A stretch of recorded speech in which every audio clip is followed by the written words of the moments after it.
All right, welcome in, guys. Our very first token is going to be Murat, and then Vili, and then Marjorie.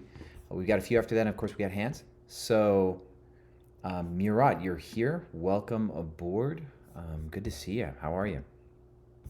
Hello, Sean. Good to see you as well. Likewise. Uh, so I was really looking forward to meeting with you. Let me briefly introduce myself. I'm a host based in Bodrum, Turkey. By the way, Onur the Muğla ambassador of Muğla has his greetings to you. Very nice. Thank you. Bodrum, yeah, Bodrum is a large seasonal summer destination on the Aegean coast. The main season runs from May to end of October, while off-season from October to May still attracts guests due to lower pricing. I currently have 5 active listings in Bodrum, all positioned as A+ luxury properties. I own 4 of them and manage one behalf of another owner. I have reached to this point in my short-term rental career largely by learning from your YouTube content for the last 2-3 years. I'm genuinely grateful for the educational value you share on that platform. Well, thanks. Appreciate that. And I recently secured a deal to manage a new residential complex with 10 units in Bodrum as well. I'm currently preparing the project for a professional photo shoot within the next month. While the landowner has already furnished its units, the setup was not ideal, and I have a low budget, but I'm trying my best by talking with your interior architect. And I just wanted to briefly introduce myself to you. Well, thank you for the introduction. It's very good to meet you, and welcome to the program. And congrats on your success so far. Thank you. Thank you. So, what are your current like initial challenges that you might be able to get my assistance with in person today? Is there anything that you'd want to go over, cover, look at? So basically, I don't know how it goes. It's my first meeting with you. I just wanted to maybe have a look at my listings and talk through them with you, and maybe have your suggestions on them. Absolutely, that's a great start, and you'll see the way that other students kind of go through this program as well, and that might inspire you on kind of what's possible here. We can cover everything, whether we like your listings, the marketing, your pricing, your competitors, all of it. So, if you could give me a link to one of your listings, and I'll take a look. Thank you.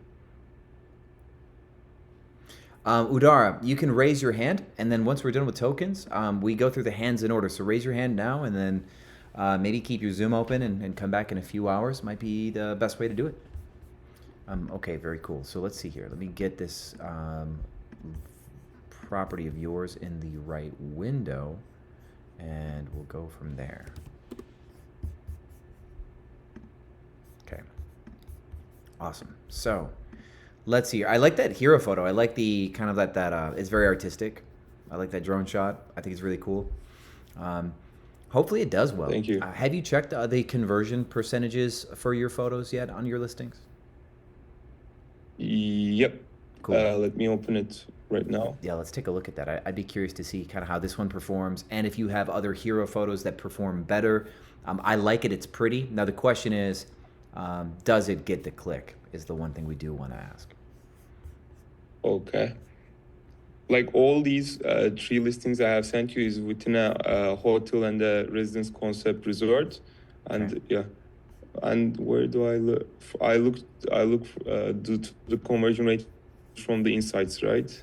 Yep. So the conversion rate, when you go into your account under hosting, see the sandwich menu at the top right? Mm-hmm. For some reason, I'm not logging to airbnb.co.uk, but from here I can go into insights from the hosting site here. One second. And I can go into insights here, and I can go to conversion, and then this number that's second to the right is going to be your conversion from when people see your listing until they click on it. So we can go click on pretty much any listing and go check to see what that conversion is. And that's what we want to know. So the overall conversion rate is like 0.08%. Okay. That's really low, but that's that. Okay, let's keep going. The first page search impression rate is 60.5%. Okay, that's good. Search to listing conversion is 8.13%. Okay, that is low. Listing to booking conversion is 1.02%. Okay. So your lowest one, I think, relative to everything is your 8% conversion. So this photo is not converting as well as we want it to. It's very pretty, but I had a feeling that pretty maybe doesn't do the job sometimes.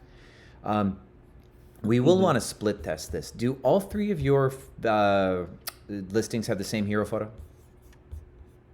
They have very similar ones. Okay. Very similar ones, all showing that this is a resort with private beach. Yeah, so it looks like from clicking on all three links, okay, so the third one is different. So which one was the 8%? Was it the beachfront villa that shows the view from a balcony, or is it the one that's top down like this one? 1 minute, please. Yeah, so let's look at both. Let's see which one converts better.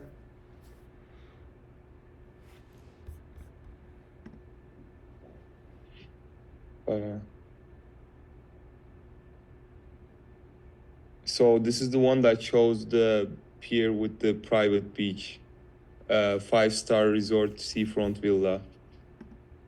Okay. So 5-star resort seafront villa. I see. Okay, cool. So that one was 8%. Could you check the one that's beachfront villa with hotel amenities? Could you see what the conversion is for that one? Okay.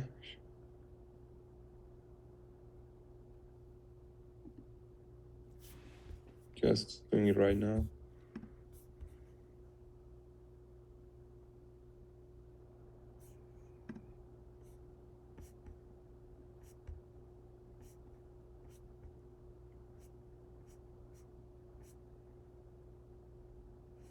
So that's 16%. Okay, cool. And the reason why that one could be 16%, I'll bring it up for everybody else here to see the comparison. The reason why that one could be 16% and the top down one would only be 8%, even though it's more pretty, is because people are shopping for what they are going to get. And this top down shot, even though it's pretty, no one is going to be in a helicopter looking down like this, right? They don't expect them to literally see what you've taken a photo of. So they cannot put themselves into this photo. It's pretty, but they can't actually see themselves in this photo. This photo looks like it could be the perspective from their room. Does that make sense? Yeah. And that's why this one has a higher click-through. So what I would like to do is I would like to take the two that have top downs, and I'd like to try different photos. We know that this one's 16%, right? So that's still lower than we like. If it's 20% or lower, we'd like to change it. So we actually should change all three, okay? So if it's 20% or lower click-through rate, I need to change it. Yeah, we want to test something else, exactly. So what I would like to do is try a few different photo types to see which one gets the best click. So I think we should try one that is of your living room. This furniture, where was it? I saw one that I thought I really liked. There's a slightly larger version of your living room. This one I think might be a hero photo to try. Okay, because it looks like a good design. Somebody might care about the design. Also, you've got good vertical interest with the chandelier and the wood above the kitchen. And you've got good big curtains. People may care about that. That could get click through. We want to test it. Okay. Another photo that we can test may be the pool shot because it has good symmetry, right? The pool down the center and the cabanas and the view of the water. This could be a good hero photo to try also. It's a little dark though. That's the one thing about this image is I would like it to be slightly brighter. For it to be a solid hero photo, but it's close, so we can still try it. And then if we're gonna try something else with this one, we already know this one's 16%, so we can kind of put a pin in that and go, okay, this is our best hero photo so far. We can try something else that may get a better click through, and we will want to make a solid guess.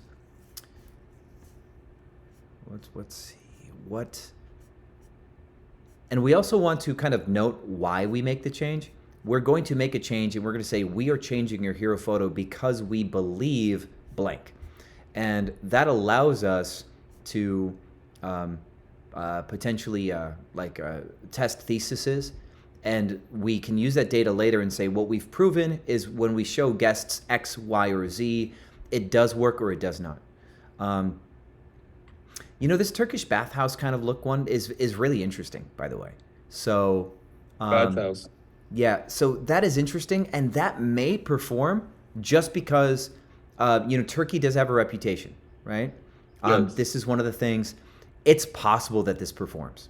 It's quite possible. Yeah. We would actually need to crop the left of the image, though, so that way you can get the faucets to the right to show in the image, because you know how it crops left and right. So this is maybe a plan B. This may not be the first one, but we should test this just in case, because you never really know. I think if we're going to take a third angle, we probably should do a bright pool shot. We probably should do a bright pool shot because we don't have it. This is not a pool shot, is it? No, it's just the view. That's a pretty view from the restaurant, though. But of course, it is the restaurant, which is a public amenity that you'd have to book.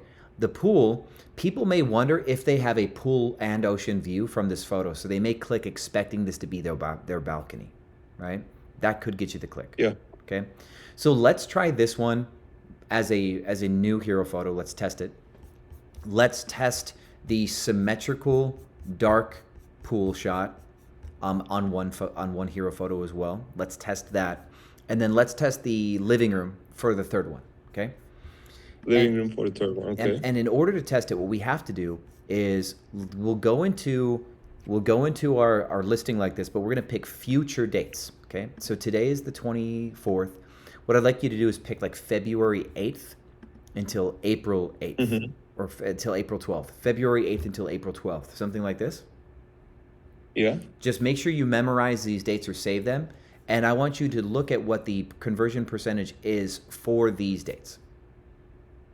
February 8 too. Okay. After changing, I need to. So you're right? if you take a look right now, this number right now is how you have been performing. So write down the number, take the dates and the number. February 8th to April 12th, number is blank, and so far mine is 24.93 for this listing.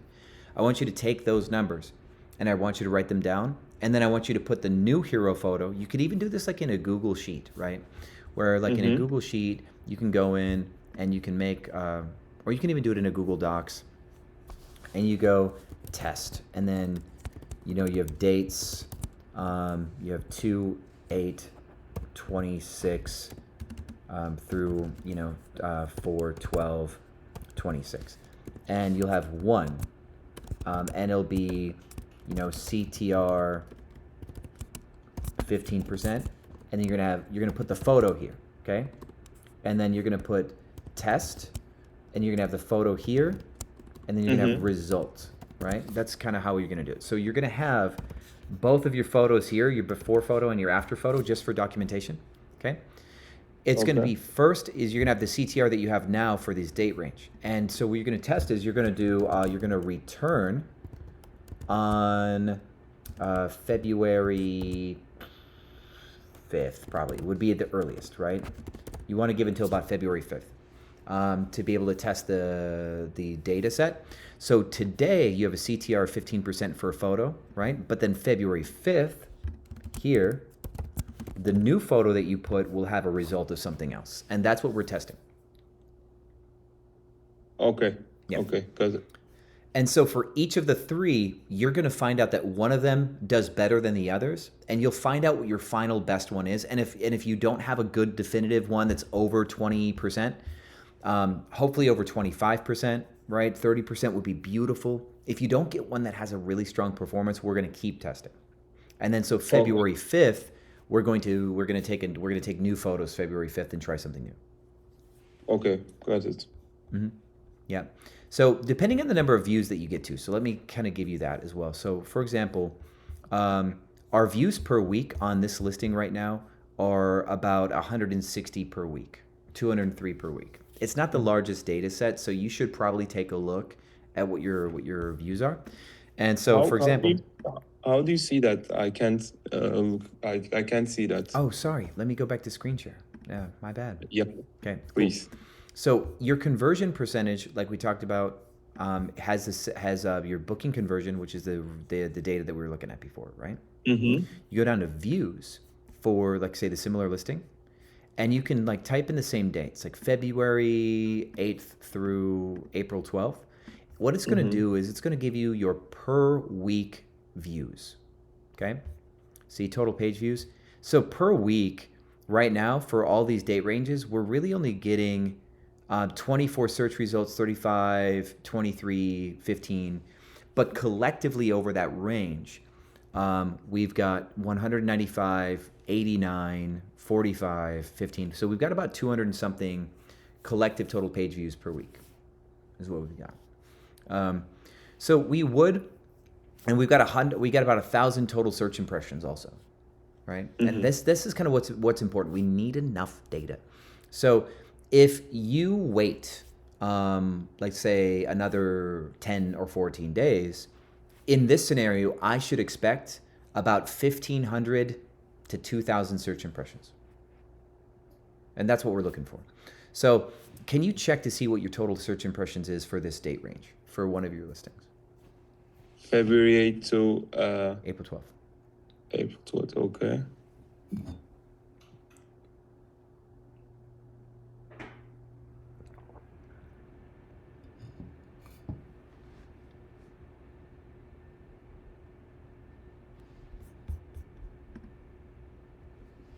So we are talking about the 4-bedroom villa, right?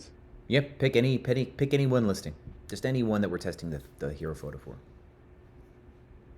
Yeah. So uh, so it's 981 total page views and 12,000 first page impressions. Cool. You have plenty of data. That's good. So February 5th will be fast enough. You can definitely test February 5th. And you'll have tons of data to let you know. The goal now will be with that conversion percentage that we talked about before, like say for like this listing where we tested it for February 8th until April 12th. If I was looking to improve this listing, this one says 24.93 for these dates. Mm-hmm. If it goes up even 2%, that's big. Because remember, you already have 12,000 impressions for this date range. You already have that. Yeah. So if it goes from 24.9 to 50, or like to 25.1, 25.5, that's actually a really big jump because you already have a lot of data, so it's diluted. If this number went down to 23 or 22%, that'd be very, very bad. Okay, So I see. yeah, so even a small change is an indicator that what we've done is improved or not. So that's what we're going to test. Take the percentage that you have, and we're looking for an increase or decrease. It doesn't have to be big. Okay, perfect. Okay. So that's a little that's project number one. Okay, is we're And changing your hero photos to for look for better curve. for this listing, can I use the hero picture for the from the living room, like the fourth picture here with the white? Yeah, you can use that one instead. Do you think do you think it will perform better than this? I kind of like the one that's at an angle, personally. Which one? Can you show me? Yeah, so I like the one. I'm sorry that I didn't show you before. I thought it was in screen share. No I like problem. this one better because it shows more the vertical interest to the room over here. Perfect. Yeah. And for these properties here, I have a little problem going on. So it's a unique situation. So this resort has a residence and a hotel concept resort, and Okay. my properties are residences. But the problem is the hotel opens from May to end of October, and the dates are not for sure. So when people are booking, they mostly think they are booking a hotel. But I clearly say that this hotel is only a seasonal hotel. The residences operates 12 months throughout the year. But sometimes I have problems with like guests thought that they were booking an hotel or so. So when So people come and book this unit, they think they are booking the hotel. yeah, exactly. Okay, so Um, Airbnb should side with you because it says that you're a service department, right? Yeah. You're already good. Um, and so on the maybe hold on. This five-star Palazzo Resort and Residences, this Yeah. part could be where we might be able to be just a little more clear. Okay. Yeah. Stay in this luxurious residence, okay, with 2 terraces inside of the five-star Palazzo Resort and Residences, right? So instead of saying 2-bedroom flat, say residence here. Okay, no flat. Let me say residences. Yeah, so say stay in this luxurious residence, singular. Because also, look, you do say that you're a 2-bedroom here, right? Mm-hmm. You don't need to say 2-bedroom flat. You could just say flat, right? And because they already see 2 bedrooms. So instead of just saying flat, let's say residence, because the following line, resort and residences, lets people know that you're a residence in the resort and residences. Okay. Subtle change, and that could be enough. But then other things to note. This live music nearby, okay, cool. This would be the part, other things to note. This is an apartment or residence. You say this is a residence inside the greater resort. This is not a hotel room, but a actual residence. And then you can say you get XYZ benefits still as if you were a hotel guest. You can explain that here too. Okay, let me do that. Sure. Yeah, that'd probably be the other part.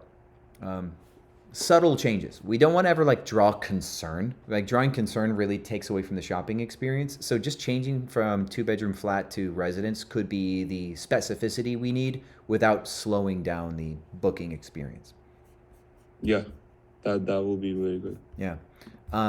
Otherwise, one thing does May have a hard time getting booked because the hotel opens up, or do you still have really good traffic for those dates? Like I have really good traffic for May generally, but yeah, I was thinking to only say that like because this year the hotel is I don't know when it's going to open up. There's a problem with the owner. They want to sell it or something like that. So I am planning to like I have 5 active listings in this resort. I'm planning to say these are all residences. And change them, but I'm afraid afraid that I will lose a lot of revenue if I do that as well. So I'm in the middle of deciding what. Yeah, so we want to be able to create a defense if Airbnb wants to take our money away, right? That's the main thing. Are you on Booking.com? Yep, and not for these listings, but I got a new villa in Bodrum as well, and now since yesterday, I'm actively promoting the villa in Booking.com, Airbnb, and VRBO. Okay. But all the listings you looked at are on Airbnb and VRBO, and I'm waiting approval from Booking to launch on their website as well. Okay, cool. What channel manager are you using? I'm not using anything at the moment. Okay. Well, we'll want to get you on one. A channel manager is going to be kind of important for Booking.com. I really don't like Booking.com without a channel manager. Why is that?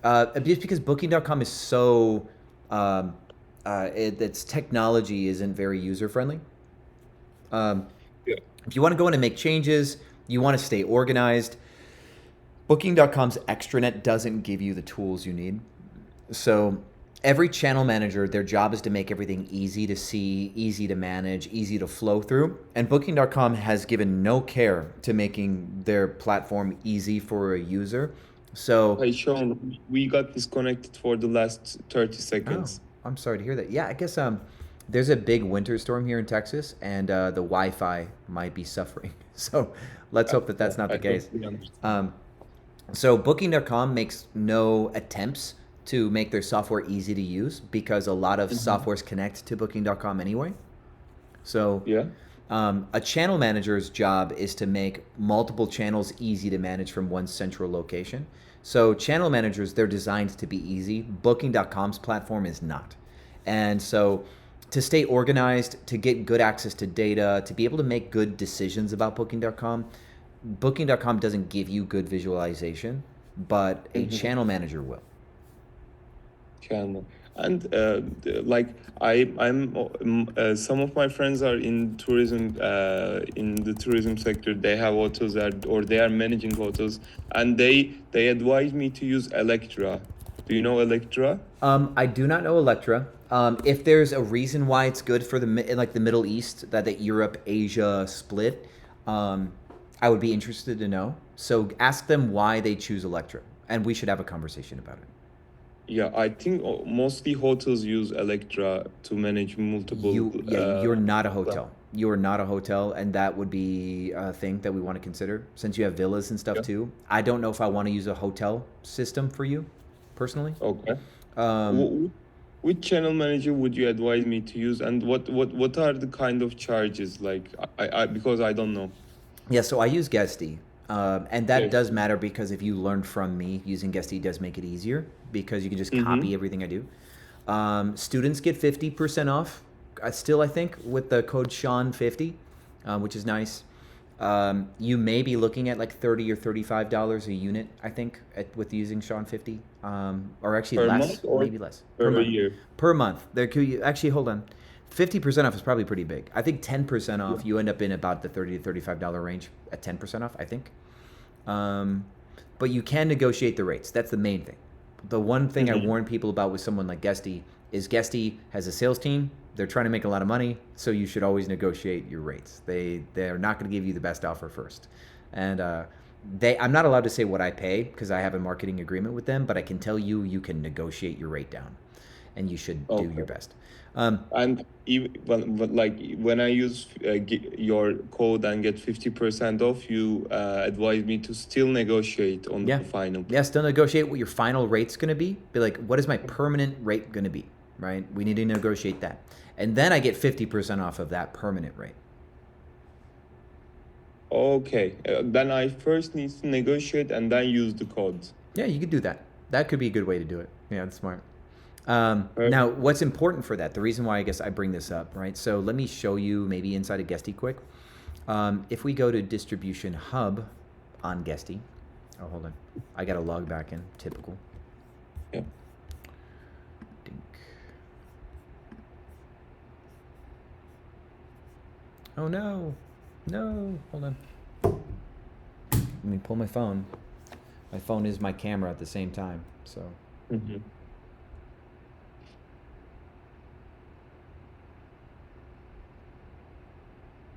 See if it works. Okay, back in the game. Let's see if that gets us back on board. Okay. Mm-hmm. So when we go to when you create like a booking.com, you can actually add an account and you can either connect one or create one. You already have a booking.com account, but for anybody who's new, I say create your account through a channel manager. It's super simple. And then they'll take all your properties and they'll port your properties in. It's pretty simple. But for you, your distribution is going to look a lot different than an American or Central Europe. You're going to end up using different portals that other people won't use, right? So Yeah. we do want to go hunting, right? Like no one in the United States uses like Holiday, right? Like no one knows what that is. So as we go through and we search for places to stay, you can actually look online and find the best places to stay, best travel sites, Turkey, right? And I'd be hunting. It may take a couple hours. So we've got Exotica, we've got TripAdvisor. Let's see what else is here. We probably check Reddit threads and see what people say on Reddit too. We might be able to find some sites. But yeah, so we've got Exotica, Verbo. I don't trust that though. Verbo's just well placed. Yep. By the way, like I am in VRBO for the last 3 years, and like 99% of my income comes from Airbnb. Yeah, I didn't trust that Verbo would actually be one of the ones that people would book on. And so we continue to look for sites where people do book in Turkey. They're not from the U.S. They're not from the U.S. going to have much search presence here. That's why I'm probably not finding them. But when you look from your part of the world, you're going to have different sites that pop up, kind of like here. You're going to have some stuff that'll pop up that might be Travia or Roybos or any of these like Travel Station will actually be good. If you get on Travel Station, you can get on Marriott Homes and Villas, which will be good, and people can use Bonvoy points to book you. But when I get my payments, like the points will not affect me, right? So people convert Bonvoy points into a hotel stay, or into a stay, but you get paid in cash. Oh, perfect. Yeah, Perfect. yeah. So points are like redeemed value. So I think for you, Travel Station, they're Europe based. They're actually like a European company, so it's actually more valid for you, I think. And we do want to keep looking for different sites that people in like I know that Booking.com is actually big for Eastern Europe and Asia, so that's going to be a big one. But there might be a couple new ones that are coming, and we want to pay attention to that. That's a big thing. And that's why I recommend you get a channel manager. It'll help you with distribution. Are you using Price Labs or anything for price? No, I'm not using Price Labs. Okay, so I have, let me just go here and pick it up because I have that's not on that listing. I have a new Price Labs promotional thing. Let me look for my most recent price video because I teach on Price Labs. Now, you do not need to pay for Price Labs. That's not what I'm saying. I would just like you to connect to Price Labs, okay? If you connect to Price Labs and we look at this data here, what I'm going to be able to see in Turkey with you is I'm going to be able to look at this chart down here. The second chart in neighborhood data is an occupancy chart, and I can see your occupancy in your market by the day. And the way that we will run a pricing strategy for your market will depend on these occupancy fluctuations. And so the next time that we have a talk, I would like to be able to see your listings inside of a Price Labs like this. And that way I can help you build a pricing strategy. For this, like for example, this Chimney Hill is a bed and breakfast in Lambertville, New Jersey. And I'm helping this portfolio change their, like I actually created this Price Labs for them. The prices here, this black line is like way too high 6 months from now because they get weddings. So we've made the place unbookable by price during like the wedding lead time or when people book the whole estate. And then 6 months in, we drop our price. So we're no longer just trying to get weddings or the whole estate. We now are priced affordably. And I had to build this Price Labs pricing change for their market. And so you get a lot of that from me. I'll just help you build out your Price Lab settings. You don't have to turn the thing on, but the Price Lab settings, once we build it, will give you recommendations by the day. And you can go to the calendar here and see this one's not even on. It's on gray at the top. But all these prices would be the prices that we should be priced at. And so you could just go copy paste. If you ever want to turn Price Labs on and have it do it for you, you can negotiate your rates for that. I would try to get close to $10 US per listing is what I would try to negotiate with Price Labs also. Okay. Yeah. And what kind of charges do Price Labs have? What should I expect in terms They of might cost? ask for 20 US, 19 US initially. Country to country, they might have different prices that they ask. But you can negotiate nearly half off. They'll probably hate that I said that, but you could probably get nearly half off. Okay, and is this price per listing Yeah, or it's per listing. It's per listing. per listing? And so if you don't want to spend that money, you don't have to. You could just get these prices here, and then you just go into your Airbnb multi-calendar, or you can go into your Guesty calendar here or wherever you do your stuff and just punch it in your channel manager. And from your channel manager here, it will distribute those prices to Booking.com, to Airbnb, and to Vrbo. So, Oh, yeah. and like, but Bodrum, you're in the US, so probably your markets will have really great punctual data. But like in places in Bodrum, the data is not missing, and like some data are not so real because like people create listings, but those listings have very high prices and it will never get booked, or they don't put it for getting booked. Some real estate agents put them so they can contact the customer directly and rent it outside the platform. Sure. So you're right. You're right. So yeah. Here's the thing that's true about this data. See this pink line? There's this pink and gray line at the bottom of this. Yep. That's supposed to be the regular rates in the market. But these blue dashed lines are the bookings that they get. Okay?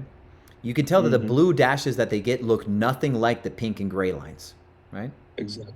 So we don't actually rely on it for data to be correct. We want what I would call relational data.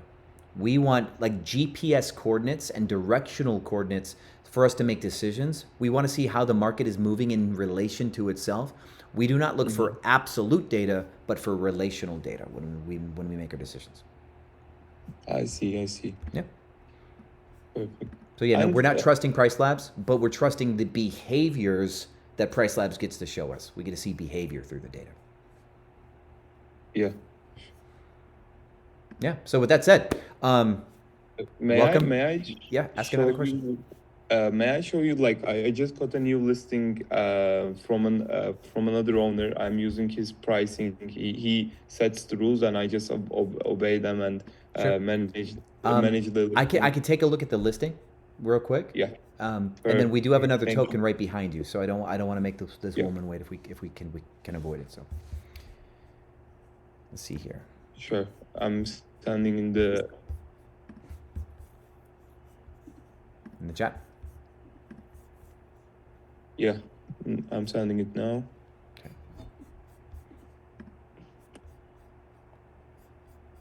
Here it is. Okay. Let me get it into the right window.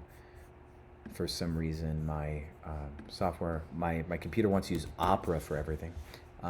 I use different browsers for different portfolios, and it thinks that Opera is my main browser. This is cute. This is really cute. I like the first photo. I like the tone. I like the colors of the first photo. Now, he's using pricing, and it looks like to me that he's failing, right? Yeah, it's like it's been 1 week since I published the new listing. Like half an hour before, half an hour ago, I got a new booking for August for Multiple 8 problems. days. You said August though? Yeah, for Okay. August. For August 8 days. August is what we will call zone 1, far future. Right now your zone 5 and zone 4 is completely out of alignment because you have no near future bookings after a week. Your 4-day minimum is going to destroy you right now because last minute you're very likely not going to get 4 days. Make your minimums for last minute only 2 days. Okay? Your owner may not let one night stays happen, but you should go down to 2 days for everything up through the 12th of February. 2 days. Okay? Your rates also are probably not competitive. So the one thing I want you to do is if we go into Bodrum and we look for like 5 bedrooms in Bodrum, we go, actually, let's look for anything that says 5 beds, okay, instead of 5 bedrooms. And we look for dates like you have here, February 1st through 5th, okay? When we look at your rates, you're 1,400, see here? And see the person next to you is 700, right? Yeah. And then this one's 13, this one's 1,000. So both of your 2 listings are the most expensive.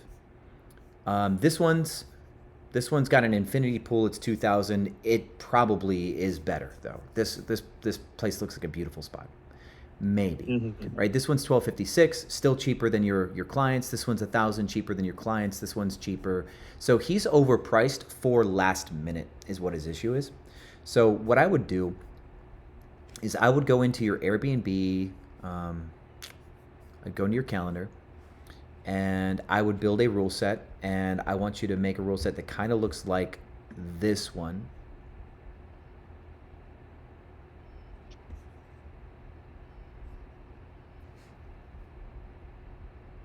Okay. Just screenshot that, and I want you to apply this for January and February. January and February. And that's going to be your immediate solution. Over the next 3 days, you may get bookings or not. I do not want to wait till next Saturday. I would like you to talk to me in the Facebook group, and let's talk about how this rule set is working for your next 6 weeks. Okay, I will talk with the landowner about this and hope to get permission. Hey, you're the expert. Do not just ask for permission. You tell them how it is. You say, I know this business. Listen to me. That's what I would like you to do. Be more confident than asking for permission. Okay, we'll do that definitely. Cool. Awesome. So yeah, we do have another token. I'm going to let her come on board. And you can come back in later today. I know it's late by you, but you can raise your hand and come in for round 2 later if you've got the time. Thank you, man. It's very nice meeting with you. Pleasure. Yeah. I'll talk to you soon. Take care. Yeah, no problem. All right, Vili, you are only able to be promoted to a panelist in order to talk, just so you know. So feel free to accept the panelist promotion. And that way I can chat with you. Otherwise, we need to get you on a different device. Are you talking to me? No, I'm talking to Vili, sorry. I'm talking to our next person. She's in attendance, so. Okay. Okay. See, we got you. Coming back in.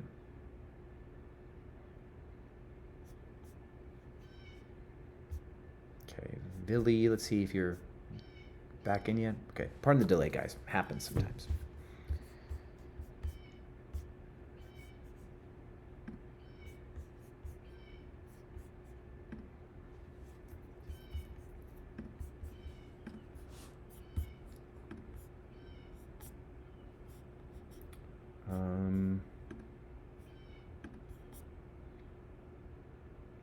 She's trying to get on last week. I don't want to abandon her. She got knocked out, so she's probably trying to get her tech right. So we are going to let her figure this out because we missed her last week. We're not gonna miss her again.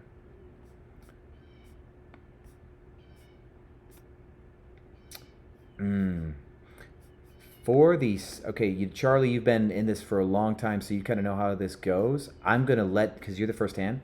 We're gonna talk while Vili gets this figured out. As soon as she gets back in, we're gonna switch to her. But we're gonna pick up as we go. So what's up, Charlie? Hey, Sean, can you hear me? I can. Good to see you. Awesome. How you doing? Doing good. Doing good. Good. So, okay. Okay. Actually, she's back now. So She's ready? All right. Okay. Sorry, she's back now. I will talk to you when we do hands. Sorry, Charlie. Okay. All right. Cool. All right, Vili. The floor is yours. Welcome to the front. One more time, Vili. Oh, we got tech issues.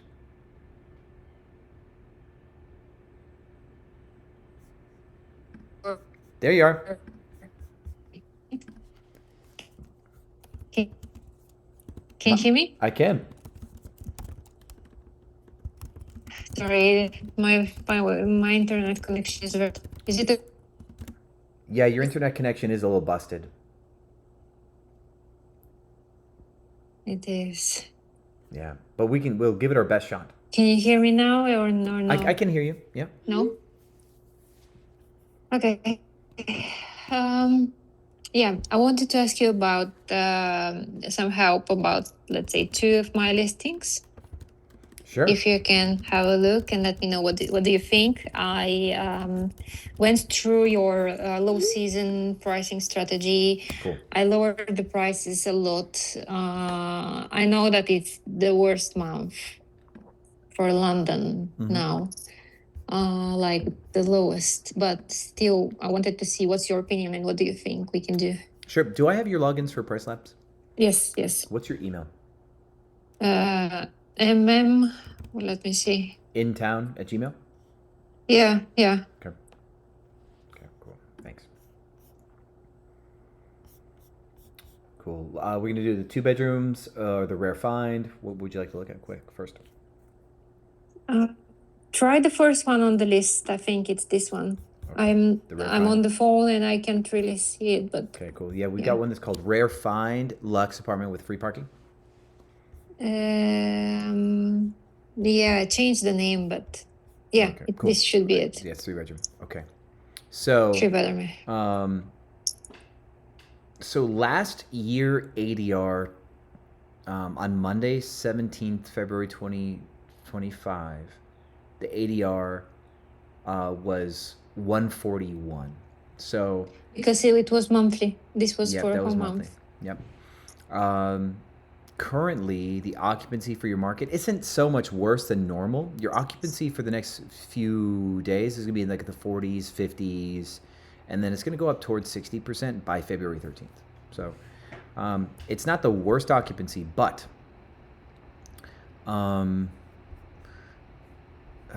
If okay, so you may not be able to see my screen, and that's the thing. I can see it. Okay, cool. Here's one thing that I think is really important for you to notice. The pickup rate for you starts in mid-July. So people start to book pretty far in advance. And so relative, we've got 10% market occupancy 6 months in advance. We hit not even 20% market occupancy, but we still get a good increase about 3 months in advance. And then 1 month in advance, we're finally at about 20% market occupancy 1 month in advance. But that 10% 6 months in advance is a pretty important thing. Okay. So we want to make sure that we figure out our rates to be reasonable 6 months in advance for our market, because that is a good opportunity to get people that are starting to plan. That's a thought.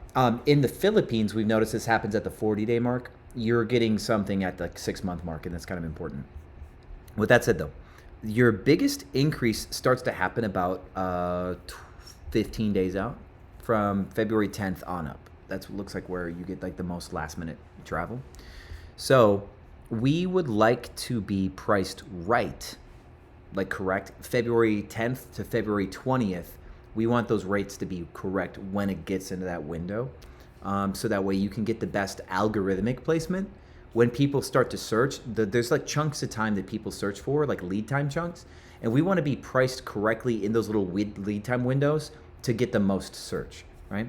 So now the question we have to ask ourselves is, do we like your prices compared to your competitors like March 12th, March 16th? So one thing we actually probably need to do is we actually need to go to London and actually look at your competition instead of just looking at your price labs, because you don't have any past data on this listing. So we have to find our data somewhere else. And so you're Southwest, you're by Hammersmith, right? Fulham? Did I lose you? Hold on. See if get Billy back in here. Dun dun. Okay, she dropped out. If she drops out, I'm just going to change your prices without her permission is what I'm going to do. And I'll just explain myself later is what I'm going to do to her. And she can sue me if she's got no bookings. So let's see here. You guys are going to see something really cool. You guys ready to see something? I have found a way to get Price Labs to do what I needed it to do that Guesty can always do. We can use occupancy-based adjustments to do discounts for specific ranges of dates. This is new. I made this up like 3 days ago. Okay? We only get... Nope, you can have more. Let's say we have 7 here. What we're going to do for this woman is we are going to change. We're not going to use occupancy-based adjustments the way that it's supposed to be used. We're going to fix it. So, Vili, if you're back in, I'm going to explain something that I came up with just a few days ago, and I'm super proud of it, okay? Price Labs has a settings problem where you can only discount gradually for last-minute prices, but we can actually use occupancy-based adjustments to do this, okay? So we're going to make a custom occupancy-based adjustment that's going to discount your prices last minute in very controlled areas, okay? And I'm taking the liberty to do this because your connectivity is kind of bad. So yes, my ability to coach you and do things is going to be kind of tough. So we're going to have a 10-day window. We're going to have a 21-day window. We're going to have a 35-day window. We're going to have a 50-day window. And we're going to have a 70-day window. We're going to have a 90-day window. And we're going to have a 110-day window. Okay? See that? So these are all your windows. Anything that's below 100% occupancy gets dropped, right? This is actually using occupancy-based adjustments profile to now do range-driven last-minute discounts, okay? So any dates in these windows that are less than 100% occupied, we can adjust, right? What I'm going to do, though, is I'm going to put this down here, so that way we can still do maybe some other things that are like this, okay? But for very last minute stuff, we are going to just do straight discounting last minute. So like this, for example, will be negative occupancy rate discounts, anything less than 100% occupancy, 30%. See if it says negative value indicates a discount. So anything less than 100%, 30% off. Anything less than 100% occupancy inside of 21 days, we do 22% off. Anything in this range, we do like 18% off. Anything that we do inside of 50 days, we'll do like 12. And now these ones, the 50 ones, we may not discount, but we have them as placeholders, okay? So these are like negative. So now for this very last minute one here too, though, we could actually get a little bit more aggressive like this. And so we might still keep it like 30, 30, 30 like that. This one will keep negative 22, negative 25, and negative 25 like that. Negative 18, negative 18, and maybe negative 20 here, right? So then this one actually is negative 12. So negative 12, negative 12, negative 12, and then like negative 12 still. So now these ones, we don't expect 100% occupancy beyond 50 days. And so we don't expect 80% occupancy. We don't expect 60%, but beyond negative 50, below 50%, we might do negative 10. These ones, we don't expect much, but here we maybe we'll do like negative 5, right? And so the way we've just done this is we're using below 100% occupancy to create brackets of discounts on specific lead times. And let me try to show you what that looks like now. I've got so many windows open. This chat, I would just like to kill the chat. There we go. So then we apply profile. So do you think I have to remove the custom prices? I think I used fixed price to lower the price below the minis. You see it when you yes, so I can't. there. Your connection is pretty trash, but I think I understand what you just said. So I'm going to say this is Sean bracket discounts. So we're going to go look at those minimum prices. I think that's what you're talking about. Okay. So now if we review changes for this, you're going to notice that the discounts come out here, April 3rd, and they come out here a bit more. And then you hit your minimums here. So here's going to be your thing. Your minimums are going to be the part that maybe kind of murders you here. So you're at minimum 237, right? And you are going to use custom discounting to go below your 237. That's valid, right? Let me make sure that you're still in the chat. Okay, cool. So right now, you're coming down like here, below 237, and that's valid. And you're going to have to do that a lot more. When we look at your lead time data, we need to be better priced February 10th to February 25th. And so your discounts going below 237, I think this needs to happen. I think this needs to happen about 3 weeks out further. So out here, the 26th, I think these weekdays at the 26th need to be priced better.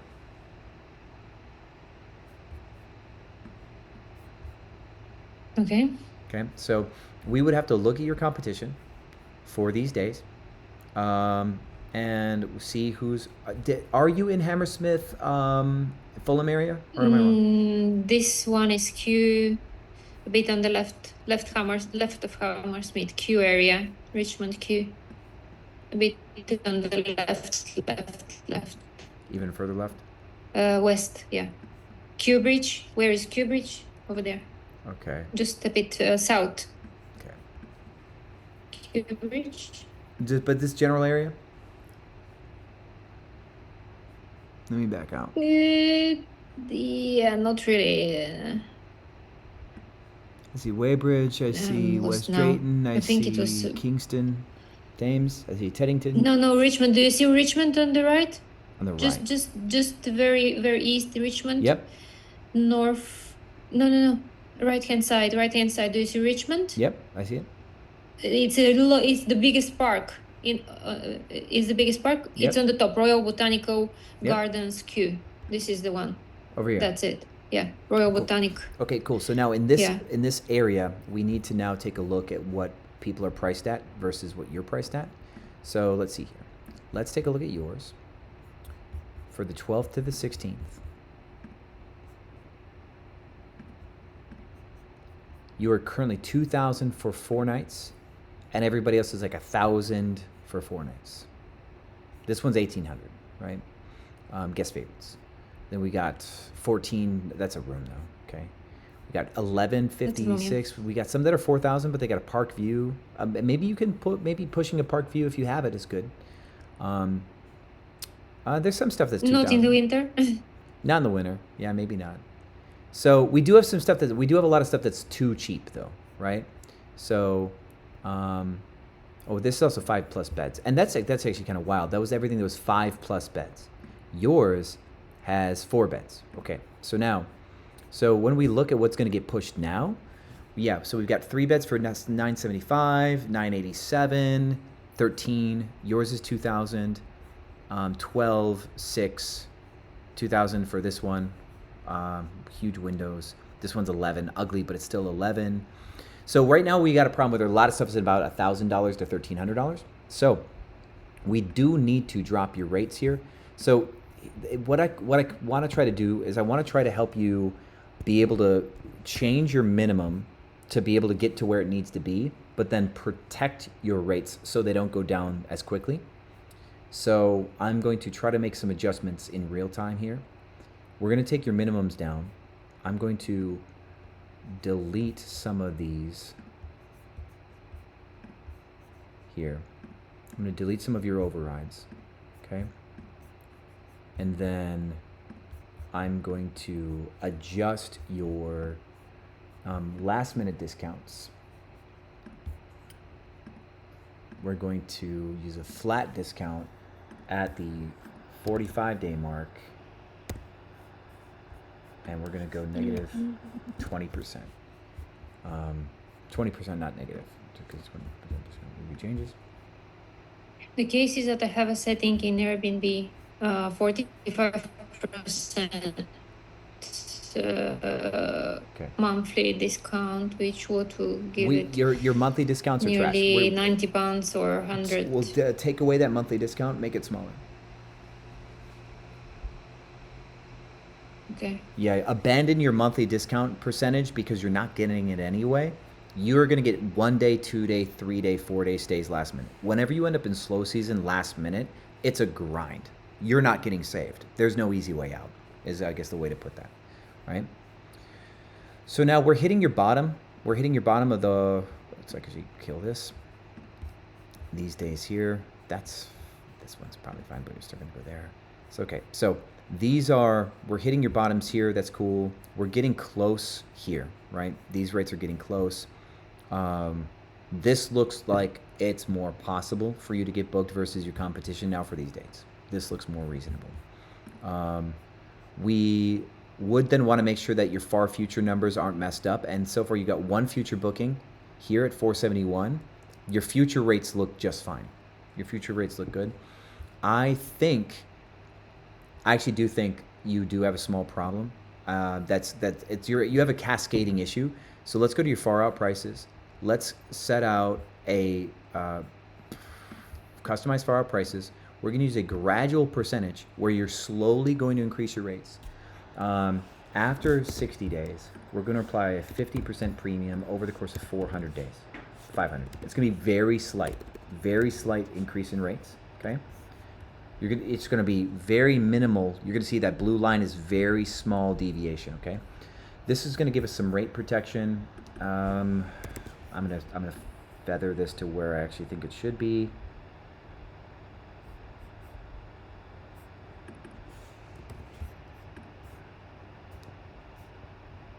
Okay, that 90% over 500 days. That'll give you some rate protection here, and then this will allow you to bring your base rate down to actually probably what's correct. Now we're going to use that green dash as a reference point because the green dash is correct, right? And we're still correct. So I'm using your green future booking as a waypoint to make a decision on your final rates. So what I would like you to do, how well can you hear me right now? Can you hear me?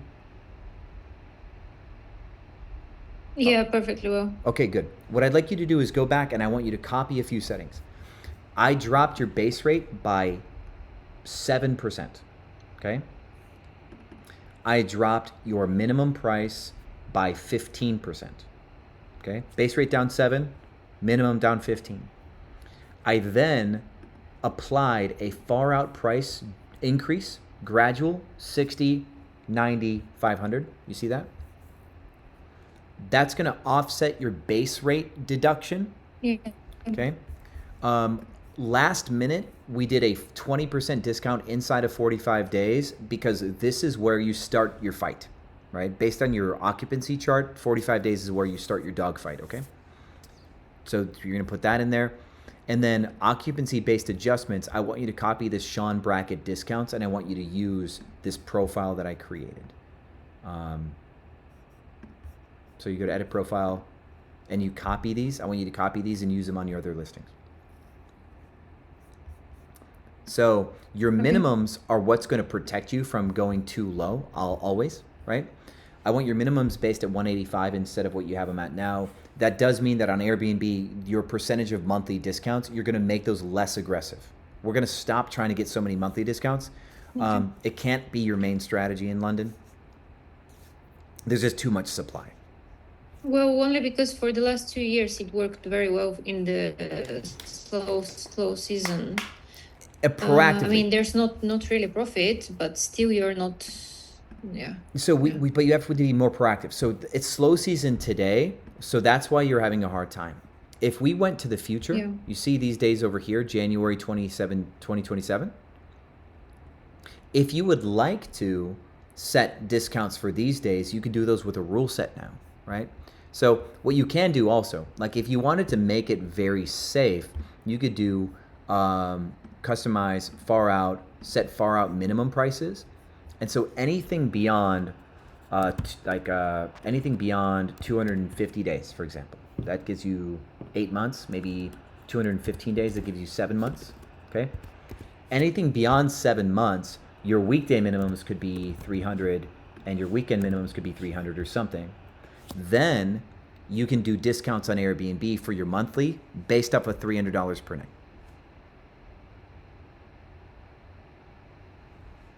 Got it. Yeah, so you could set minimum far out prices more than 6 or 7 months out, and then you can do those minimums, but we would do those then with a rule set. So we'd actually go here into the future to January 2027 like this. We'd then highlight our January 2027 days, and we'd pick our rule set for our winter stuff here and apply them. And that's how you apply your monthly discounts. Man, I already got booked. Okay. Jerks. They got my New Year's already. Hold on. Let me fix that.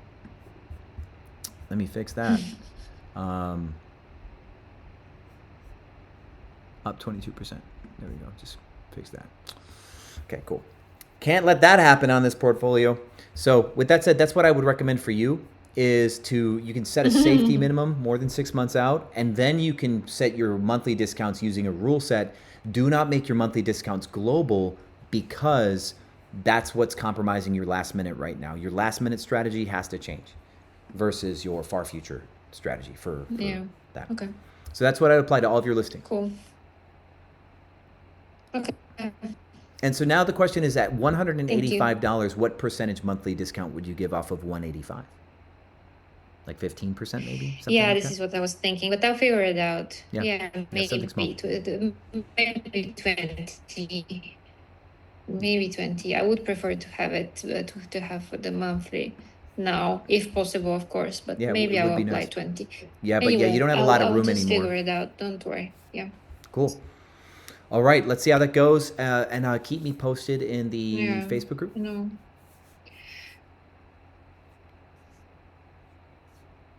Perfect. Thank you very much, Sean. Yes, ma'am. Yeah, I'll see you.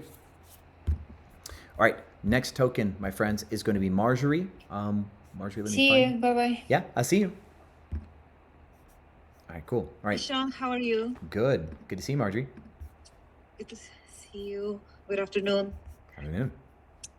So, yeah, the house is being pretty good. It's already booked for 27 days. And yeah, she's been very sweet. I mean, it's been very easy. Nice.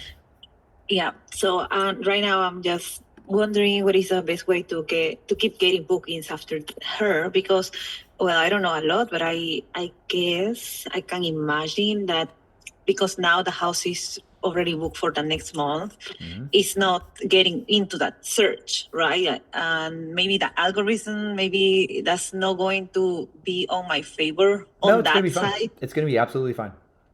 Okay, because I'm thinking like, okay, people are not clicking on my listing for a month because the house is already booked. But you're also 100% occupied, which is what Airbnb wants to see. Okay, perfect. Yeah. Okay, good. So you are in demand, is what Airbnb sees. Oh, understood. Okay, perfect. So yeah, Stacy. So my guest, she asked me for melted ice, Yeah. professional ice. I cannot find anywhere. So You could actually just go buy canisters of sea salt. Let me show you. I'm actually at a property in the Boonies.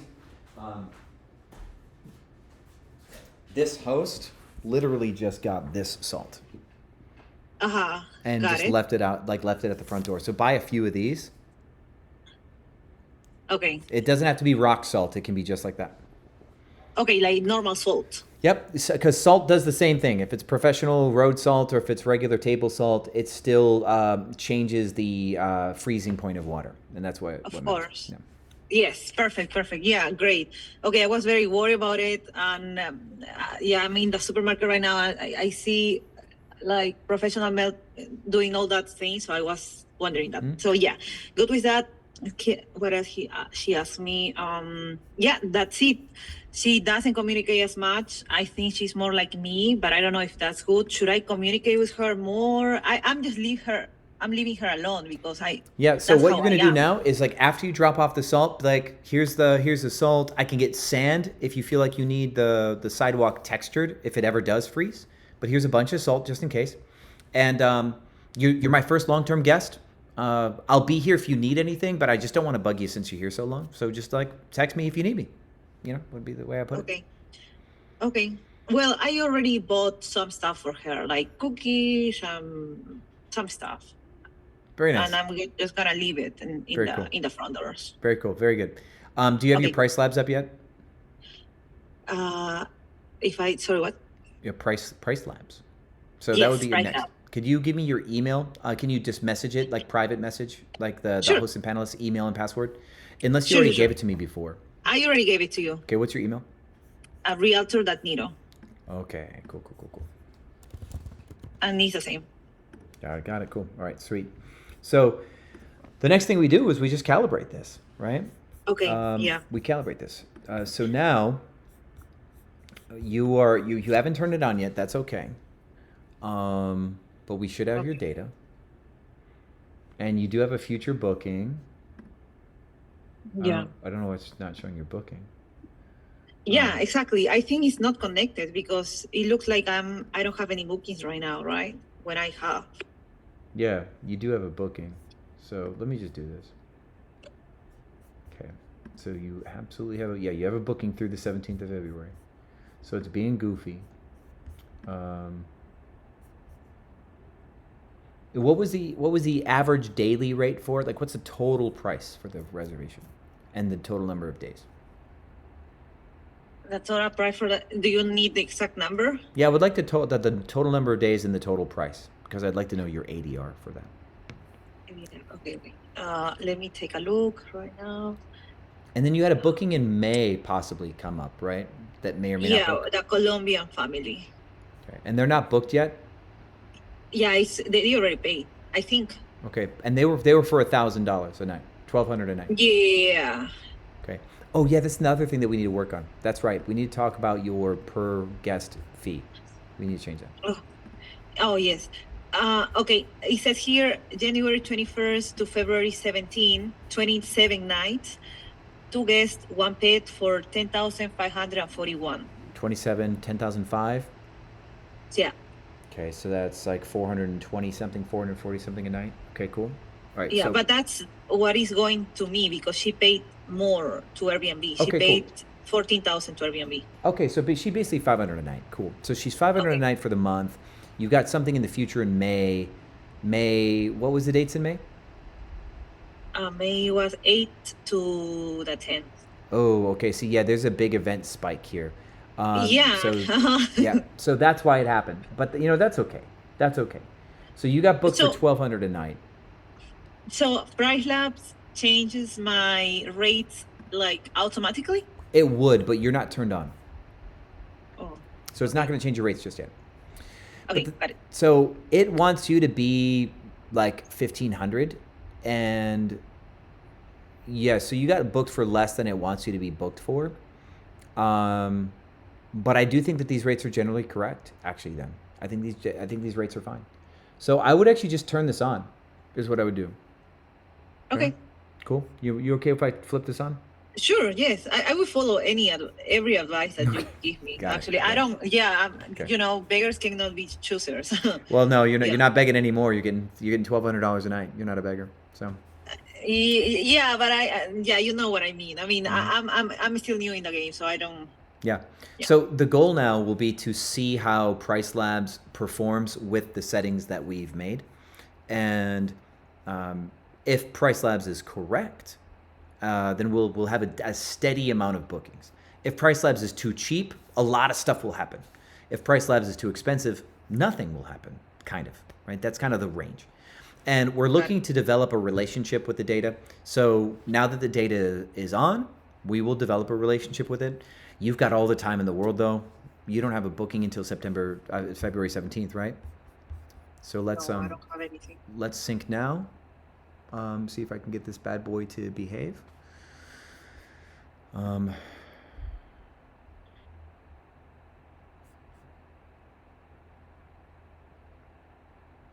Come on, Price Labs. Okay, cool. There we go. Now we've got it. Oh, yes. Okay. Sweet. Okay, Good. so the one thing I will change here, this day, we will allow a 2-night stay for this very first day here, okay? Because Yes. it's an adjacent day, Exactly. okay? That means you can get a short stay. I'm not necessarily saying you should drop your price yet, but you should allow a 2-day stay, just in case. So Yeah. somebody stays like Tuesday, Wednesday, great. And then somebody stays Thursday, Friday, Saturday, that's also fine. So I do think that this day, we would allow a minimum stay of 3 for this day. Because how this could go is you get a Tuesday, Wednesday, and then you get Thursday, Friday, Saturday. That could be cool, right? Back to back, Yeah. right? So now we've planned. If somebody wants to book on Wednesday, though, they got to stay 4 days, right? That's kind of how that's going to look. Probably how that's going to look. So that's kind of what we want to have. Now, this may not actually work quite like this. We're going to find out. We can go and actually search now. Let's actually search. We're going to double check something. I need to see if these settings actually do what they're supposed to. So here, okay, so there's 4-night minimum because it crosses. I think it crosses. We go like here, 4-night minimum. Yeah, because it crosses that. Hold on. No, it hasn't updated yet. Okay.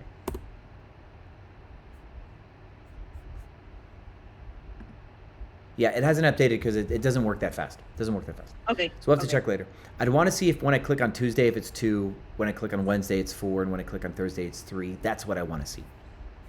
Okay. And here is my following question. On the weekend, I understand that we set a rule for 4 nights, right? Like Thursday night, Friday night, Saturday night, and Sunday night Yeah.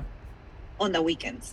But because I'm new, do you think we should change it to 2 nights, just Friday night and Saturday night? Because some people just like to travel tonight. Not far in advance. Like these, we want to protect these. Oh, that's far in advance. Okay. Yeah. So Understood. Like now here in February though, this is 2 nights. See that? Yes. Yeah. So we are gonna let it happen last minute, but the thing is, You're as far smart. Yeah. far future, we don't want somebody booking Friday, Saturday, and then these days having a hard time getting booked. That would be no fun, right? So your listing is worth 3-day, 4-day stays. Your listing is worth that, right? So we're not going to just give people short stays far in advance. We're going to take the bookings that we want at the price we want and the length of stay that we want. You've created a listing that's desirable, so you can be more strict, and it should work. Yeah, and remember that we were like, I was wondering who is going to book, and I thought probably a big family, but actually Stacy and her son and her pet are staying, like 3 people in a 7-bed house. Yeah, and that's what I house. think. That's a phenomenon that we've talked about a lot lately, is that people love a good deal on a nice place, and so people who have the money that feel like they deserve something nice, they'll book something bigger than they need, and that's hospitality, right? Like, we could go to Vegas and we could just get a little room in Vegas because that's all we need. But what do we want, right? What do we want when we go to Vegas? We want the suite. So we book what we can afford and what we feel like we deserve. And so she's like, I deserve this nice place. I'm going to book 7 bedrooms, even though she doesn't need it. So. Yeah, I mean, she's great. Yeah. So you have very little to do. You got very little to change. All of your stuff here is completely fine. Let's see if we get that far future rate protection. We do. Okay, cool. Then yeah, you're fine. We just need to sit and wait and see what the Price Labs data kicks back to us. Because yeah, look at this green line here. Your ADR is up here. Your last minute prices would come down, but you're already booked, so it doesn't matter. If you weren't booked, your last minute prices would come down. And actually, that makes me think here. These rates here, it's February. It's February. What's your occupancy? Final occupancy is 56%. It's 38 out of 82%. Okay, yeah, we're probably gonna make a change. 1 second, actually. These days are higher occupancy demand, higher demand. So we may be too low for these prices. You may be too low here in February still. Right. So now the question really? Because February is still low season here. Yeah, but you still have 80% occupancy on your weekends, and 50% occupancy on your weekdays. You know why? Because I think here is not seasonal. It's more like all day of the year. So Yeah, it's like more all the urban. year, because people are coming here for work. So I look it up and I found that my guest Stacy. So she's like a director of Duke, right? Like a big clinic here. So I think she's here for work.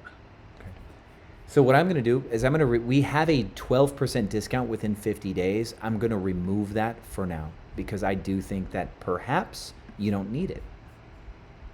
I don't need the 50 days. Yeah, you may not need it. But what you can do for instead of just doing 12% off, starting February 16th through March 16th, 20% for that month, February to March, February 16th to March 12th, okay? We can go into your calendar here. You take February 16th through March 12th and highlight it on your multi-calendar. And then you can go rule set, and you're going to do slow season 5 to 14 day discounts, okay? Something like that. And you're going to have length of stay discount for 5. And you're going to have length of stay discount for 7. Your length of stay discount for 2 weeks. Maybe like this, okay? And so, if we just really want to nail this, you can have like a 7% off 5-day, 9% off weekly, and you can have like a 14% off 14-day, like that. Okay. And only apply this to the very last day, the very first day that you have the checkout, which is February 17th. And you apply that until March 12th. Got it. Okay. And you do that on a rule set on Airbnb because you can incentivize a longer stay, and it just makes your life super easy. But we just don't need to give a straight discount anymore. I think your rates look like they're going to be a little too low based on the booking you just got. Using your current booking, it's too healthy for us to give you 12% off automatically. So now we're just going to do it conditionally. Mm-hmm. Okay. Okay. So you got these, you got these Yeah. saved? Yes. Cool. All right. Cool. Up until March 12th. And you're actually I will do done. it. I don't really think there's anything else, but if you got questions, I don't have any like direction for you because you're right on track, but if you have more questions, let's go. Yeah, VRBO. So somebody else booked from the same weekend that I is already booked in Airbnb. And I sent him a message in VRBO that Uh-oh. I just saw this. Yeah. Okay. So you set up your VRBO account and did not block the date. No. I Okay. forgot. I'm going to scold you, right? Going to have to do that. You definitely, if you think that you're going to make this mistake again, like if you're not going to manage, like and go, that if you're not going to go between your accounts and do this, like if you're not going to diligently manage your account, then you will need a channel manager sooner than later. Sure. Yeah. Okay. 100%. I already sent. Do I need to have a meeting with Guesty before doing that? Yeah, they're going to try to like how does it work? get you on a phone call, and they're going to try to sell you. It's typical. That's typical. There is Guesty Lite, which is if you have 1 to 5 properties, Guesty Lite can work. You're going to use Price Labs anyway, right? So you can just use Guesty Lite, and you can still use that Sean 50 and get a deal. You don't need a lot of distribution. You're going to be Vrbo and Airbnb heavy. You might get a little bit of Booking.com. So Guesty Lite is going to be fine. And then why not Booking.com? What was that? Why just little in Booking.com? Your part of the world doesn't get a lot of Booking.com. Because European people is. Yeah, and your property type also doesn't get a lot of Booking.com. My property type? Yeah, so you're like the super big house in like North Carolina, right? That's not like a Booking.com property. Got it. Yeah. Understood. Yeah. So you don't need a lot of distribution, I don't think. So Guesty Lite should be good enough for you. And Price Labs is going to run your pricing. You still get automated messages and stuff. You can eventually switch to Guesty Pro when you want to, but I don't think you need it. And Guesty Lite is usually easier to get on. Okay, Guesty Lite. Noted. Let me. Guesty Lite, Sean 15. Yeah. Sean 15. Okay, got it. Yes. So I sent a message to that person, and I'm just waiting for his reply. So because if not, I have to cancel myself, right? The reservation. Yep. You could say, hey, super sorry. We're going to have to cancel you. We actually already booked. We just created the Vrbo account. And so the calendar didn't have a chance to update. You literally booked right after we made the listing. So the software didn't block the calendar yet, but we already had a booking. And you could say that. And you can go to Vrbo and say, hey, like this happened. We're brand new. Can you assist us? And almost every platform wants to get you on the platform, so they don't want to be complete jerks on the way in, right? Yeah. Okay. Yeah, I will handle that. I already sent him a text, so I'm just waiting. Yep. Check Price Lab. And let me see.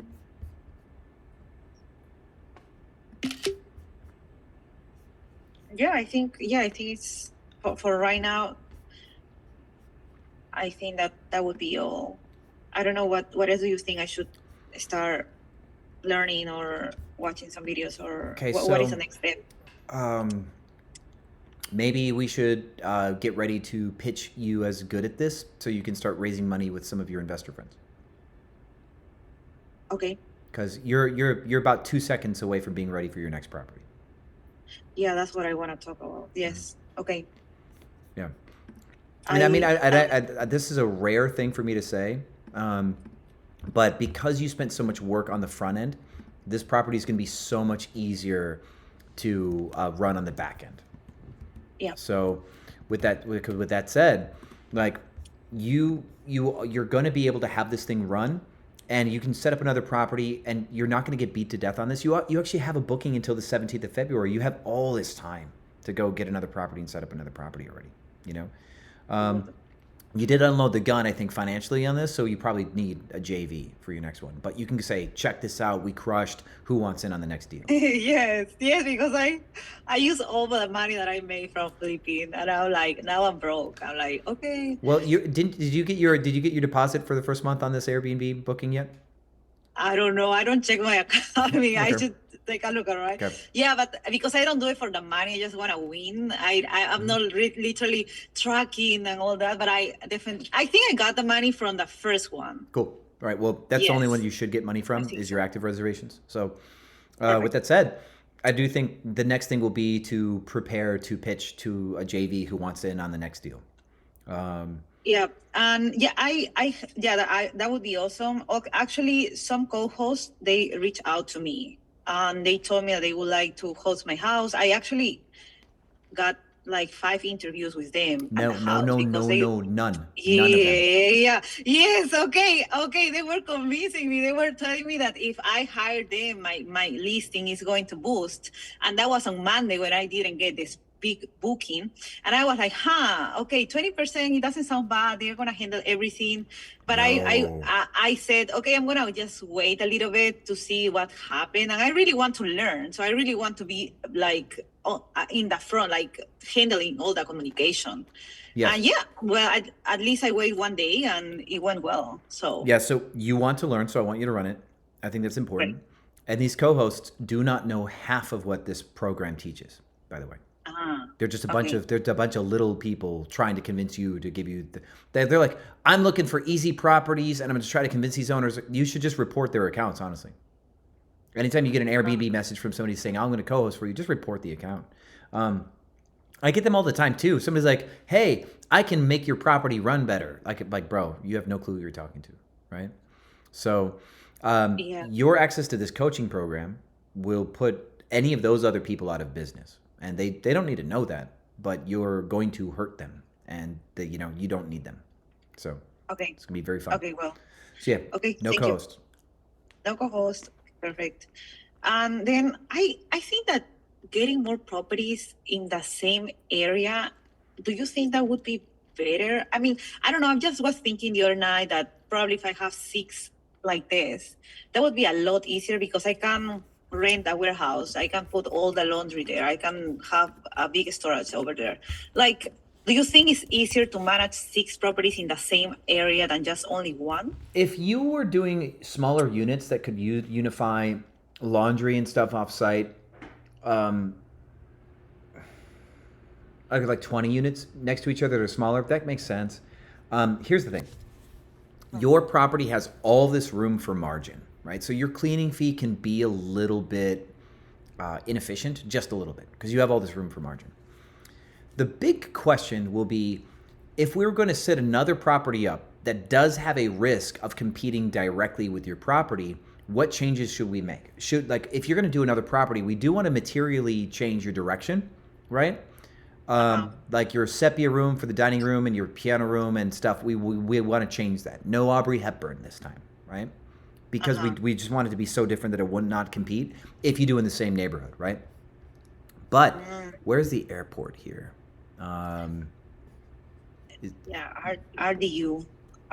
airport. Because you're Apex, which is over here, right? Yeah. And so people go to Raleigh, right? For stuff. Yes. Where's is the airport on the north side? Like by close, there it is. Yep, there it is. Okay. Yeah, it's like RDU airport. Yeah, Raleigh-Durham International Airport. It's 20 minutes away from my house. Okay. So if I was going to try to pick up another property that I want to be close, but have some opportunities, I might try to find something in the Cary area near the 54. Really? Oh my God! I'm really looking for a property in downtown Cary, and it's amazing. I mean, the house is a mess right now, and that's great. I might need to do another flip there. Cool. Yeah. Okay. Because logistically, people can leave the airport, stay in Cary, and get to Raleigh just fine, and get back to the airport. Cary is one very nice neighborhood. It's a very nice neighborhood. Yeah, so that's what I would do. Okay, got it. And Okay, then next property Cary. we still want to do a property type that doesn't necessarily compete with your design. And do you think the property should be this big or smaller, or even bigger? Well, remember our market research when we looked at this property. Basically the same research, right? So if you have your notes for market research from before, Yeah. I would just copy what we've learned and go with the same thing. Okay, so we said a property this big, basically, Yeah. because there are no many properties with 12 guests. There we go. And so if And that was now our market one research thing- before, we're going to copy that. Exactly, and one thing that we are seeing is that people have money here, and they don't care if there is 12 guests and they can just be 2 people. Yeah. that's This the booking thing. is really validating that people they want luxury. This booking's super Yeah. validating for luxury. So now I would probably talk to Karis and go, okay, Karis, like this property in Apex is doing good. We're going to do another property. We need it to be different enough so that way it doesn't compete with itself. But we also want to really appeal to the people who want that, like the statement of the property. Where do we go? And Karis will probably give you a different design theme. Okay. Yeah. Good idea. Yeah. So also, but in the meantime, try to put together like a little investment deck. You've put together like a fundraising proposal before, haven't you? Oh yeah, all the time. Yeah. At Then work. yeah, you don't need me to walk you through that in Cran. Now, what is going to be special for us though, right? When we put together a proposal, we want to go from the very top down through the deck. What is the short-term rental industry? Here's some short-term rental industry data. We are optimistic or we're bullish about STR, right? So there has to be a bullish STR top of funnel. People need to know what it is and why we're bullish. Because people have to believe in short-term rentals to invest first, right? If they don't believe that investing in short-term rentals is a thing, then why even invest in you, right? So the deck has to start with short-term rentals, short-term rental trends, short-term rental opportunities. Then we want to get more anecdotal from there. And you can say, these are success stories. You can put success story anecdotes at the top of the deck. And then you're going to do this, but slow down. You don't just point and click. You just don't throw money into short-term rentals and it works everywhere. Here's what we have discovered is the secret sauce to performance. So your turn is going to be short-term rentals so great, so great, so great, but it takes expertise. Here are the factors that create success. And then you go, here's why we are perfect to excel within these parameters, right? And then you use your own property as a case study within that in the back half of the deck. Yeah. Okay. That would be the same, right? Like pay them annually, interest annually. I mean, just like interest. Your terms, you can do whatever terms you like. So you can take debt, you can take an equity spread, you can have them invest in everything and you become the co-host and you take a percentage of the revenue. That's another thing you can do too. So if you want to do your typical flip relationship, you can do that. Because I'm more here to build equity on the house. Yeah. So take an equity position, do a JV. Eventually though, that debt could turn into, let's say somebody's not going to renovate. You just want to pitch somebody who already has a property that you think would work. You can go to that owner and say, I want you to short-term rent this. Here's the same deck, same belief system, same case study, but then your offer would be you buy the furniture, I do everything else, I run the whole bad boy, I keep a percentage of revenue, you keep the rest. And that's what a co-host agreement would look like. But I do like that you go for equity first on a remodel. I really like that you're doing this like value add flip thing instead of just co-hosting. I really like where you're going. Yeah, I don't really want to. Co-hosting. I don't think it's my thing, but I love building equity in the house, especially in those neighborhoods. The houses are like doubling in every 10 years. So. That's good. Yeah. So for you, when you do get to co-hosting, it's going to be once you have systems. Like that's going to be. Yes. So you have one reservation right now, which is not proof of systems. Yes. But your reservation is proof that your value add play work. That's the proof that you have with just one reservation. That was amazing. Yeah. Exactly. So I'm sure you can get investors to go, holy shit, she did this thing went way better than a regular LTR flip or something, right? Yes. Look at the ADR on this one, the reservation is soon. So people go, I love fix and flips. I love BRRRR, right? I love the equity. And you say, well, this is 3 times what you could get out of a regular fix and flip. Check this out. And so people, you can recruit people out of the fix and flip world, investing into like the more slow stuff. Your one reservation is enough data to do that. Eventually though, let's say you do 3 of these flips, right? 3 of these like value add short-term rentals. By the time that's done, you'll have 8 months maybe of data. you know, maybe a year of data if you move slow enough. But in that year of data, you'll have housekeepers, you'll have turnovers, you'll have guest situations. You have your team already. I mean, that's going to be a lot easier. Yeah. And at that point, that's when you pitch. That's when you pitch for co-hosting later, once you have systems. So yeah, for right now, pitch for your what you did just now. I think you should get on that right away. Price labs will take some time to bake because you do have a booking that lasted so long. Use that one rule set to give discounts for 5 to 14 days, starting in February. Get on a channel manager so that way you don't have this Verbo thing happen again. That's going to be a big thing. Oh my God, yes, I'm sorry. Yeah, like you. That I was guess a big mistake. Yeah, I remember we talked about how you would. Yes, you told me. I completely forgot. I didn't know that it's going to be booked. I did tell you. So that's why I'm gonna scold you a little bit. But we all make some newbie mistakes. So. No, and you don't know all the mistakes I made, but that's fine. We don't have to talk about that. Yeah. Everything looks good. I will do that rule in Airbnb. Are you okay if I jump the last person at the final, so you can check that if I did it sure. right? Yeah, you can get back in line. It's totally fine. Thank you, Sean. And yeah, so yeah, I'm really want to do another house because I'm bored right now. I don't know what to do. Yeah, with that long of a reservation, you got nothing to do. Okay, I think I should go to Hawaii, and then I'm like, no, I think I should get another house, right? I need to be doing something because I'm already bored. I mean, Stacy's not even replying to me. She only texts me like, "Hey, do you have the salt?" And I'm like, sorry, it's coming from Amazon. Yeah. Well, I'll talk to you a little bit later in the call. Yay. Thank you. Bye. Right. Take care. See you. All right. Faith is next to Faith is here, but I don't see her in line. Happens sometimes. So, Charlie, you are able to come back in, and if Faith shows up, of course, we'll do the typical. We'll do the thing. So.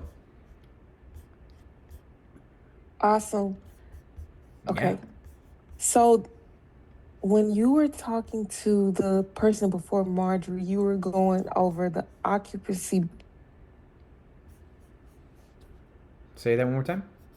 When you were talking to the last student, not Marjorie, but the student before her, you were talking about the occupancy-based adjustment on price labs. Yeah, so occupancy-based adjustments for price labs as a way to like change up our last-minute discounts. Yes. I am the new unit. I'm kind of empty for like the last week of, well, my weekdays are slower is what I would say. And my prices are dropped, and I utilized the pricing strategy from 2 weeks ago where we put the 20 and 30% and we dropped the prices on the overall price on price labs. But my lead time is like slower, and I do have a couple of gaps during the week for the new townhome. So I'm okay. So your like trying new to see townhome's got some gaps. Yes, and I know we went over like on the neighborhood data on price labs. Anything under 30%, we need to add the 20 to 30% discount on the rule set, but also drop the price. What is your is it your solutions at Uvo or something like that? Yes. I don't know if I have your thing in here. I'll resend it. Yeah, please. So because also now that we've done some, remember everything's theoretical, right? So when I told you to do that, how has it been working is the next question. So when I first implemented it was working pretty good, but I'm thinking it's the review. Okay. That kind of... The Tulum or the Modern or which one? The Tulum. Okay. So you're saying that it was working, but you think that a review has messed you up? Yes, about the car break-in. And you've already gone through 2 review things? I am going to do the second review today. Okay, let me check. So when we used our AI, right? I actually had a conversation with our AI because I had something similar where it's like, I just don't think it's going to work out. I'm like, we need to fight this review. We need to try some form of argument. And because the first one that I did didn't work.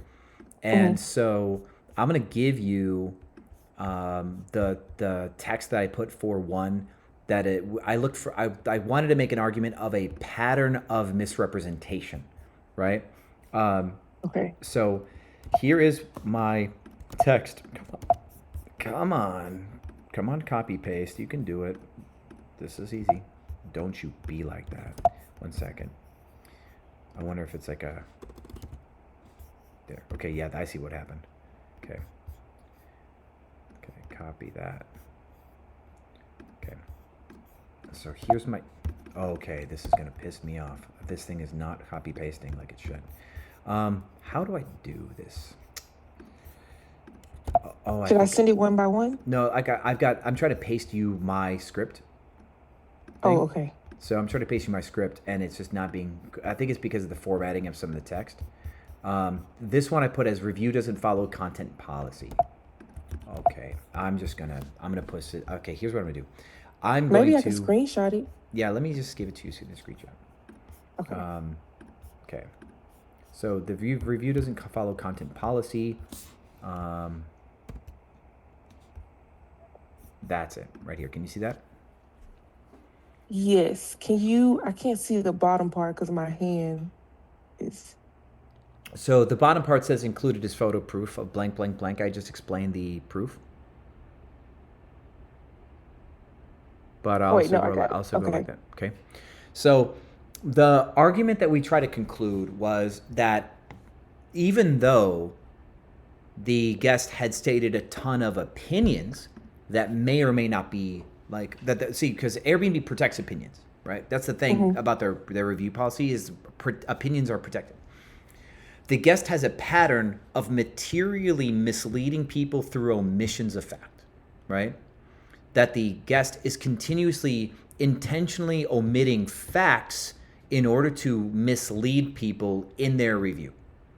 So their review does contain opinions, sure, but the opinions, then the opinions are presented while intentionally omitting factual information. And that's what we try to do for this one. And that might be your best kind of argument for your situation. It's tough. Okay. It is really tough. And if that doesn't work, then you're going to take it to arbitration. Okay. Because that's literally the only bad review that I received for that listing. Yeah, and so that may not be the real problem, right? So, but then like people, they would inbox me and be like, I saw the review about the car break-in. Is it a safe area before booking? Okay. Well, yeah, so but people are communicating, which means that your listing is desirable, right? People would like to book with you. So here's something that we can build right away. We're probably not using orphan day stuff effectively. See that you don't have a custom orphan day prices? Okay. So you have a group level 35%, weekend 35% between 1 and 5 within. Holy shit, that's absolutely aggressive. Actually, you do have something, but you shouldn't be applying it to weekends. So let's do this. What I would do for custom orphan day prices, we would do something like what you just did. But I would probably put 25% weekends, like percentage off. I do 25% off within a certain date, like a certain range, and then something else a little less aggressive within another range, right? So I'd be trying to 20%, so between 1 and 5 nights, like this, and then between 0 and probably 35. But then anything beyond 36 days, you'd about only do like 18. That's probably what I'd do, because I think your discounts are a bit too aggressive there. Now, but that also does lead to another question, right? Your settings aren't actually working to get the bookings, right? That's another problem. So I think we have to change multiple things to get this right, because you aren't getting these weekdays booked much, right? Right. And so since these weekdays aren't getting booked much, being like, you're more aggressive than I want you to be. And that means that when you're dropping your prices here is probably part of the problem. And we need to be more attractive here somehow. Let me think. Are you using reverse weekend bundles for pretty much every single weekday? set? Yes, it's a mix between the weekend bundle and also the winter weekly Okay. bundle. Yeah, for February, I see that. But then, are like Hmm. in March, are you using reverse weekends? March 24th, March 31st. No. Okay. So what I think I'm seeing is we need to use reverse weekend bundles every single week. Um, July 14th, maybe one of the only ones that we don't do it because it's 46%, and the peak over here is like 92%. I think the Okay. peaks need to determine reverse weekend bundles, right? Not the valleys for you. So you've got, but even this one, right? Like Saturday, August 29th, you could instead like go to August here and say, okay, August 29th, we are requiring a longer stay here. That's fine. So like these, you can Right. require a 4-day minimum, like just like that, right? That's Mm. okay, right? That can work for those, right? But then we also have one here, July 11th. We can go into July and look at July 11th, and cool. And so you've got 3 4 4 3s here. Like yeah, these you probably can increase to 4, right? Because you've got so much demand, and these ones we probably could increase to 4 for now too. And we'll just figure it out when we're there, right? Because it's Okay. you're so far in advance. A little bit of protection. Hmm. Now though, every other single weekend that's not these super high demand spots, every other single weekend that doesn't have these high occupancy spikes, every single weekday section should have a reverse weekend bundle in between, all of them. Okay, got you. So we So, really need to incentivize. And here's what I might do. Let's come up with what I would call our Atlanta reverse weekend. Okay. okay. Let's go to some dates that are okay. So you can't see the weekdays here because Airbnb's broken. But these are weekends, right? So Hmm. I'm gonna take this and make a placeholder so you can see that this is a weekend, right? This is a weekend here. I'm gonna change the Okay. color so you can just see it, okay? And then this Sunday, Monday, Tuesday, Wednesday, Thursday, Friday, Saturday. Okay, that's super wild, but yeah, let's say that this is also a weekend too, okay? So now, if these purples are our weekends, our Monday, Tuesday, Wednesdays are our tough days, right? Right. Okay. So what we're good? Which days do you normally run it on? Monday, Tuesday, or Tuesday, Wednesday? Monday, Tuesday. Okay, cool. So for Monday, Tuesday, we're gonna do kind of like an Atlanta reverse weekend. And so what we're gonna do is we're really gonna try to get our weekdays booked first, okay? And so we already have your 4-day, 5-day discounts, right? Hmm. What is your 5-day discount? My 5-day. Let's see.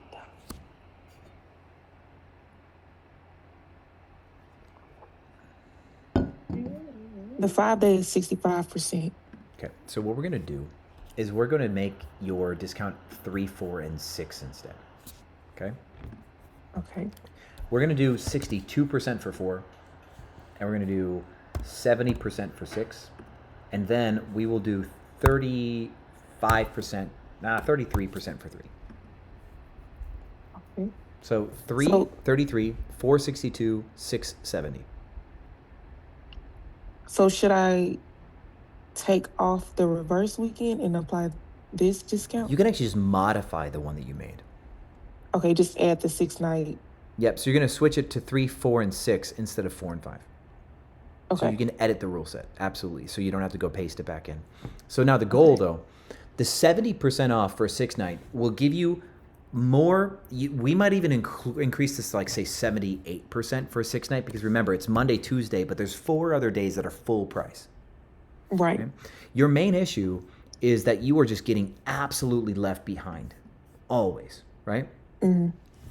And your 35% off Orphan Day strategy is throwing you into your minimum, and you're still not getting booked, which means prevention is better than cure, right? There is no cure for the problem that you get when your weekends are booked.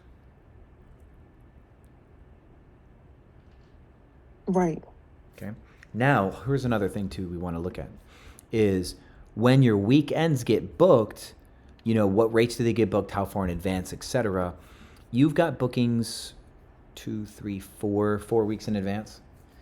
I really want to continue to try to do rate protect your weekends. I really think that that's the best move. Your weekdays here aren't coming down enough out here. So what I think I'd like to do for you too is I'd like to go to day of a week. And we're going to gut your Tuesdays.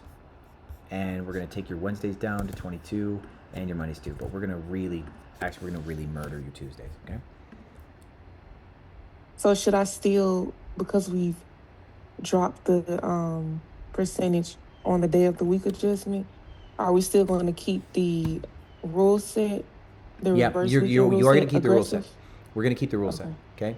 Because remember, everything is relative to the price. So by killing your Tuesday prices, the discount that happens ends up becoming smaller.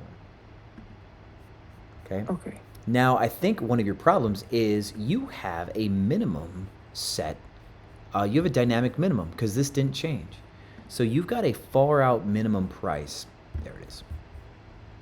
And actually, let's do this. Beyond 150 days, okay? That's your problem. Okay. See now everything's about to change. That was your issue.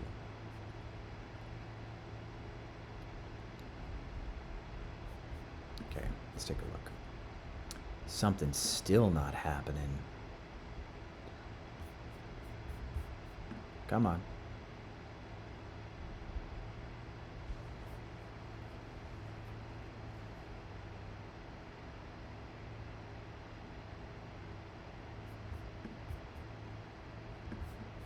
What's going on here?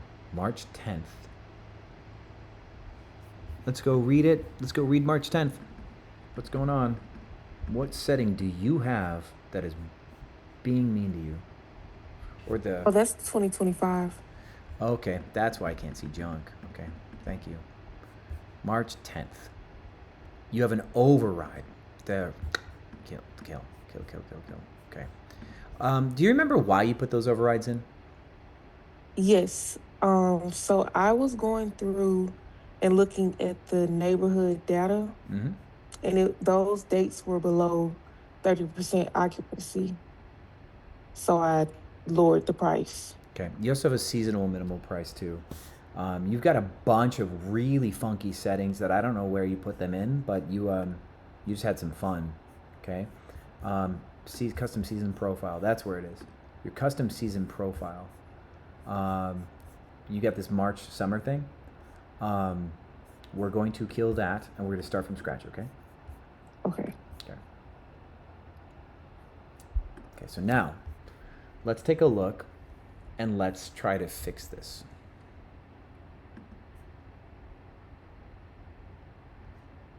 Let's see what we like and what we don't like. Okay, see, now this is completely different, right?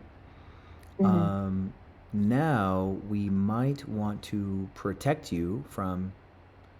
Wow, yeah, see how low these go? Yeah. Way out in the future? Like, so Price Labs does understand that shit stuff out here is what Price Labs understand. So now let's go far out prices. We're going to change this. Custom far out, we're going to do a rate protection gradual increase. And we're going to go after 35 days. We're going to apply a 150% over 600. I think is going to be a good rate increase. Yeah, that might do it. So now let's take a look at your chart and let's see how it behaves. It's still 180 here.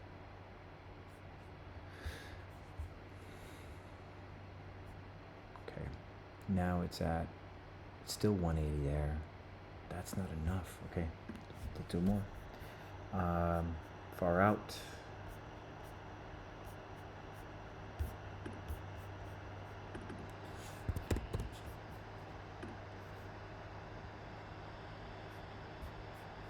Okay. So what we're doing is we're using the far out to create a grade that climbs far future that gives you far future rate protection. Okay. Okay. Because we need your weekdays down, right? We need them down. And so now, see, look at your March weekdays. Pretty brutal, right? But now these days can actually get booked potentially before your weekends. And Right, because we dropped the price. And that would be the best thing for you. And you know what? If you give somebody 70% off of these 2 days, if they book 6 days though, 70% off of 150 is a little, it's like maybe $100, $110 off each. So they get Monday, Tuesday for 40 each, but then they have to pay full price for 4 more days, right? Mm-hmm. And that leads to Wednesday, Thursday getting booked, or Sunday and Thursday getting booked. That leads to that, which is also not happening for you. So by giving Monday, Tuesday away generally for free on a 6-day stay is going to solve one of your biggest problems. Okay. And so the next thing we want to look at is, are there points at which we can rate protect a little bit? That's going to be a thing. Do not apply the reverse weekend bundles to FIFA, actually, obviously, right? So you can also now, actually, yeah, so you could create a seasonal minimum for these rates here if you wanted to, between Tuesday the 9th and July 18th, June 9th to July 18th. So we go custom seasonal profile, June 9th to July 18th. We did the pricing for the FIFA, for the World Cup. Yeah. Just did it manually. So, but we're gonna put it in here. If you have it in group settings, that's fine. Did I say July 19th? Yes. July 19th? Okay. Mm-hmm. So minimum price now, you can actually set like a hard cap on the minimum price. Okay.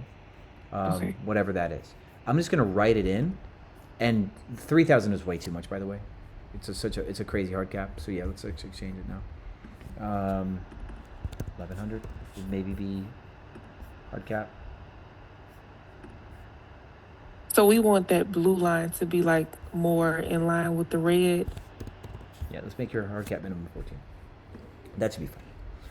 So yeah, so what we're doing is we're taking out where it dips down here, July 7th. We want to protect that. So that's what we just did here. Let's see if Faith came in and we just missed her, because I'd feel bad. No, I don't see her. Okay, cool. Sweet. So this is much better there.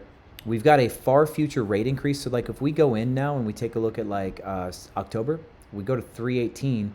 See how the far out premium's 92% higher? It wants you at 165. Mm-hmm. But October, we got you at 92%, right? So no one's going to come in here and just gut you. Actually, here, we guys got to delete these now. I was going to say I added those because I wanted to get ahead of like the slow season. Okay. So I'm okay, like, cool. okay. Then, so here's what I'll respect. You can put these in, that's fine. And this rate protection for the weekend is totally cool. If you want to, you can just hard override these dates and then create like length of stay discounts if you want to as well. If you really want to get ahead of slow season, I can respect your thing. Your weakest stuff is going to be the first couple weeks of December, and you're going to have a week of September here that's low, okay? But a lot of it, see, look at this, October 23rd is a high day, right? October 24th is high. October 16th is high. And then November 26th is high. So as far as like, your weekends really do govern your strategy. That's gonna be the main thing, right? Your weekends govern your strategy. So putting in those those bottom outs for your weekdays, I'm cool with that. Okay. Just we want to make sure that we recognize like that your weekends will really govern like your rate strategy. And so I think what we did for last minute is going to be a better fix here. You have dropped your prices a bunch here. Hopefully you can get booked. But your main issue is like you're not really getting a lot of action farther in advance, and that's what we're hoping to fix now. Because when we look at like total occupancy for even like March 31st, April 1st, we're looking at market occupancy at 33%. And that's looking at Atlanta as a whole, right? And your property isn't exactly like downtown Atlanta either, is it? It is. Oh, it is? It's okay, 7 cool. minutes Right, from then, downtown. Sweet. Well, then that's going to be to your advantage, right? Your other property is not, and that has a harder time getting booked when the occupancy drops. Right. Yeah. But luckily, that unit during the weekdays has been performing pretty well with the the 20 to 30% discount when the occupancy is below 30%, and I drop my prices. That strategy has been working for that property. Cool. All right. So yeah, we have to find out like this is going to be like qualitative. We have to like figure out what it is the nuance between the two that then gets results in one and not in the other. And maybe the location for the other one's good for a certain reason in a certain way. And this one not so much. Maybe there's a bit of like maybe there's something that people like about the other listing for a certain reason. So the other one is 7 minutes from the airport. Yeah, that does make an easy logistical thing. Yeah. So this one, the Tulum one, might have better jumps for events, right? You get better event bookings, but then you just have to fight harder in the other non-event times. That could be real. That could be a real scenario. So do you think I should, for the rule set, make another one with the 3, 6, and 5? I believe we talked about make another one for specifically the Tulum unit to see like. Well, no, the we were just looking at the Tulum one, right? Yeah, but I know we Oh yeah, instead of editing the rule set, we create one for one property, one for the other. Yes. If one is doing better than the other, and it's not a market-wide problem, then yeah, you will have two different rule sets because the properties have different needs, and you will want to be that granular. Okay, got you. So make a new one called like the Tulum Reverse Weekend. Got you. Yeah. We'll do that, and cool. And I know it's we do have another hand, but if you got one last question. Okay, I was going to say, I do know that it is slow season for me right now, but what my competitors are getting booked at versus what I'm getting booked at, like I'm literally dropping my prices for the Tulum unit. Say that one more time. So for the Tulum unit, I know that like my design is much better than my last unit. And compared to my competitors, like I'm having to drop my prices even more, which I don't think I should have to. I'm trying to figure out, like, I want to get more revenue out of that unit.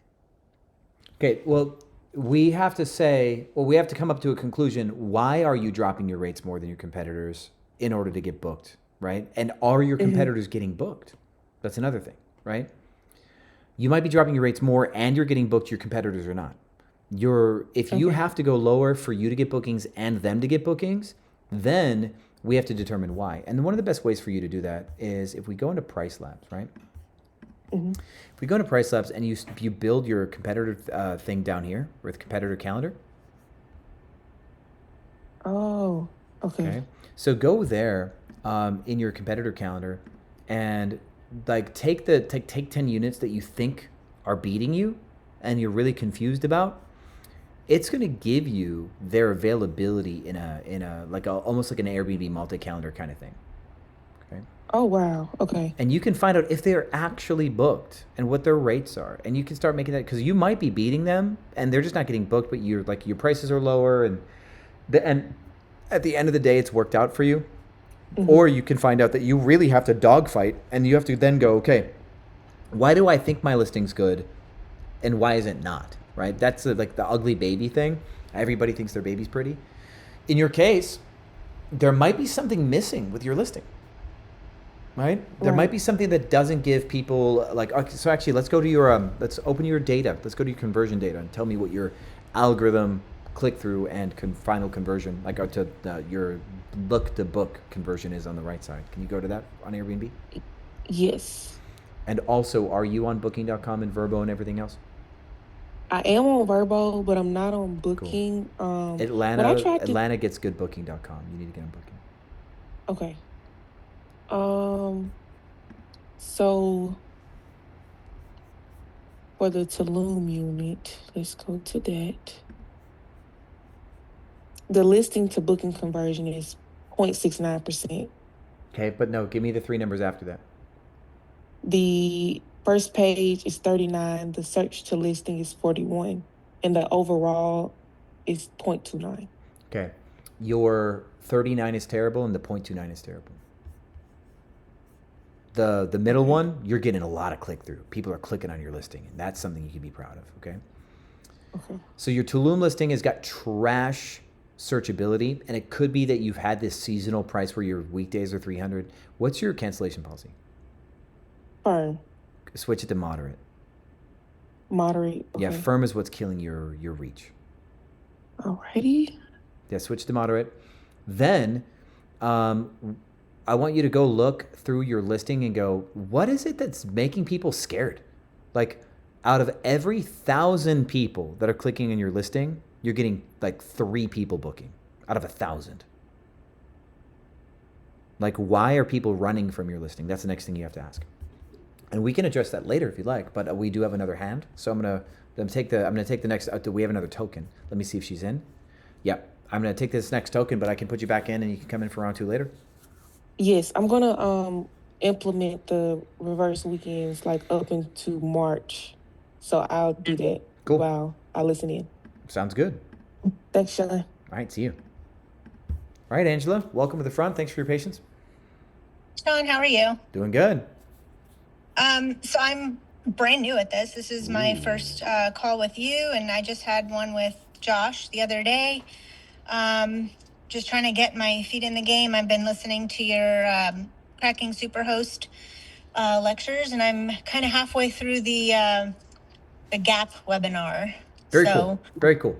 Where are you based? I'm in Orlando, Florida. Very cool. And that's where you wanna launch? Yeah, I think so. You had mentioned my backyard is the best. Yeah. But I think is it pretty competitive over here? Well, it depends. So you go down towards Disney, it's a completely different game, right? Yeah. Function and search intent matter. So if you wanted to do something down by Disney, you'd have to really go into like a crazy immersive design and stuff like that. If you're looking to do something in Orlando, like studios and stuff, like by Winter Park or something, you know, or is Winter Park where all the cool restaurants are by the park? Yeah. They do have a lot of cool restaurants in Winter Park, yeah. Yeah, right over here. Cool. So if you did Winter Park, completely different tone, right? Okay. Completely different tone. So that's... I also don't live too far from the Orlando International Airport. Okay. Let's see. Let's look where the airport is, because that's a big factor too, logistically speaking. Mm-hmm. When we do houses, we like to do our houses between the airport and where people are trying to go. So the airport's down here, right? If people are trying to come into Orlando, then Barber Park here and up through Lake Como would be logistically on the way. The executive airport's not the same, so yeah. No, it's smaller. Yeah, but the executive, it looks like it actually might get traffic, which is crazy. So with that said, that between Belle Island and Lake Como is logistically between Orlando. So if you did houses and stuff where people are trying to get downtown, but they want to they want an easy thing, that's a good spot. Okay. If people are going to Universal Studios though, right, potentially also, then this area here, like between Millennia and Pine Castle, people could also hit Orlando or Universal and come up to downtown. So this section is good for houses. If we're looking for like a more robust spot, we're going to Universal and downtown. This area is going to be good and like central to all 3 things, which is the airport and both, right? So we can consider this spot if we're doing houses. But if we're doing apartments, location, we want to stick to where we see these this yellowish color, orangish yellow. Sand color. This is high traffic area. So we really do like nailing location with apartments. So Sean, I can't see your screen. Oh, I need to not do that. Sorry. My bad. I do that all the time. Like just 2 hours in, I stop sharing screens. Oh, there we go. Yeah. Okay. So to recap, airport is down here, right? And so the best spot between the airport and downtown is going to be Barber Park through Lake Como like this. Okay. But considering Universal Studios is over to the west, if you're looking for something more robust where people could go multiple places, then this Cypress Grove area here to Millennia gives people access to all 3, right? So that would be like a robust location for houses, right? 3-bedroom plus. That's probably my first intuition on 3-bedroom plus. But if we're doing apartments and lofts and studios and stuff like that, then we want to focus on the places that are kind of color-coded on the map, right here, right? Okay. North side of the Milk District, you see all this whole walking area. It's probably like a mall, right? And so we look for streets that have that. So right here is just all of this on Mills is a bunch of walking stuff, right? High traffic, a lot of cell phones is what that actually means. It's a lot of cell phone activity. And so we see that stuff up here too. We see it in Winter Park as well. And so we can try to validate any of these like hot spots where we see a lot of like activity, and try to ask, why are people there? And then we can start looking for properties that service those areas and see if we can find things that are making money, right? Okay. And that's kind of like the concept of like looking for the gap in the market. We then also want to look at what design styles people like, and maybe where hosts aren't so good at this. If you notice, actually, hold on, let's go to flexible. Let's see actually what's around here. So around Winter Park, there are 132 properties in this area, which is not a lot if you think about it. We zoom out. Yeah, okay, so there's over 1,000 in this whole area, but if we go focus on Winter Park, I think Winter Park is a little underserviced still. See that? Yeah.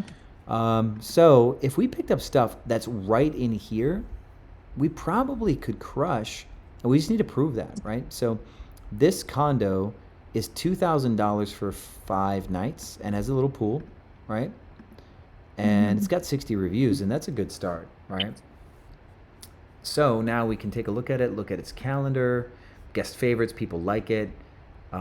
It's damn well booked too, which is cool. It's 30-night minimum. Okay, so it's a monthly stay. 30-night, okay. And so since it's a 30-night minimum, that means this person's not competing with you. That's great. We love that. Let's keep going. Let's see about this person. This one's ugly. Right? And so since it's ugly, if it's getting bookings and it's ugly, we love that too. Right? That's part of what we're looking for, losers that we can beat. It's Right. ugly, but it's guest favorites. So that means that people love the price, right? An ugly listing that's guest favorites means that the price is right. That's the only Okay. thing that people could enjoy. It's got bookings in March and April and May. July, it's blocked. Okay, cool. But through May, it's got bookings, which means whatever this price is right here is like tasty. People just love this price. And so it's a 3-bedroom, and yeah, this rate is really low. This person is too cheap.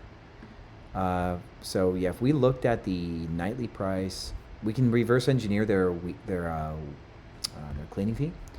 So let's try to reverse engineer their cleaning fee. $794 for 3 days. Let's see if it's the same for these 3 days. We're taking 2 separate 3-day samples, and they're both $794, which means the nightly rate is consistent. Okay. If I go too fast, stop me. Okay. But we're $794 for these 3 days, and we're $794 for these 3 days, which means that 3 days plus the cleaning fee is the same in both. So now we're going to take the 4th day, because every single day is the same price. We're doing algebra. So the 4th day here will be kind of the thing that we're trying to isolate. So it's $794 for this, which is 3 days plus cleaning fee. So when we do this search, this is 4 days plus cleaning fee. So the difference in price is 1 day. Okay, so when we pull this new number, the difference between $794 and the new number for this is 1 day's rate. And so between $794 and $1,009, that's the difference of the day's rate. So $794 it's $213 per day is what their charge is. So if we take $213 times 4 nights now, that is their total 4-night rate. So that puts us at basically $852 roughly. And the difference between $852 and this number is now their cleaning fee. So their cleaning fee is basically $155, $160. So now we know that their rate though is $213 a night on the weekdays, and that their cleaning fee is $115 or $155. So to get their weekend prices, we just need those two numbers, right? We got the $213 and the $155, which means 1 day plus 1 cleaning fee is $160 or $367. So this number minus 367, ballpark would be 450, and that would mean that their weekend prices are about 225. So their weekend prices aren't higher than the weekdays, roughly. They're roughly ballpark the same. So they're charging $215 to $225 a night is what they're charging way far in the future, and we can check to see if that's the same over here. So we can check their March dates for these days. Again, their cleaning fee is $155, so we're going to remove $155 from this top number. And that puts us at 640-ish. And so 640 divided by 3 would be their nightly rate. And it's, still just over 200. So this person just consistently 200 and change, low 200s. We can do it again here. This number minus 155 puts them at 630 something. Again, they're about $210 a night. So, And they're doing pretty well with not even changing their prices? yeah, they're not changing their prices, which means they're absolutely too cheap. They're just too cheap. So what we know is this 3-bedroom property that's ugly is getting booked through May at $200 a night. But booked through May is probably more peak season too, which means they probably have a hard time in the winter. They're going to learn that. They only have 10 reviews, which means they're probably pretty new, right? We go to most recent and we scroll all the way down. Yeah, they started October, right? Okay. They're probably going to have a rough, slow season because they're a little bit ugly. That's one thing we know about highly seasonal markets. Anybody can make money in peak season in a seasonal market. Slow season, they can get their butts kicked, right? So this person, like, if we look at their photos and say, what do we like? It doesn't look dirty. This stuff doesn't look old, but this looks old and flimsy.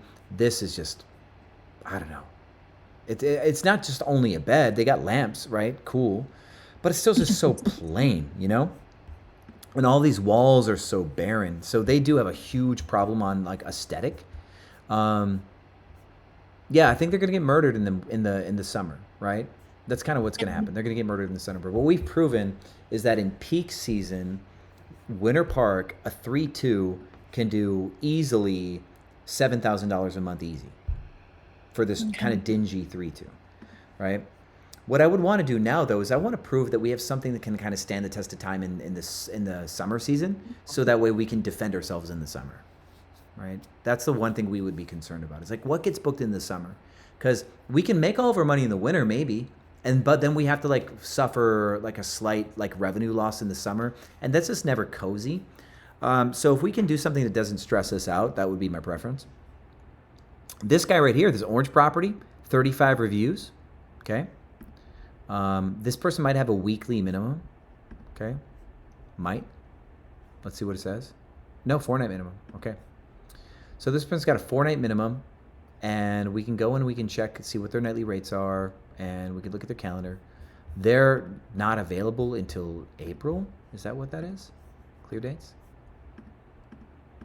Okay, yeah, this person's very loosely available. Okay, they got a booking in May through June, and they're booked maybe March to April. They might have multi-month stays. What I want to do then to check this out, we go to reviews. We see stayed over a week, stayed about a week, stayed over a week. Yeah, so stayed over a week means that people might have stayed a month, because that's the longest term that we get. But we got a lot of stayed over a weeks here. So this person's getting a lot of monthly stays. Good to know, right? So now let's go check and see what their monthly rate is. Like, why are they getting monthly stays? They're $3,400 a month, which is a steal, I think, right? So they're getting a lot of monthly stays because they're getting $3,400 a month. With that said, let's keep looking for somebody who might prove to us that our short-term winter park strategy will work. 134 reviews with a kind of like an old listing, right? Like, all this furniture looks like very unfortunately lame, you know? I mean, this looks like there's somebody put in like money into quality-ish, but it still just doesn't make anybody excited, I don't think, right? I don't find this furniture to be exciting. And their photos are poorly taken. I'm not talking to troll, but this wrought iron furniture leather blend, it's like, were we going for French? Were we going for transitional? We couldn't make a decision, right? So this shows that there's enough quality that people go, okay, the host is cool. The host cares. The host bought real furniture. So they do get the benefit from that. The host bought real furniture. Thank you. The host is not mean. The host is not rude. They probably care. And so this will get bookings when people are trying to determine what kind of host it is. But it still just doesn't excite people, which means when it comes to winning preference, it won't win preference on being exciting, but it will win trust, right? This listing has a lot of trust. It just doesn't have a lot of excitement. And so it does have bookings through March. It's got bookings in May and June. That's cool. Let's see what its rates are for the weekend out here. They really don't drop their prices for this 3-bedroom out here, right? Let's see if the prices stay the same over here, though, too. Yeah, they really don't change their prices for peak season, it looks like, also, right? And so here's what's kind of fun about this.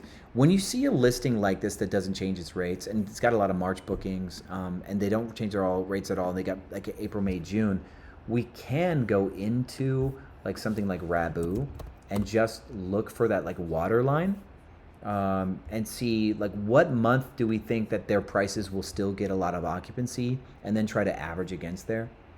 So they're absolutely murdering March. So that's good to know. So let's see what March looks like. So yeah, March is peak, right? Now let's go back into this listing and try to make a guesstimation. So they got some April and they got some May. February is probably completely booked. March is completely booked. Let's see what their rates are for 3 days here. Oh yeah, they're not changing their weekday rates either. Wow, that's interesting. One thing that we do get the benefit of then with people like this, we're seeing like a lot of 3-bedrooms make mistakes. Your market may be to pick up a 3-bedroom and just not make the same mistakes, right? Because these people are making like peak season mistakes, slow season mistakes, like furniture choice problems. I do think there's going to be a lot of advantage here, but let's take a look at these 3 days here. So they're $14.94 for these 3 days. Let's see if it's $14.94 for these 3 days. Oh yeah, same. Again, so let's do algebra one more time. We know that these days are all the same. 3 days plus cleaning fee is $14.94. 4 days plus cleaning fee is $19.45. So $19.45 minus $14.94 equals 1 day. Does that make sense? Yes. Okay, cool. All right, so let's take the $14.94 away. Basically, 15 minus $19.50 is $4.50. So their nightly rate is $4.50 per night, and then $4.50 times 4 is $1,600, right? It's $1,800. So now, the difference between 4 days plus cleaning fee and 4 days is the $19.45 is 4 days plus cleaning fee. $1,800 is 4 days. So $19.45 minus $1,800 is 4 days plus cleaning fee minus 4 days. So cleaning fee is $145. That's a cleaning fee. Mm-hmm. So we know that their daily rate's $400. We know that nothing ever changes. We know their cleaning fee is $145, or they're like $450. So if we took their weekends here, like this, we take $145 and $450. We deduct that. We're at $1,040 minus $145 is $900. So yeah, they're still $450 on the weekends. They're just $450 ballpark forever. So what's cool about that is they're killing. Yeah, they're killing March, right?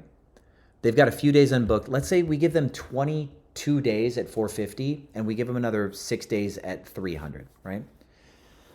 9,000 plus 900 is 9,900 for the 22 days, and 6 days at 300 is another 18. So they'd be at 11,700.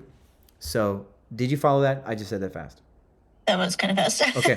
So what we're going to assume is they've got about 22 days at the prices that they want, which is $450. Okay. I know since it's peak season, if they drop their price, they'll get another 6 days booked. They have to drop their rates though, is what I think. Mm-hmm. So for 22 days, they're getting what they're asking, which is $450. And so $450 times 20 is 9,000. And there's another 2 days at $450, so that's 9,900. Did you follow that? Yeah, okay. Cool. And we're going to award them another 6 days at 300, which is 1,800. So we add 1,899, which is 10,900 plus 800 is 11,700 is what they should make. Okay. Okay. That's me doing math in my head. So what we're going to do is we're going to make a Rabu multiple, okay? If we took a calculator and factored 4629 into 11.7. 2x of 46 is like 92. And then we got another 25. So I'm just going to round it. I think this is a 2.6 multiple. 11.7 is about 2.6x of 4,600. You follow that generally? Generally. Okay, cool. So since we know 11,700 is 2.6x of high season, we just take this number and multiply it by 2.6x, and that's what this thing will make all year. Okay. So 2 times this is 70,071. 0.6 of 35 is like 18,000. It's maybe 19,000. So we get 71 plus 19. They make 90,000 a year making mistakes. Okay, that's what I think. That's what I think. So if we can find a 3-bedroom that we can chalk out $90,000 a year in return, we have a safe investment for a 3-2. Okay. Sean, I guess I'm very new at this, so my question is, we're doing all this research and like the Winter Park, trying to find our competitors and stuff like that. I guess the next step would be to call one of these landlords that we're doing this on and see if I can lease their property, or how do I find a property exactly. that So the prospecting side comes after the research side, right? Oh, Because yeah. if we don't know what's going to make money, don't waste your time talking to a landlord to pick up a property that's going to lose money. Right. Right. So now we have a script inside the program. You probably haven't watched that yet. Not yet. I'm still in the Don't webinar. worry. We got everything. We're soup to nuts. We got everything here. Okay. So we can look at maybe other things that people like about this property. It's got this patio. That's kind of cool. We look for maybe some features that people like and they choose, right? Mm-hmm. Locations. Oh, look, like if this is the actual building, which I don't think it is. It's just like the corner house with a white picket fence on a brick road. Okay, actually, this might be it. Okay, that's good to know. So we can actually find out where this is. But I might think that based on what I'm seeing is if we can pick up 3 2s in a garden style apartment in Winter Park, that's probably what we're going to go for. Okay, so Yeah. garden style 3 bedrooms in Winter Park, Orlando. Okay. Now, let's see if we can find. Let's see if we can find them here, right? If we can find in this Winter Park area, very specifically walkable though, we got to be strict. We got to scratch out something that's going to work here. Now, our rule is 2.7x rent to revenue, and our revenue was 90,000. You remember that? Yeah. So we got to divide 90,000 by 2.7. If we divide it by 3, that's 30,000. So we can spend a little bit more than 30,000 on rent. Okay? We can spend like 33, 34,000 on rent. So 33 or 34,000 divided by 12 is like just under 2,800, I think, right? So this is going to be our upper limit, this one right here, and this does not look pretty, so I don't think it's going to win. So, actually the inside's okay. Inside's all right. And for a house, cool, but it may not have amenities, and we might want something with amenities.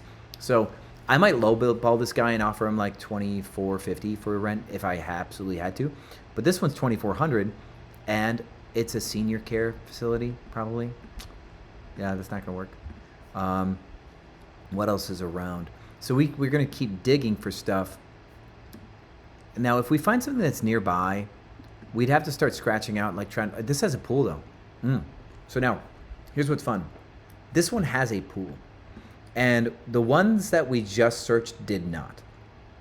So now the question is, for 33, we might actually be able to negotiate this down. So let's say for 3,100, right? 3,100 times 12 is 37,000, right? Roughly. And 37,000, 37.2, calculator. 37.2 times 2.7 is 100,000, okay?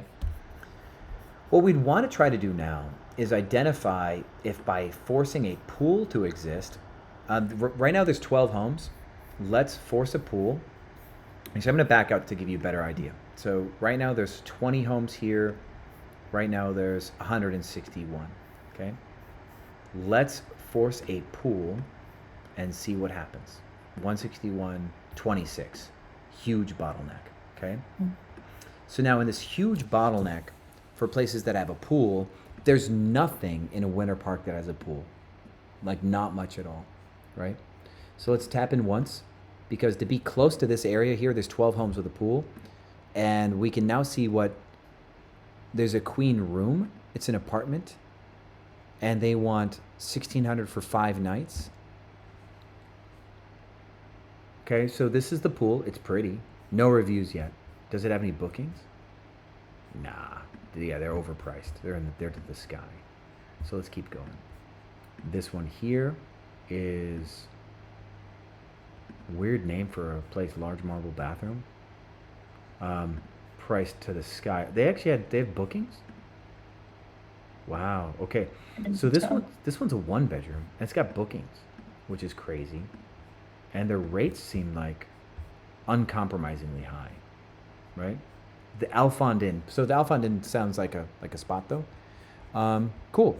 So in peak season, so this is the place, right? So there's these. So far, we've got 1-bedrooms with a pool though. Let's actually then refine our search a little bit. Where's our search? Did I delete it? Okay, no. Okay, let's go and do this. Let's look for places that have at least 4 beds. Okay, there's no places that have 4 beds and a pool. Okay. Isn't that insane? That's a bit insane, isn't it? Okay. So let's tap in a little bit. 4 beds and a pool. Winter Park, there's 14 homes in this greater area, right? But as far as Winter Park goes, there's nothing in Winter Park with 4 beds and a pool in this area. The closest thing we have is this, okay?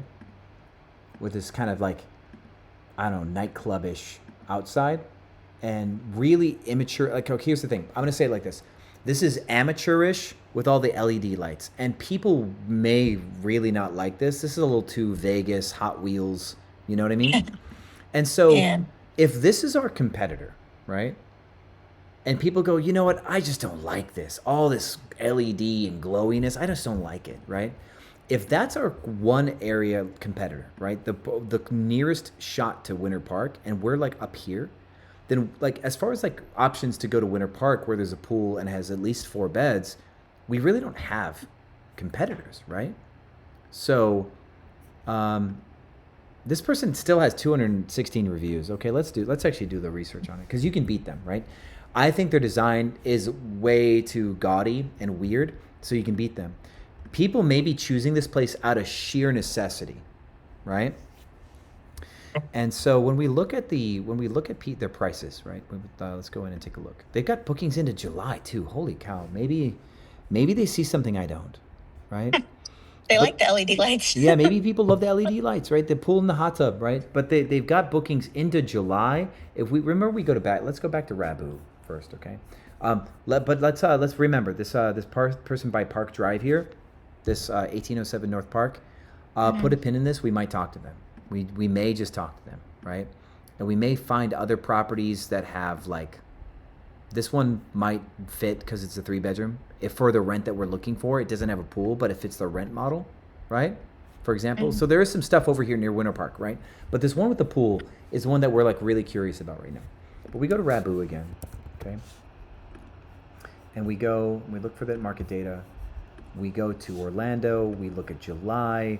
I'm expecting July not to be very hot, right? June, July. July is okay. July is an average. So if they've got bookings in July, which is average for them, and they're pretty darn full, right? We take a look at like what they're getting per day in July. We're just going to estimate, okay? We're not going to dig up the cleaning fee because we just kind of did that. And we're kind of working quick now since we're at the end of the half an hour. Let's say, their 3 days is 1,000.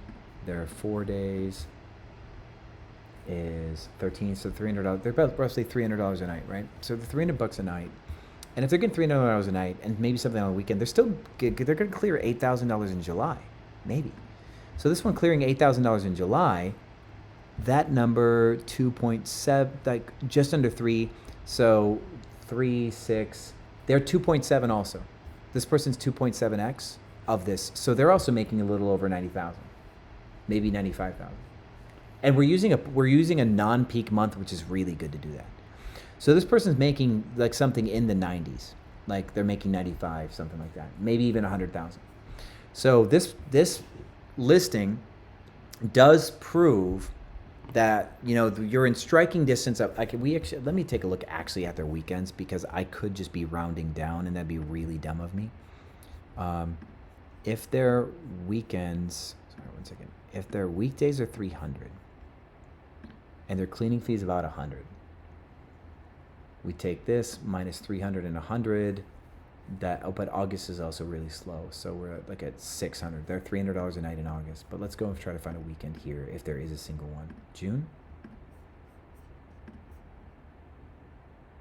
Yeah. Okay. So 300 and 100. They're at 950. So yeah, their rates are like 425 on the weekends. So they're getting $300 a day on the weekdays in June, July, but they're getting a 450 on the weekends or more. We also haven't taken a look at if they charge per guest. Yeah, look at that. It cranks up. So this person's actually probably doing 112,000 a year. Nice. I'm doing some fast math to summarize because we're kind of hitting the end of a 30-minute runway.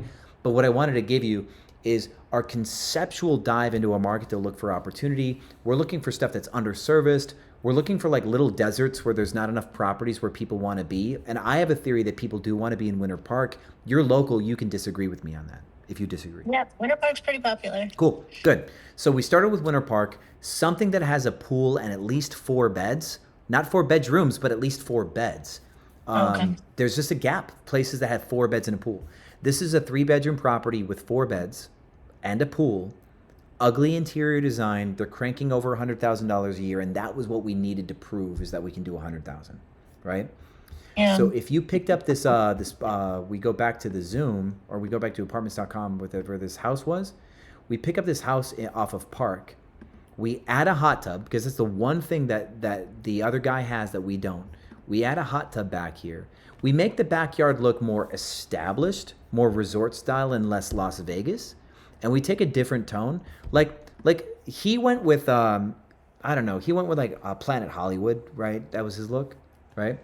He went Planet Hollywood, you go Caesar's Palace, for example, if I was going to try to give you like a tone shift.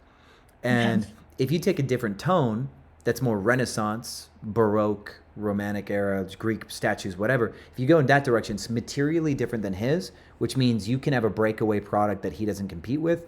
And I think if you have something that's a little bit more poised than his, you're going to have a broader market that likes your stuff. So this property on Park is the right rent for the intersection of beds and amenities. I would still try to negotiate him down. I'd probably want to get some upgrades done to this kitchen a little bit. That's probably going to be the one thing that holds me back, is I don't like those cabinets. But if we look at his property is like a bit problematic in its architecture to some degree. I like that it has high ceilings though, right? I don't necessarily like, oh yeah, his cabinets are much better. His kitchen's much better. That's going to be the part that maybe stands out. So if I was going to say the one reason why we won't take this one, I don't like the kitchen. But this otherwise, right, aside from the kitchen, if we can get the cabinets redone, so that way the kitchen's more aesthetic, this has everything else that's needed to compete with him. Okay. Yeah. And the property, this landlord, like from my perspective, doesn't really seem like he's going to be a hard guy to pitch from the condition of the property, right? Getting him to make the cabinets look better will probably be the hardest part of the negotiation. Okay. Cool. So that was an example. I would like you to take this process, go back and watch what I just did, like when we post this again, and like try to learn from like what I just showed you and go, okay, let's change this a little bit. Maybe let's look at a different neighborhood, or let's go deeper. Like everything that I just did, you can pick up the baton and keep doing more research. Look for more properties with pools. Look for places that have 5 beds or 6 beds and see if you can find kind of similar numbers, right? The process of finding the numbers. That's what I would like you to practice. And you may go with what I just showed you as your go-to market. We may modify it slightly as you discover more nuance to what I just looked at. Yeah. And then next week we can talk about talking to landlords. Yeah.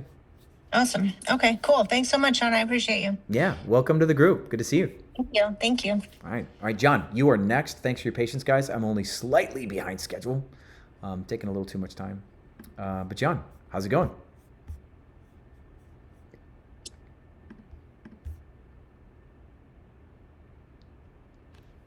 Sean, can you hear me now? Yes, I can. Apologies. Good to see you. Good afternoon.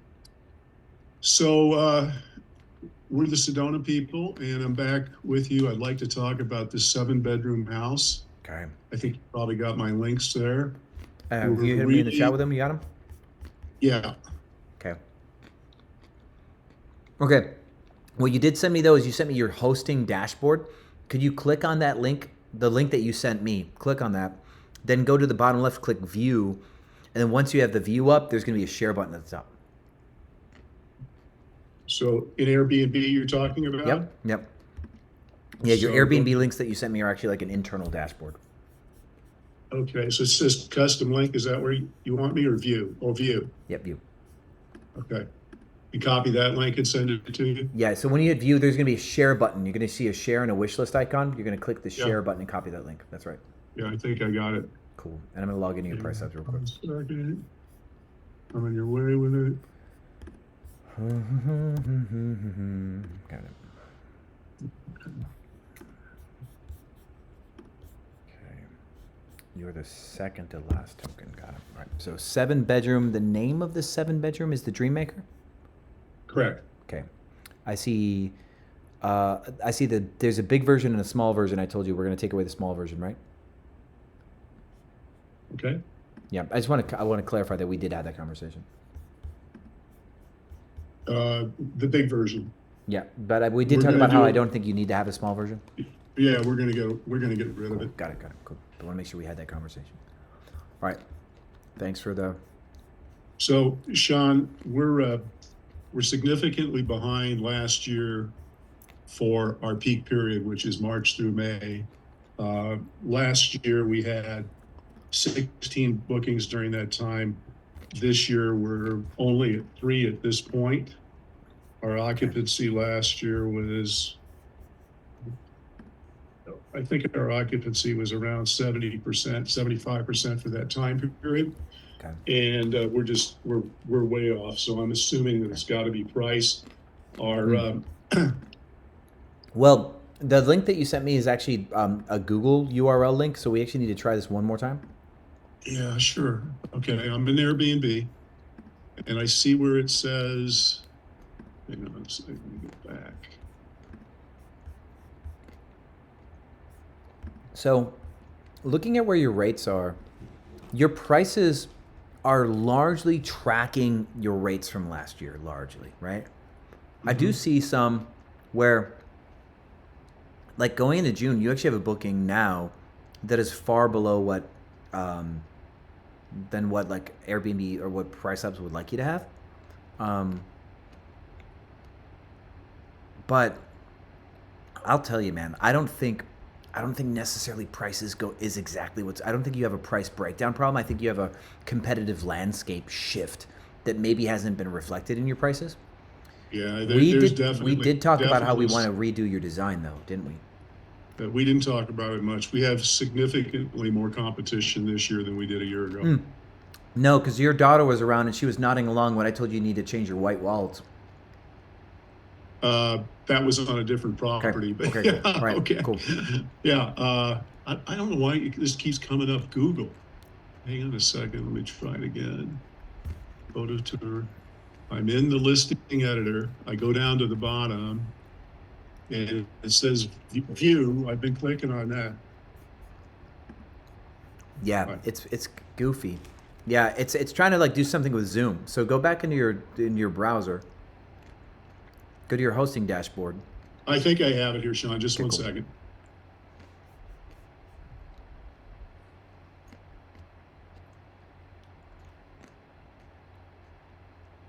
Have you guys made a wish list of you and your competition together for this property? Somewhat, though it needs to be worked on. Cool. I think I would like to see that. All right, so I think I have this now. All right. I'm not sure why it was doing that other thing. Okay, yeah, this is it. Okay. Did you get the new link? That looks like it's right. Cool. Thank you.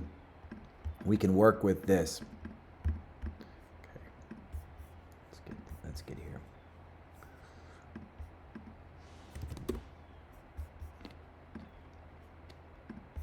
Okay, so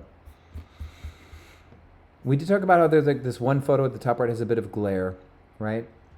Yeah, we're working on that. We got the photos switched around a bit, but that one we need to do some work on to get it cleared up.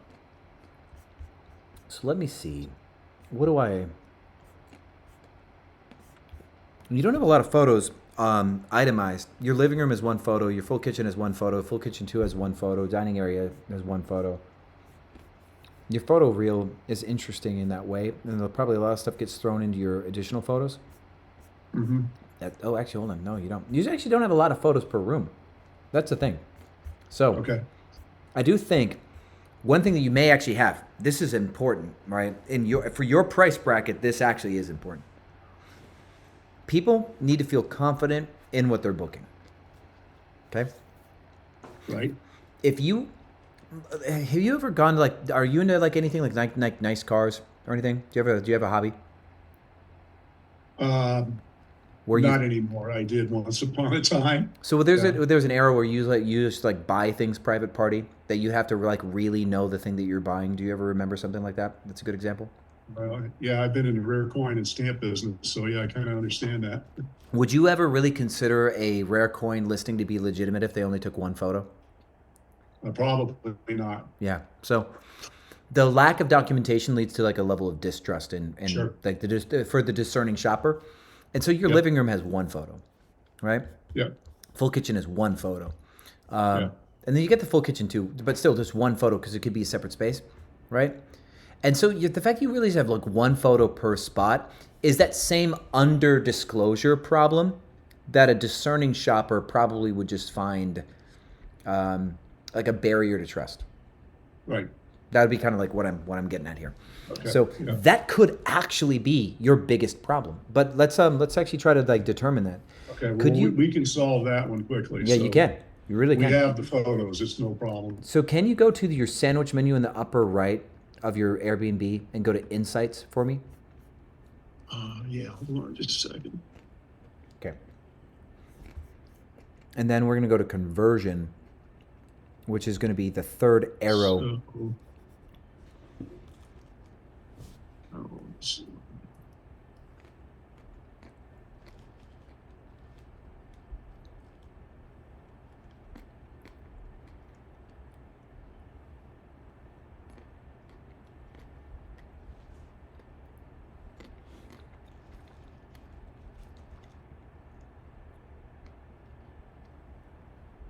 Okay, I'm in the sandwich. You want insights? Mm-hmm. And then click on Conversion. Okay. We're going to go to Booking Conversion. Okay, let me get the right property. Or do I need to do that here? Yeah, once you're on Booking Conversion, you're going to scroll down to your Dreammaker 6. Conversion. Let's go down to 6.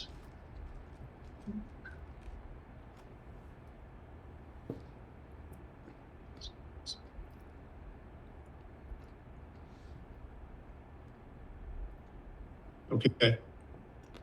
Okay, then from there, tell me the number at the very far right. Mine says 2.54. What does yours say? 0.43. That is it. That is it. What's the number directly to the left of that where mine says 22.6? What's yours say there? 37.46. Okay, you get a lot of clicks. 37 is a really good click through, so people like your first photo. Okay? Mm-hmm. This is important data. So your very first photo is getting people to click. That's great. You're winning. But if you're at 0.4%, that means that 4 people per 1,000 are booking you after they click on you. Okay. So your problem is precisely that people do not trust your listing for the price. Mm-hmm. So they're preferring something else. Now the question is why do they prefer other things?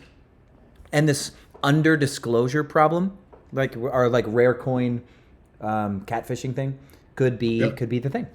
That could be your problem. It's just a lack of real disclosure and context.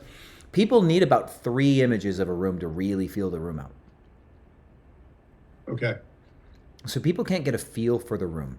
And that would be the thing that I want to fix here. Okay. We can fix that in the next day. So Cool. Now, if we're going to try to continue on this concept, right, what else can we do to increase buyer temperature, to get people more excited? That's going to be the next thing we want to look for. Can we add an amenity that just nobody else has, right? Can we create a bottleneck, right? we've been thinking about that greatly as to what it might be. Mm-hmm. Well, let's go search Sedona and let's see if there's something let's see if we can be educated. I'll tell you some things we've considered. Hit me, yeah. We considered doing a clear dome somewhere on the property, Oh yeah. Okay. like a sky dome, but you got a sky deck, so, Mhm. you know, but we did consider that. We've considered adding a playground because we get a lot of families. That was a possibility. We have some additional acreage, and we've considered doing some things there. Okay. Let me With, try to get context of that acreage here. Sure. Do Go we ahead. have a drone shot here? Okay, cool. So tell me about this Uh, acreage once this loads. I do have a drone shot, but I don't know how fast I can find and get it. Well, to I've got you. this one. Yeah, that's pretty decent. Okay. So Is this part behind the pool? Pardon me? Is it the part behind the pool here? This underdeveloped piece? We have that. We have, and this doesn't show up, but we have an area, you know, the property behind the pool, it's fine. There's also an area to the bottom right of the pool, which is, I don't know, probably in the range of a sixth of an acre or so. Right. There, you can't see it, it's not in the photo. Then Right. to the bottom left, over here where those stairs come down, Mm-hmm. we use that for parking, but we don't necessarily have to do that. We have parking on the other side. Yeah, the right side by So- the pool. Yeah, Okay. yeah, that's you've got that's tons. the real parking area. Yeah, you've got So- tons to load up. Yeah, Where you got your frisbee golf tee, yeah. I think you should make a go-kart track around the perimeter. A go-kart track. Yeah, dead serious. My neighbors would kill me. Oh, you could let them rent it to their guests. Let them rent it to their guests. Well, my neighbors are all single-family Oh, okay. homeowners. We're in a unique situation, Sean. We're in a subdivision, Okay. but we were the original house that was there. There's actually 5 houses that are not part of the homeowners association. Okay. We own 2 of those houses, but I do try to keep peace with my neighbors. So I'm because we live in that second house for one thing. So Actually, I think anything that's going to make a lot of noise is probably not something we can do. you just get electric ones. Yeah, that's true. So get electric go-karts. Matches your whole solar thing that you're doing. It makes them easier to manage. You just plug them in. You don't have to worry about getting gas. Electric Mario Kart go-karts. Okay. Yeah. Get ones that look like Mario Kart, and people are going to have a absolute blast. Okay. Uh-huh. And because here's what you can do. Mario Kart go-kart track. It doesn't have to be very big, okay? Because people are going to do this for the Instagram, okay? It doesn't have to be big at all. Okay. Okay. I would put, you'd make a little go-kart track. It doesn't have to be very big. You've got Mario Kart style electric go-karts, okay? And then you make like a little rainbow road looking graphic, right? Look how the floor is for this, right? It's gonna be super easy to make it look very Mario Kart. And then I would try to get like in the center of it, I might try to get like a green turtle shell Mario statue. I might try to put something in the middle of the track. Try to get like a Mario Kart green turtle shell statue that people could stand next to, or something Mario Kart-ish that they could stand to and take photos that people think would be really cool. And you could have like a mural on one of the back turns that has like the characters like Donkey Kong and Princess Peach. Right. If they're electric, it won't be loud. And it would look super cool from the sky. People would go, this would be the sickest, these would be the sickest Instagram photos ever. And it doesn't have to be very big, right? Not big at all. And I think that that's what I would do with this backspace because it looks like it's the right shape for it.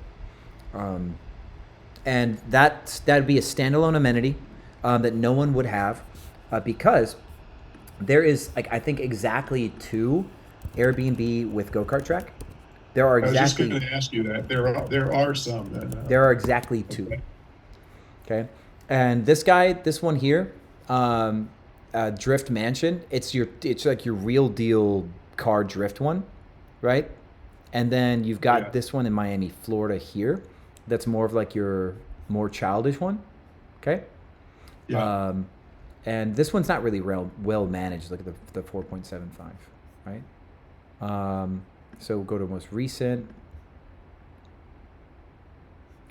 Catfish B&B, not worth the price at all. Guy got mad. So yeah, not well managed, right? I hate writing negative reviews. Go-karts are nothing more than trikes that were broken and not charged. Okay, so mismanagement, right? Roach infestation is out of control, right? Look at that. Poor quality, right? Let's see what, and so let's see. He's still booked. He's still got bookings in May, in June, in July, even with allegations of a roast infestation and mismanaged carts, right? Pretty crazy. So this isn't definitive, but this does show that it's a really cool thing. And here's the thing: people being pissed about the not proper delivery of the product like that, where the person's like, carts weren't well maintained every time, right? Yeah, it shows you that people really care about the amenity, right? The guys are pissed about the go-karts not being well managed. They booked for it, right? That's why they booked. One of the major reasons, right? Yep. And then this person's mad about like stains of the property. So yeah, you have to like take care of your property. This guy he's failing to take care of the property, right? It's going downhill. But there's not a lot of go-kart properties, I guess is my point. And if you made a Mario Kart one, there's a lot of influencers that would book your place to do Mario Kart themed stuff. Like I would probably go and I would probably shoot an Airbnb video at your place with that, you know? Okay. For example. So, and us influencers, we have to pay full price. That's just how our world works. We pay full price for a listing we want. And then when we get called, like somebody's like, hey, I need an influencer, I will charge you. But if I want content, I go find something that will be good for my content. I come to you, I have to pay you. So you'll have influencers come and pay you instead of the reverse. Really? Yeah, the world of influence it's like an intention, supply and demand thing, right? So I still need good content. So if I've got a content idea, I've got to go and find something and pay for it. If you have a hard time getting bookings, you might go find an influencer and try to pay to get more reach, and then the influencer charges you. Yeah, the power goes both ways. So I will think my intuition, I might actually be a little bit stubborn on this. I do think that a Mario Kart go-kart track, that an electric one, I think would be really, really fun. That would be a standalone thing. And then for the front left here, you could do like a pickleball court for the front left, where that parking is. Pickleball is pretty strong. And that's probably going to be the two things that I think would be the standalone amenities that people want to see. Those are probably going to be the two things that would just set you apart from everybody else. Anything else you can think of? The question is, do you need it, right? We should probably focus on what we think would work. Because let me try to put it this way. You know, there's ROI considerations, right? Putting a go-kart track will cost money. Putting a pickleball court in may not cost as much money. But then if you decided to put like a Ninja Warrior course to the left of the pickleball, you could do that too. And the Ninja Warrior thing could probably work, right? Like just past where the pickleball will be. The question is, do you need it, right? If you decide to do like a wellness thing that has like an ice bath and like a sauna and a hot tub and like have all these like wellness things like cryo and stuff like that, that could be a direction you go in too.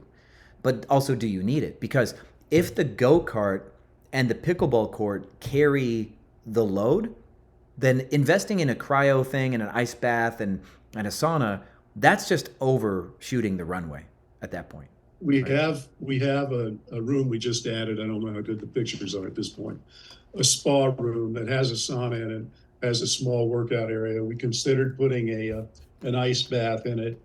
Considered maybe trying to make it somewhat of a salt room also, because those things are quite popular up here. The deprivation tank? No, it wasn't a deprivation tank, though. Those are around as well up here. I mean, people have, retail locations with those. If you go back through the photos, Sean, I think you will see a spa photo, if you can do that. Hot tub. We got game room, additional photos, exterior gym, balconies. No, we don't see a spa. We had that one as one of the front photos, and we moved it. And maybe Taylor took it out because we were talking about the lights being the walls being too white. Go up here. I'm sorry, I did see it, Sean. If you go back to the collage. Walls too white? If you go back to the collage where they're all, see it says gym there? Yep. On the second row? Yeah, the walls are too white for that. So yeah, so you got like a small sauna in there? Yes, it's a 2-person sauna. And then a massage chair. So I do think if I was going to do something, a cryo, like a standing cryo thing would be solid, and a deprivation tank would be things that other people just don't have, right? So since you have that room, you got that hot sauna, you've got a standing cryo machine, that could be really cool. And then you could have a deprivation tank if you wanted to do something like really novel in that wellness room. You said a standing cryo? Yeah. My gym has one. Let me see if I can show you. It's a cryo air chamber. It doesn't use water. So yeah, hold on. That one's super expensive. That's crazy. Of course, there's gonna be people who want to charge the moon for these things. So we want to be smart buyers. We don't want to pay full price for this stuff. But like, so for example, this is like an air-driven cryo chamber. You can see that there's no water. Mm-hmm. So they make these that are like no water cryo chambers that just like blast at negative 100 degree air in the thing. And then they have timers and they shut off automatically. So that'd be the thing. You really want to make sure that they're safe. And you have to have a waiver for people to use it and say, you know, this thing has a timer, you know, XYZ, I understand. I have used these before. That would be maybe the risk for it. So I would look at a little bit of the risks and the liabilities when you want to have like, make sure that it has like the timer where it shuts off after a period, so people don't hurt themselves. Yeah. But this would be the stuff that other people don't have. But again, I will say, right, I do not think you will, if you really truly just did this go-kart track, I don't think you would need anything else.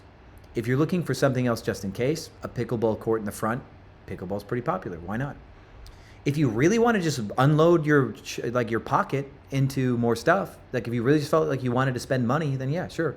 Add more wellness stuff too, because it's Sedona, right? Spiritual stuff, wellness stuff. You can get like healing bowls, right? And you have healing bowls in the house where if you've ever seen those sound bowls, you get a big sound bowl set, and that's good. And you have like a yoga room with like a sound bowl set. People would love the shit out of that because that's so Sedona, right? And maybe that, yeah. So if I was going to do 3 things, the go-karts, pickleball court, and a yoga room with the sound bowl set, and now you're hitting so many different groups of people with those. I don't think you need anything else. I really don't think you need anything else. Maybe we turn that spa room into a yoga room. Yeah, you could keep the sauna in there, but then keep that wood look and remove all the clutter, and make it a yoga room. And if you're going to do a yoga room, what kind of flooring are you going to put in? I'd keep that wood look. So you got the wood sauna, wood floor, and I would probably go with like a kind of more like a. That room has gym flooring in it. Let me take a look again. That rubber flooring. Yeah, it is. Huh. You know, I would maybe try to find a way to make the floor work then, right? Instead of redoing the floor, you could just change the whole color tone of the room, and it could kind of have this very dark, kind of like a concrete look. You might be able to pull that off, but if we were going to start from scratch, I would do a wood floor that would match the sauna and find a way to like keep the sauna in there. That could be cool. Okay. If you keep the wood floor, if you keep the rubber floor, I would probably paint the walls more of a medium grayscale color or something, and just try to incorporate more of an evenness of tone. Because that evenness creates the calmness. It's the contrast that's the problem, right? And so my only issue with that is that the sauna is wood, and then everything else would be grayscale. That would be too high contrast for a yoga room. Mm-hmm. So that would be my one objection. So yeah, you might want to wood floor it, and then you might paint the walls kind of like more of a like earth tone kind of stuff too for the whole room. Okay. But yeah, that's what I would do with this room if I was going to go in those three directions. I think is enough to cover all of your bases. Okay. And I guess I would caution you from just throwing every dollar you have at your problem. I know, you probably are like, this sucks, but we still want to have controlled responses to our problem. And I do think that even just the go-kart track, if you spend good intention and money on making a Instagram like aesthetic, like something aesthetically pleasing that people can get content out of, that alone will put you to the top. Any guess on cost?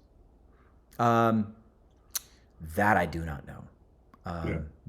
You could unload nearly six figures though on everything. Yeah, you could. Just to warn you, but I don't know. I don't know what it costs to pave a loop, right? You're gonna pave a loop. You're gonna have AstroTurf around it. You're gonna create like the white and red thing. You're probably maybe even if you did like a rainbow road thing, that'd be perfect for Sedona, right? Because Sedona has all those colored rocks. A rainbow road go-kart track for Mario in Sedona would be like, it would be ideal, right? So I'd get some bids. I don't know exactly how much that would cost, but that's what I would do. I know. I just, if you had even a clue, I didn't think you probably, it was something you know off the top of your head. Rainbow Road. Okay. But I will tell you that your ADR would crank, right? If we go, what we can do too, if you wanted to make sure you wouldn't get your head taken off, our next thing would be to do some market research on other properties that have truly standout amenities. One of the guys that learned from me a long time ago, he's got a lazy river property in Coachella Valley, for example, where you can just kind of float this river in his backyard, right? Yeah. He made $175,000 the week at Coachella. Okay. Yeah. So when you have unparalleled amenities that create these experiences that people absolutely just have, you're going to have some rich person and their friends spend the most money. And yeah, he called me. He's like, dude, I just implemented some of your pricing strategy stuff. The thing you did with Brazil for Carnival, I made an extra $18,000 on one reservation because of your pricing changes. But then when he called me to tell me how much he made, I'm like, I just couldn't believe he made that much money in a single reservation. Not the fact that he made $18,000 more than he could have was pale to the story, right? But his property is proof that there is so much upside when we do this right that I would not be concerned dropping $100,000 on a go-kart track. Yeah, for those kind of results, I wouldn't either. Yeah, but we can try to prove the thesis more than this one anecdote if you care. Okay. Yeah. Yeah, I think we do care. Okay. Cool. I don't know how our time is, Sean. Do we have much more? You're the second to last token. I've got room for like another question or two before the next guy. I'm a little over time. If you can, let me see if I've got this other link here. Hang on just a second. Okay. If you would, please.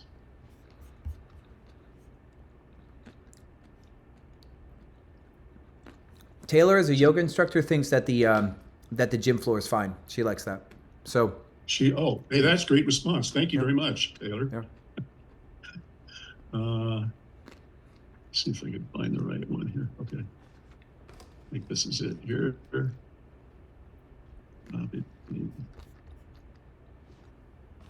If I did the go-kart track, I'd probably put some speakers outside, nothing too crazy loud, but I'd want to play like Mario themed music while people are like driving and stuff.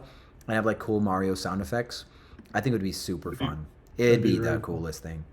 Okay, so did you get a link? Yeah, I got the link. Let me pull it. Yeah. So this is one of the ones that we want to actually redo the design though. Yeah, this is one of those four houses that's uptown. Yep.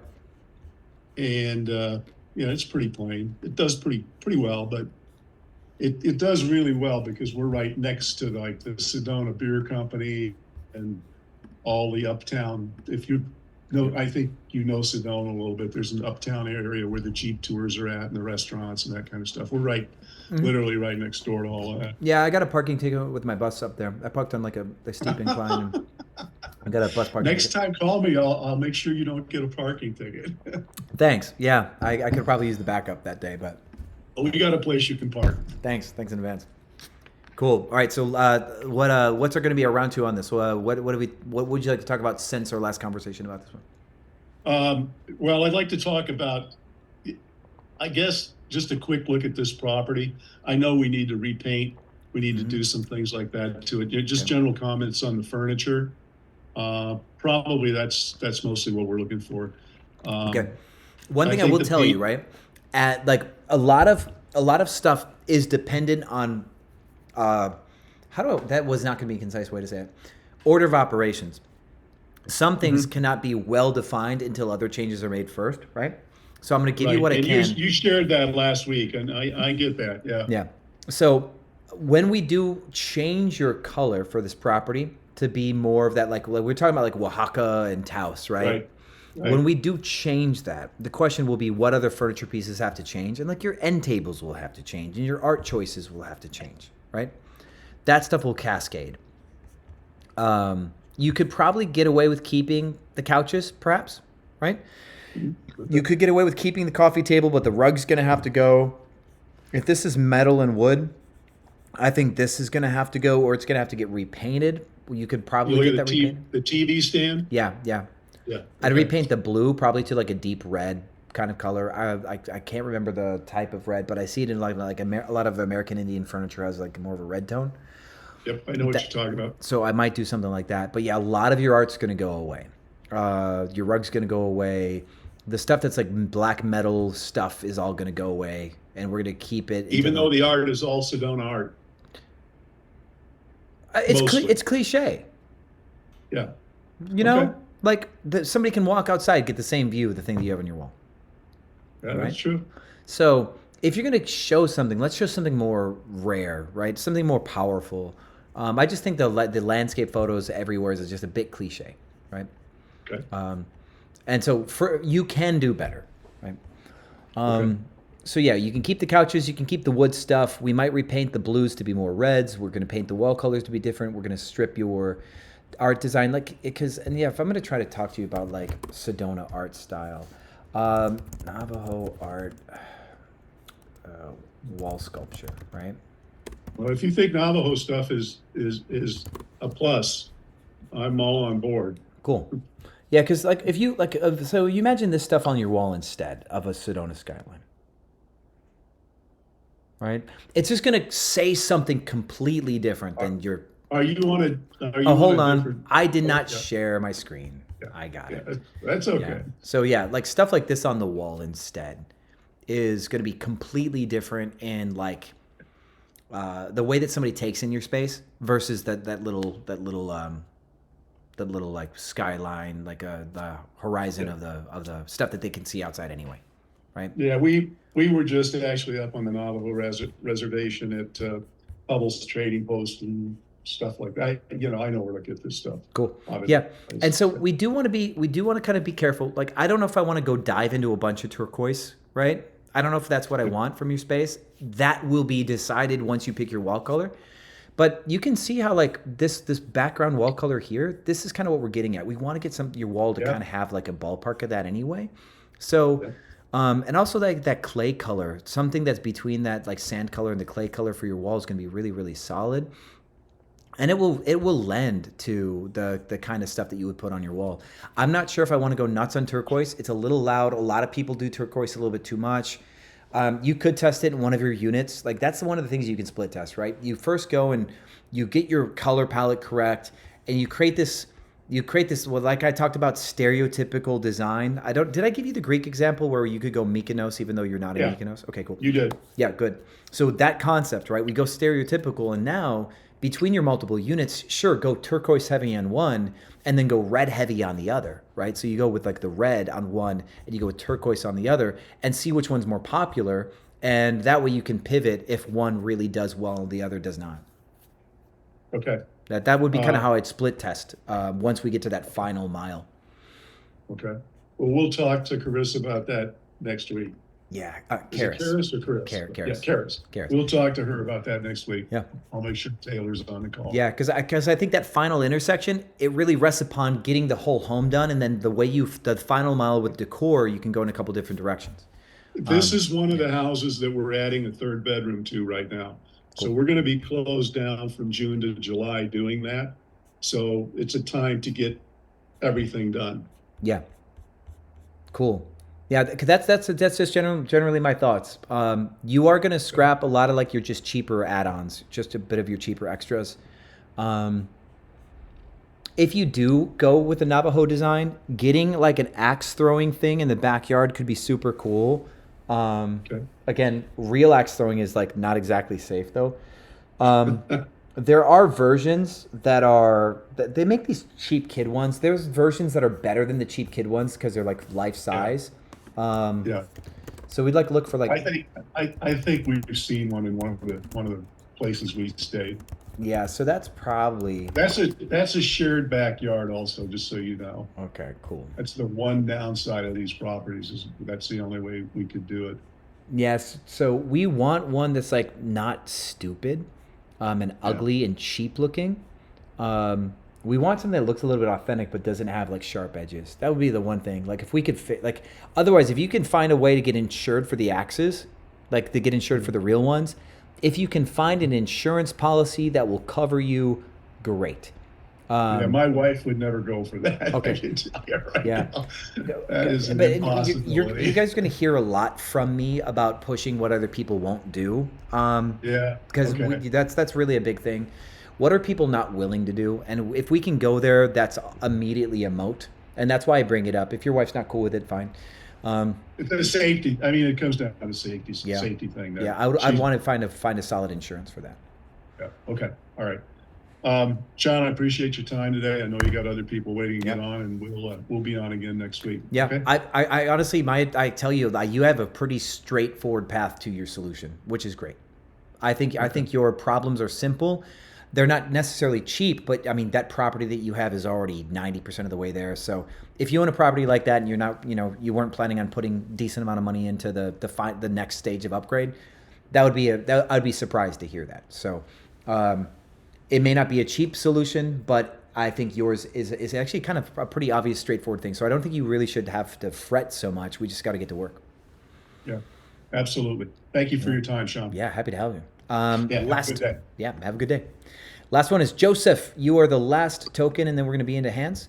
And since we're on our last token, Joseph, I'm going to ask your permission to go to the bathroom if you're here. We have multiple Josephs. This is Joseph Pereira, so not you, Joseph Wagner.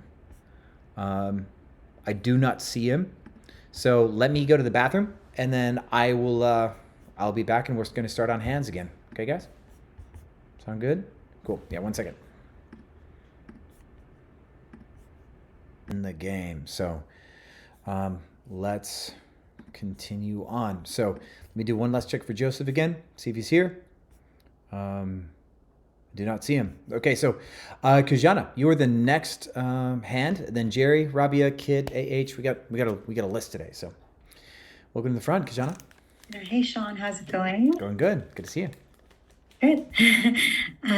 Yeah, so I think I just wanted to give you an update based on our conversation last week. I know we had talked about painting like the walls in the living room for Unity Bishop. So I have been getting quotes.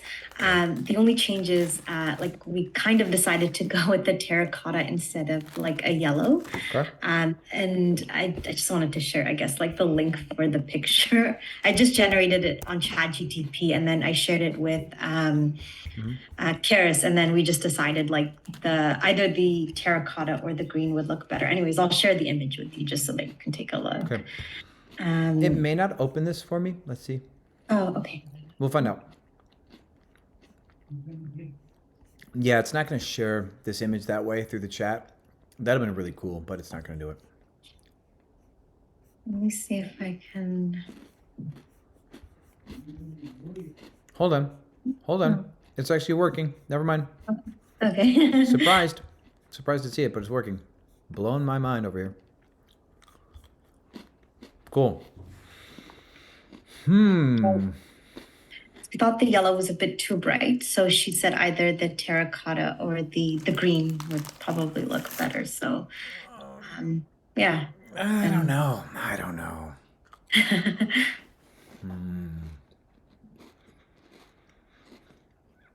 I like the yellow. I like it. I'm sorry, I like it.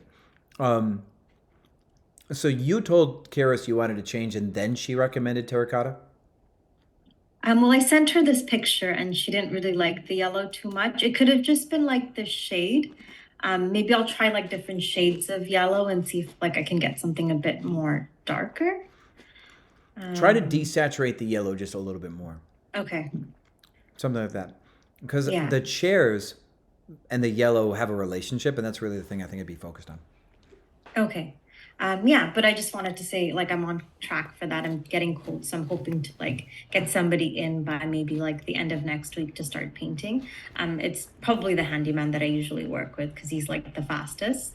So we're gonna do all 5 units. Cool. Yeah. And so if not the yellow, I think I like the green more than the terracotta, or not, or at least the color that you had right there. I think I like the green more than the terracotta-ish color that you had there. Okay. Yeah. Yeah. And do you think like 250 per like unit for like the back wall and the cabinets, the wall space above the cabinets is reasonable? That's expensive for just the wall and the above. Yeah, that's what I thought too. Tell him you tell him you give him 180 per. Is he charging you for supplies like paint and stuff or what?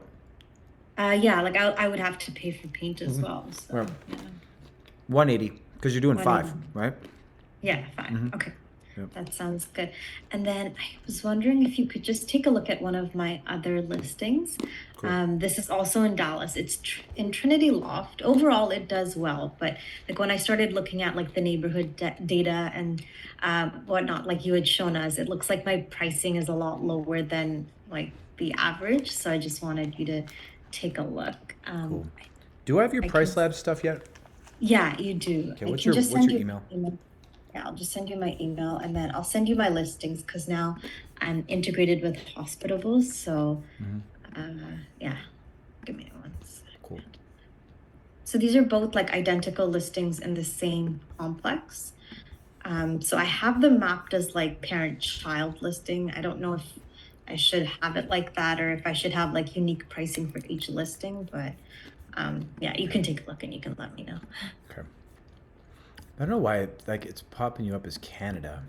The I'm in Canada. Maybe okay. that's why. That's why. Okay. Got it. It gets goofy like that sometimes. So let's do this. Let's see if I can fix the Canada part. .com. Okay. Cool. All right. I like the green headboard, black wall color. I like that. It's good. Let's see here. So, let's go back in here. So 2B, 2 bath. I don't like your title, but obviously, like it just doesn't. Your title's not slapping. So, you said Trinity Loft. Yeah, it's in Trinity Loft.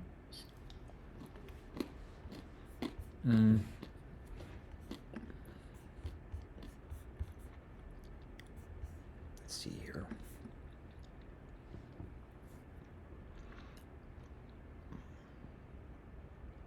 So yeah, you don't have really any future bookings aside from the one that checks out in a week or two? Yeah. In a week? Okay. A week.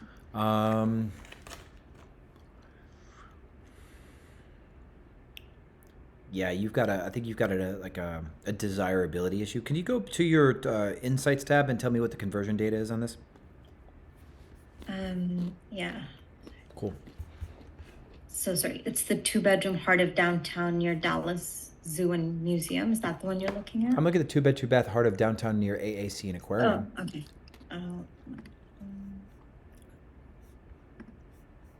2-bedroom. Okay, I see a child. I see a child too. But they run on similar strategies, don't they? Like basic Yeah. pricing settings? Okay, so the first page impression for that is 59.1, and then search to listing conversion 13.66, and then listing to booking is 7.61. The 7.6 is beautiful. The first number was 59 or 61? Yeah, 59, yeah. Okay. And the middle one was 13.66. okay. So that's your low one. Yeah. But you still have 59 and 7, Yeah. and you're still pretty empty. Yeah. All right. You are not being shown in search at all, is what that sounds like. That was the AAC one, right? Yeah. Okay, let me think. Okay. So curious. 7% bottom of funnel and 59% top of funnel are two great did get like a 1-star review recently because the property management team had us like evict one of the guests because of like a whole bunch of noise complaints. So yeah, he gave us a 1-star because of that. Okay, so let's change your search parameters. You see the dates at the very top? It gives you the past trailing. I want you to set your dates for February 1st to April 1st. February 1st. And that's how we'll find out if this 1-star review. When did you get the 1-star review? About 2 weeks ago. Yeah. Okay. So this will actually determine whether or not you're getting your butt kicked by that review. Yeah, 3.87% is the search to listing conversion, and then listing to booking is 0. Okay. So yeah, the first big number doesn't show yet, right? Yeah, it doesn't show me anything. Listing to booking 0 is your problem. 3.8 is beautiful still. Okay. Right? 5% is ideal. If you're floating between 3 and 7%, then your bottom of funnel is just fine. Okay. Your bed is your problem. That you shouldn't have a bed as your hero photo. Okay. So let's see here. What can we do? I guess we need to find a way to upgrade like your perspective. This photo's a little bit busy, but it's still maybe your best non. Sorry, which photo are you looking at? Sorry, I do that all the time. I'm glad you guys police me because for some reason I'm just not. I need a chaperone today. This is your best non-bedroom photo, right? Okay. But I think we need to do a lot of work on finding like unique ways to show that our units are are desirable. Problem with this photo is you got a lot of white wall, right? Mm-hmm. And it's kind of condensed and over cluttered. So like this rack is too close to your artwork, right? What is this floating white thing below that? Is it a lamp? No, I think it's like a utility box or something. That's a weird place for it. Yeah. Okay. Yeah, I mean, over here, you could probably get a really good shot by the table over here. We need to do a photo shoot day, okay? And what I want you to do, wait, you're not there, are you? No, I'm not. Okay. What we could do, I got an idea. Check this out. I'm going to go do this. I'm going to go like this. I'm going to copy this. See how this is like blurry and junk? Yeah. I'm going to take this preview. I'm gonna make a couple. I'm gonna try to do a couple things where we try to make a hero photo out of something. What other angle could I try to use here? See, we could do that. Okay, put that in preview also. Let's go to the B&B Photo Factory.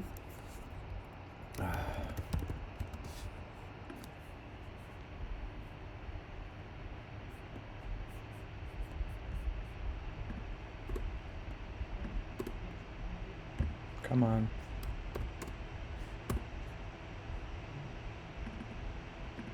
This thing's being goofy. I forgot, like, you have to be logged in on Instagram. Let me see if I can do this.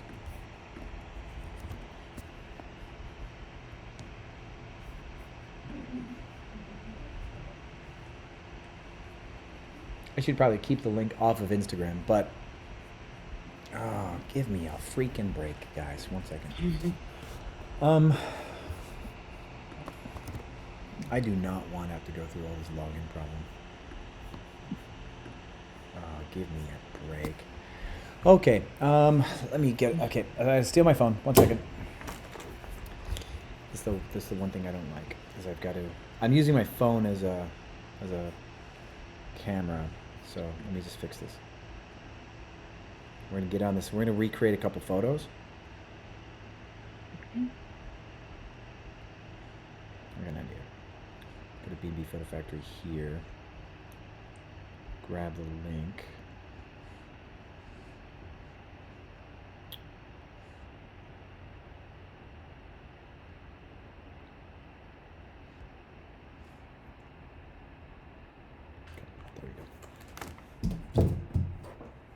So that worked. Okay. Then copy this. Okay. I've been working on this a lot, and I think this is going to be our solution. We are going to take really shoddy versions of your photos that we just cropped off your main image because you don't have any other options. If this ever gets public, we're just going to do this. Nobody needs to see this. Okay, so let's go to preview. Where are those photos? Hold on, let's try one more time.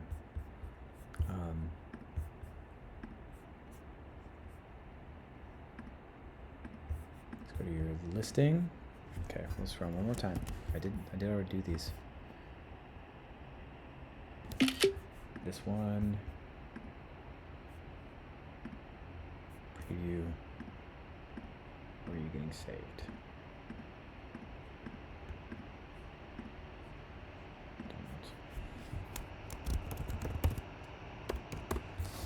Then another one. I'm gonna try this shot like that.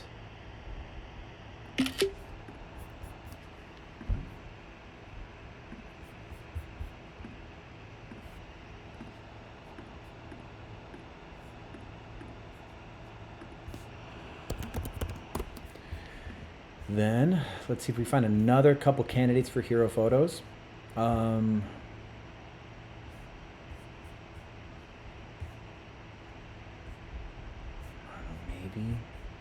What else we got? This could be your most artistic shot. This could be a test for hero photo. Hold on. We might want to try something like this. So let me go here, take this too.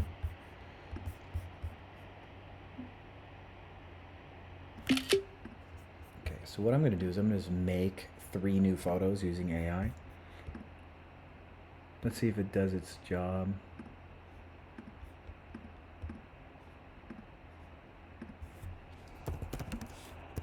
Okay.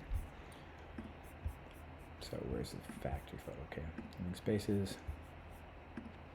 That's 1.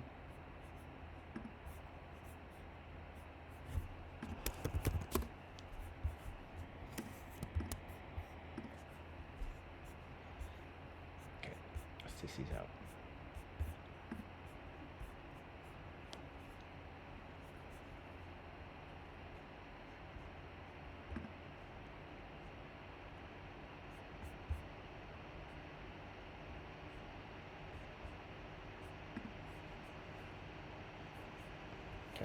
I'm going to donate $5 to the cause. See what we get. Okay, so yeah, so my thoughts, right? What was that middle number again? 13%? 8%? Yeah. Okay, cool. Like, sorry for, yeah. Yeah, so I don't necessarily like beds as a first shot anyway. I think that really is your problem. And so if we can create a hero photo that's more clickable, we want to test that. Because everything on the back end is good, right? You're just not getting enough clicks. Yeah. And then we can look at views over time too. We can see if views over time is going down. So could you go, now that you're in conversion, right? When you're in conversion, go to views next. Okay. And I want you to search January 1st through March 1st. And we do expect future views to drop off at one point, right? But I would like to see if we can see a pattern where there's erratic views, that maybe the moment you got the review, like things started to get goofy. I don't think Airbnb is really going to punish you for one review necessarily.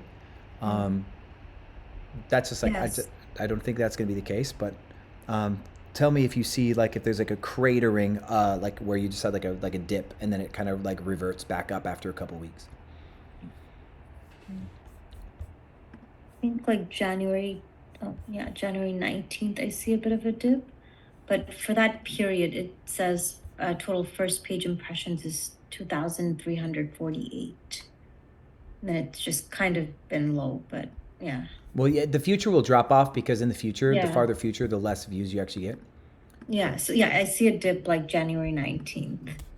Okay. Like a steep dip, yeah. Yeah, I guess that could be it. Okay.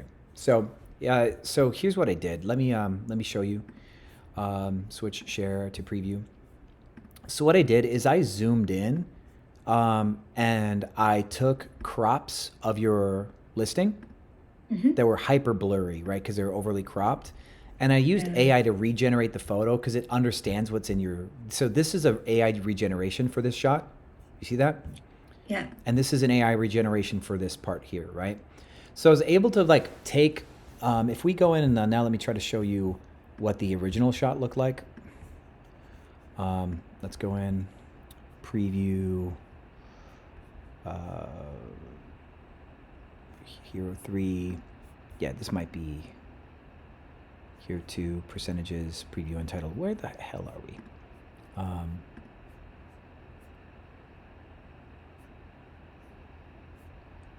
This might be it. Yeah. Okay. See how blurry that is?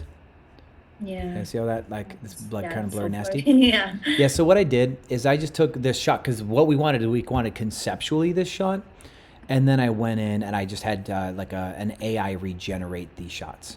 So now it's like it's actually a real. It's like it's a real shot now.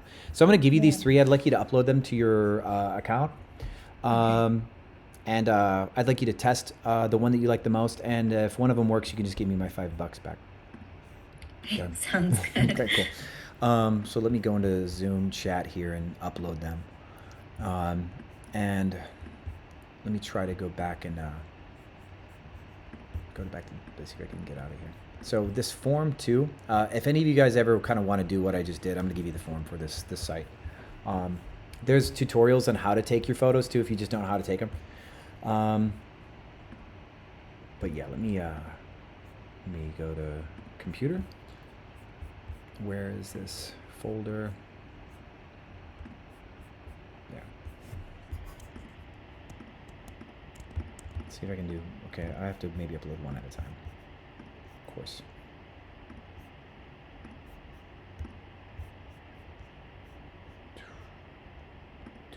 Two or three, and okay, cool. Those are your three variations. They should make your place more interesting a little bit too, but one of those might have a more aesthetic look than your bed. All right, that's the goal. Yeah. I think that's the main goal. Thank you so much. I will try those and I will get back to you. Cool. Yeah, don't let me down. It was $4.95. So yeah, big investment. So with that said, I do think that if there's any one thing, your middle number is too low, you're just not getting enough clicks. And the click is probably the most influential data point, if you think about it, because everything kind of cascades from there. So if you end up getting like not enough views because you don't get enough clicks, even if you get 10% conversion, but your clicks are like in the hole, 10% of less is less. So I really think that's probably your main problem. Okay, I'll give that a shot. Do you have some time to just look at the pricing as well for these listings, or at least your pricing's not your issue. Okay, because you have 7% conversion. Okay. And so this I think is another thing that's helpful for you to understand. I really want to make sure you understand what I just said, right? Your bottom of funnel is 3.8 to 7%. Mm-hmm. So for every 100 people that click on you, 3 to 7 people buy. And that number is really high. So your price is a big factor in whether somebody buys at the very end, right? Your first number, remember when we didn't search in the future, right? The future search didn't give you the big number, but when you searched for the last 30 days, you're like 59%, right? Yeah. Your price affects that number too. So 59% is healthy, which means your price isn't too high to get algorithmic search. And your prices spend so healthy that 3 to 7% of people buy from you. Your price is not the problem. Do not slash your prices. Do not touch your prices yet. If anything, you might be able to raise them if we can get your click-through higher. Yeah, I guess that was my concern because like I was looking at my prices from last year in the neighborhood data, and it's like a lot lower than what the average is. So I don't know if, I guess like once the click-through is better, maybe I can increase the prices. Yeah, so that's really kind of the big truth is that your where are we at here? Safari. Let me get back to Safari. Your numbers here, right? Yeah, I see your past booking data, right? Yeah, you don't have future bookings. Your listing's just not as interesting compared to your competitors. We need to fix that. But your rates are low, right? Yeah. And so like if I was going to do anything for you right now, I'd go to Far Future. We said customize far out prices, and I'll do this gradual increase that probably after like 30 days, just for fun, 30% increase over the course of 200 days, the 300 days, something like that. What this is going to do is this would slowly increase your prices just a bit, and actually it looks like, well, and what was it? Account level after 60 days, 125 over 600. You already have it. You already have something like that. Then you're fine. I was about to say something's up. So you already have a rate protection built in. So that's probably the only thing that I would do, right? Yeah. And you may raise your base rate like $3, $5, $10 after you start getting some more clicks. Okay. Yeah. Sounds good. And then, I shouldn't make any other adjustments on Airbnb, right? I should just leave it as it is. No, you see, your click through is your title too. Sorry, I did tell you I didn't like your title. Oh yeah, right? title. I Yeah. did not like your title. Yeah, so that's the other thing. Your hero photo and title, we know it's a 2-bed, 2-bath, right? Yeah. The map, you're also not in the heart of downtown. That's a lie, right? Your design district, right? Yeah, design district. Yeah. Yeah. So, actually, I think a friend of mine lives like right next to the friend of mine lives at the property that you host at. That's so funny. And you're right next to Deck on Dragon. What a spot. You don't know, but there's like DJ sets that happen over here. It's kind of funny. So now the question is, what kind of value add can you write into your name? You know, that's the thing. What kind of value add can you write into your design district? Design district is popular, so you could change your name to design district, right? Do you have a king bed? Yeah, king bed. Yeah, I do. Yeah. King bed, top floor. Yeah, it is on the top floor. It's Cool. on the King 4th bed, top floor, design district. Okay, top floor. That's it. Okay. And you could even say like chic, CHIC, chic king bed, top floor in the design district, something like that. Okay, that's cool. And I guess I don't have to mention what what venues it's close to, right? Because I guess people can just kind of Google that or. Say that one more time. Like I don't need to mention what venues such as the AEC or whatever that it's close to, because people can just figure that out. Yeah. Okay. Yep. That's what I think. Okay. Yeah. Okay. Awesome. I will try that, and I will come back to you with what changes I see. Cool. Awesome. Let's hope this works. Okay. Thanks, Sean. Yeah. No problem.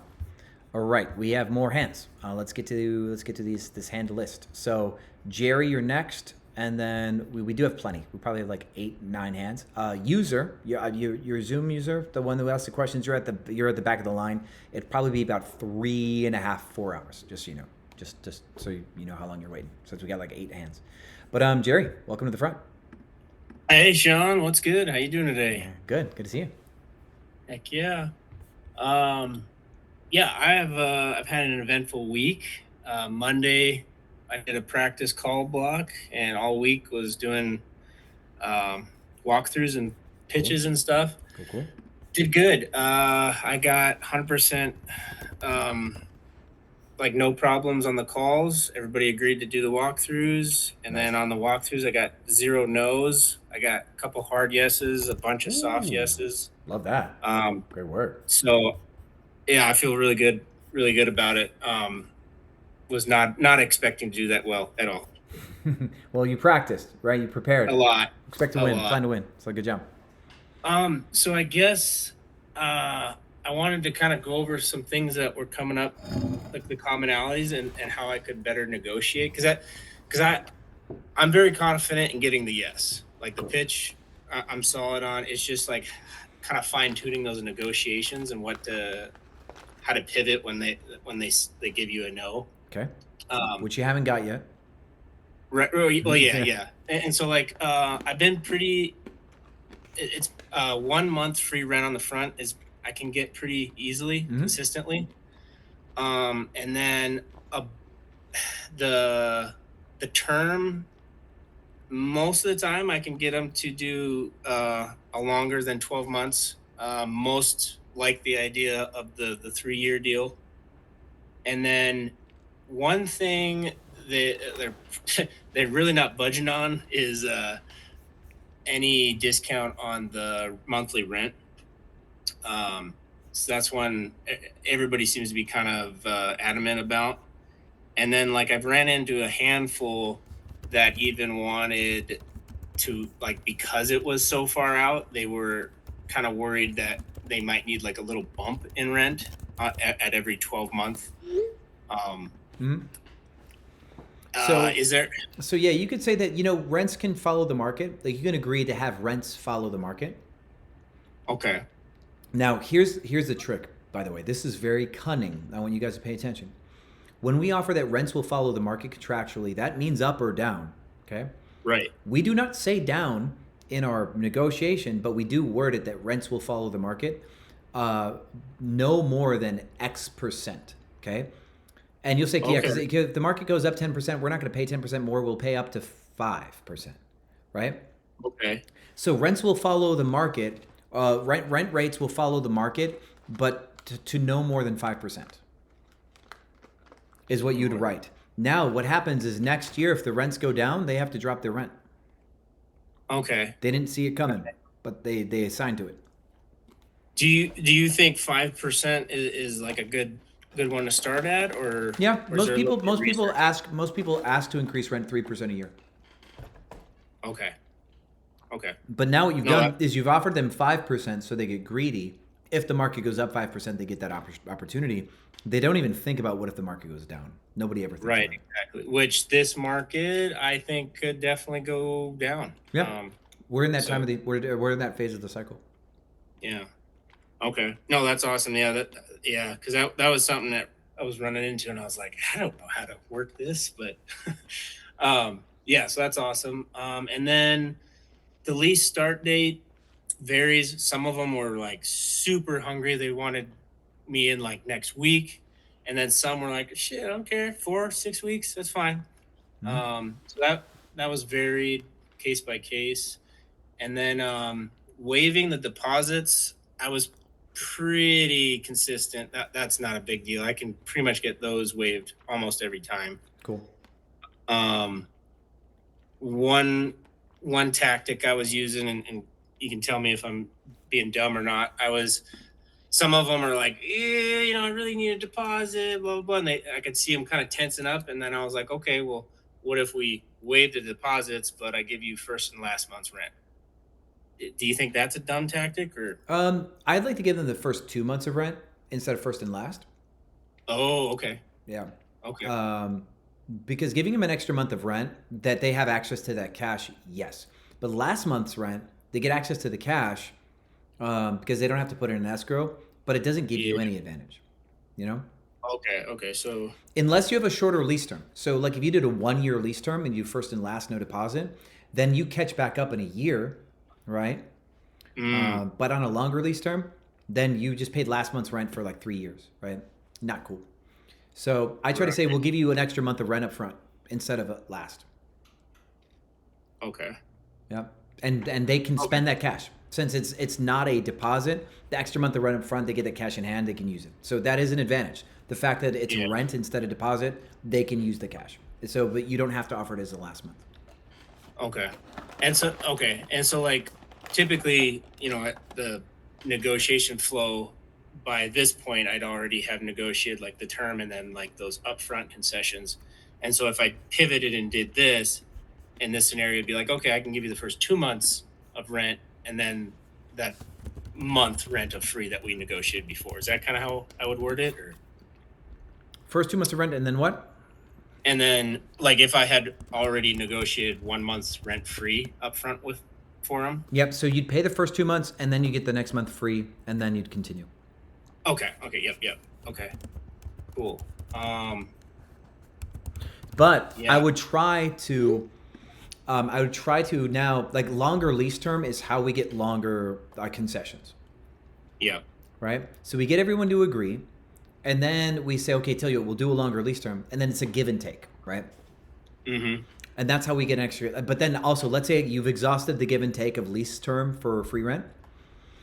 The person that's hungry, like, can you start next week? You say, hey, we got a couple other buildings that are willing to let us kind of start at our own time, like in a month or so. Like we can get our furniture ready and stuff. We like your building, and we'll start a lease faster if you can give us an extra couple of weeks of rent for free. We'll start faster with you, right? Okay. Yeah, and, yeah. And so that the lease activation timeline could be your last Alamo for like more concession. Okay. Okay. That makes sense. Yeah. You're kicking ass on these negotiations. Good job. Yeah, man. It was a stressful week, but man, it was a hell of a learning. So there was so many different scenarios I ran into in 1 week. It was insane. Like the first guy I met with was like a 4-unit complex, and I was there for like 22 minutes and ran me through the whole rigmarole. Like it was great. And by the end, he was freaking eating out of my hand. It was great. Good job. Yeah, it felt good. Okay, cool. I just have a couple other really quick questions. Sure. I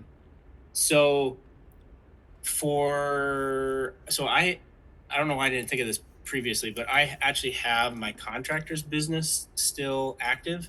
I'm just not licensed and insured. Is that something I could use to bill my my short-term rental in, like the instances where I'm doing the handyman work or whatever? Yeah, absolutely. Because what we're after in that situation is we're after the receipt of repairs or labor to show Airbnb, correct? Yeah. Okay, cool.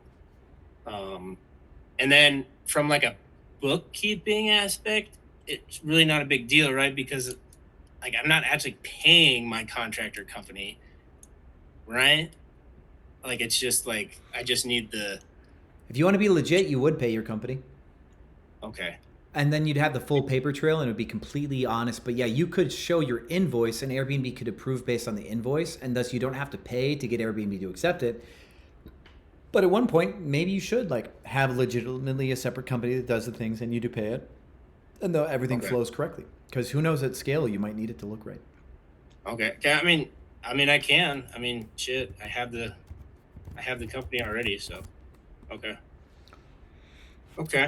And then, so when I get to the point that I actually have a lease document in hand that I'm going to review, what is the best way to know that it's safe? There's like, because I'm not a lawyer. I don't know legal jumbo. Oh yeah. Pardon me. Most leases are standard. So one second. Keep a moment with hand up. So most leases are standard. You can put it into ChatGPT and say, hey, here's my situation. Tell me, are there any red flags in this contract? That's a fast way to do it. Okay. Yeah, because me reviewing an entire lease agreement with you would be just a really time-intensive thing, and I don't think that's a good use of my time. But ChatGPT, I think, could be the best way to go through that. You then can, because like there's gonna be terms that you need to learn, like indemnification, right?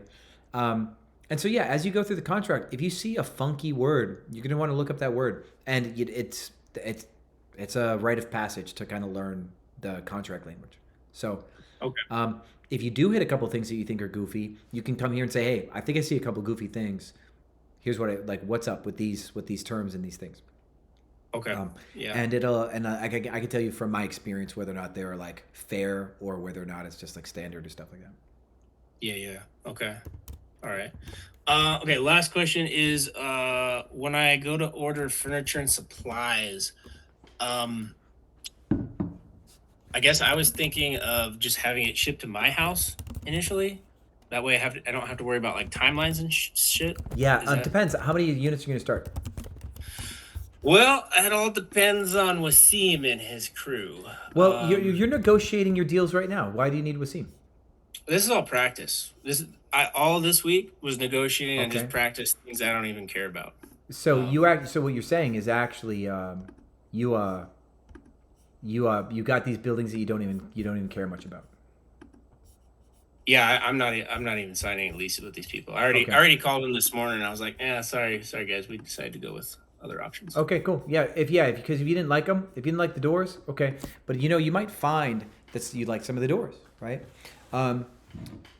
You're doing great on getting yeses. I don't think you should pay Wasim to do locating if you're doing good on your negotiating. No, he's specifically just doing the financing. Sorry. Oh, got it. I forgot he's good for more than one thing. Thanks.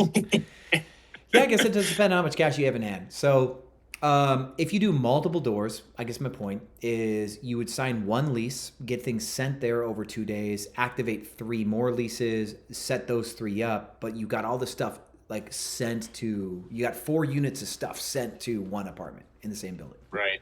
Right? Oh, okay.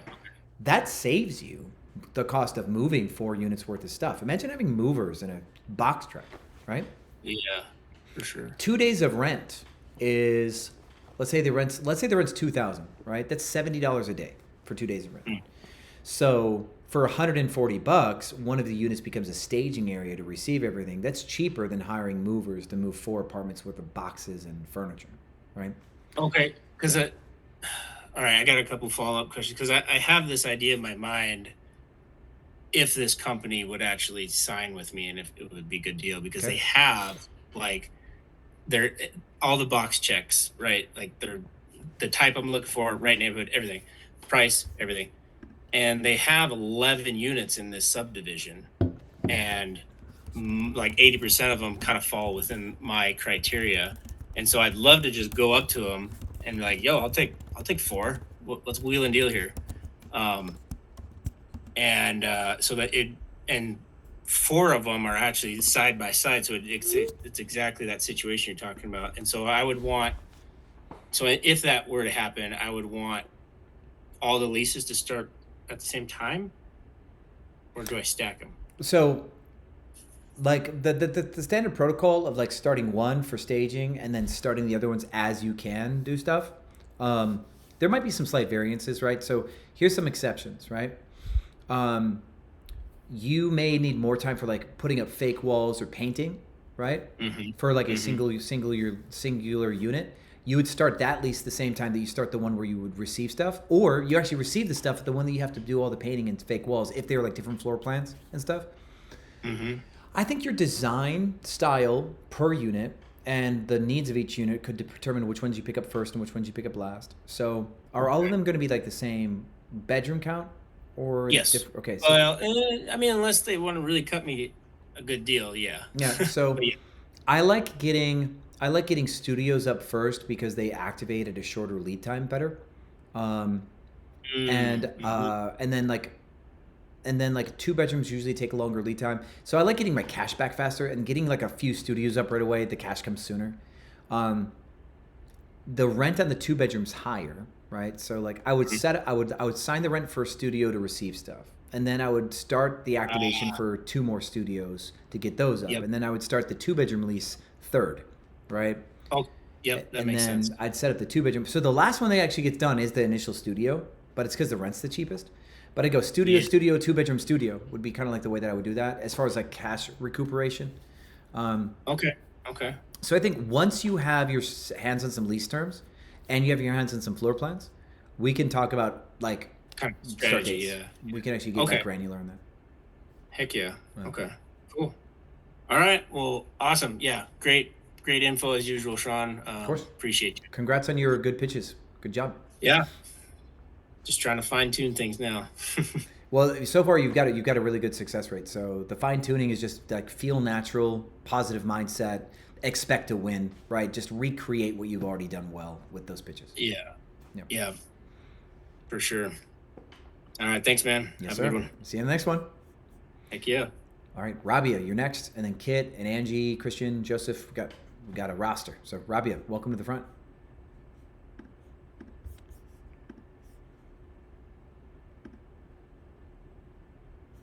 Rabia. Hello? Hello. Hi, Sean. How are you? Happy Saturday. Happy Saturday. Well, thank you so much for taking my call. I was just waiting to get to talk to you before I leave. I'm here setting up my my unit. It's been Well, that. quite exciting time, but also overwhelming at the same time, right? Because I was supposed to be launching it this week, but I'm in the final stretch of setting up the unit. You know, like the furniture is done. Styling, I'm just running out to grab some last minute items. Washer dryer is going to be coming in tomorrow. So just because of like some, installation delays, my launch date has shifted to next week. Okay. Well, the washer dryer, like, yeah, you could advertise the place without it for the first reservation or two if that was a thing. But yeah, I can respect your issue. Any other hangups that continue your delay? Yeah, I wanted to get somebody in for my photos tomorrow, and it's going to be really bad down here in New Jersey as well. So, everyone's like really Are you preparing for the around? storm. Pardon? Are you going to be around? Around where? Are you going to be around your property tomorrow? No, I'm not. I'm running back to Middlesex County here, and Okay. yeah, it's about like an hour drive.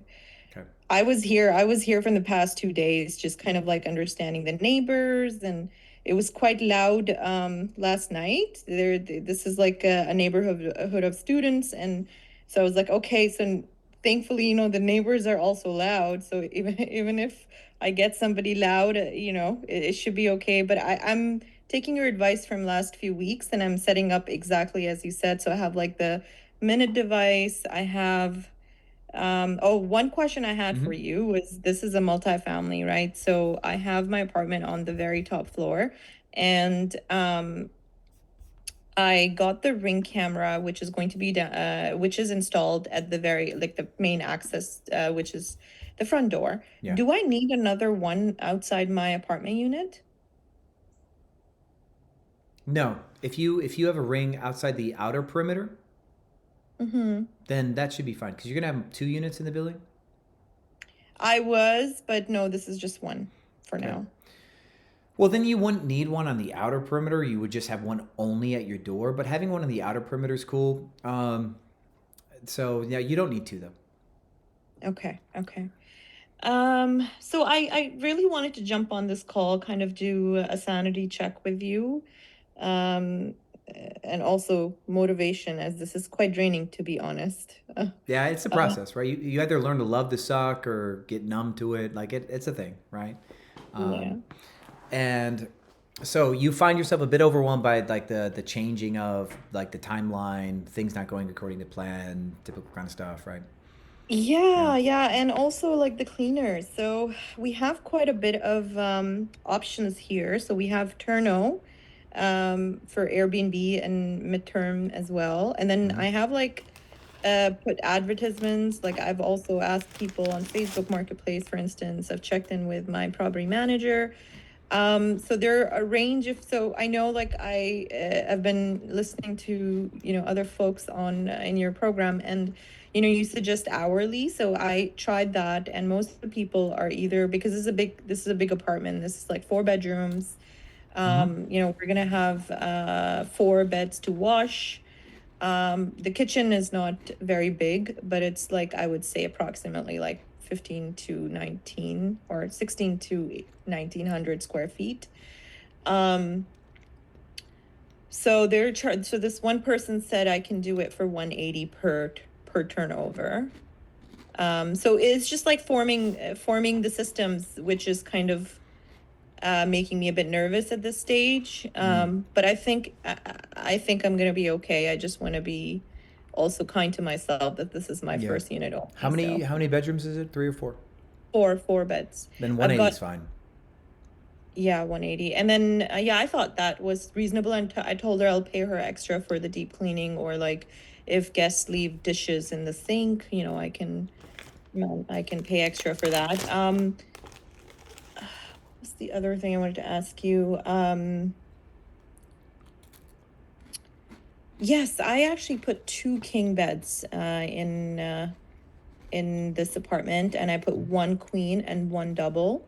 Do you recommend also buying? And I was hearing like other students ask you these questions, so I think we got a consensus on getting a travel pack or a kid pack and play kind of thing rather than the crib. So I think I'm gonna stick with that. And then also, if you suggest that for Jersey City, and also rollaway bed, because I have technically, like as per the guidelines, there is a walk-in closet which I will be putting a desk in, but it also has a window, so it can act like a room too. Like it's quite big. So I was thinking maybe I could get because in your lectures there is a section where you talk about, and also like on your link tree, you have the rollaway beds, right? So if I don't know if I should get one more. I mean, getting more beds is always good in Jersey, right? You ever see like those joke but not joke like videos of like what a New York apartment actually looks like, and it's like 14 square feet kind of thing? There's like no room. Yeah, So- with like, yeah. So when it comes to like traveling to New York and having a place to stay, the more beds you have, the more relevant you are being over the water, right? So, because anybody can get a hotel in New York, right? There's going to be a bed in a hotel, but in New York, like there's nothing with 5 beds, 6 beds, 7 beds. It's impossible, right? Aside from like the very few people who know how to like to use like the Class B kind of designations and stuff. But in Jersey, if you have 5 beds in a property in Jersey, you are probably the best option for staying near New York. So if you have 6 beds or 7 beds, you're starting to crush that curve. So yeah, having a rollaway bed that goes in Harry Potter's under the stairs closet would be fine. Okay. People Perfect. absolutely take it. Okay, awesome. I wish I had like pictures to show you, but this place is not set up still. So I'm excited to show you everything next week. One thing I wanted to ask you also is I did call your contact, but unfortunately he's far away from here. Okay. But I did manage to find another professional photographer. He's still not sent me a quote. How much should I be expecting, and whether I should just do this myself for now? I think you should do it yourself. That's why I was asking if you're going to be nearby. I've been working on my AI a ton, the B&B Photo Factory thing. I don't know if you just saw what I just did with our student out of Canada who's got properties in Dallas. I just made her new hero photos. Yeah, that was really cool. Yeah, so if you take 30 photos, 40 photos of your own and upload them, then the thing will turn them into professional photos. So what I would do if I were you, show up there whenever you're ready to take photos of the room, watch the tutorial on how to take bedroom photos, and take each photo that the tutorial tells you in the way that it tells you. Do the same thing for the living room and the kitchen, and then just upload them to the B&B Photo Factory. It will export you like pristine photos. I only use these types of generated photos now, by the way. And it'll be way cheaper than a photographer. It'll be like 20%, 30% the price max of using a photographer. And you'll get better quality than if you hired a photographer. Okay, cool. 100%. That's a good news for me because I am tight on budget. I wasn't expecting to spend so much just up front. But yeah, it's a big apartment, and I feel like I still need more furniture, so I'm going to be out today buying more.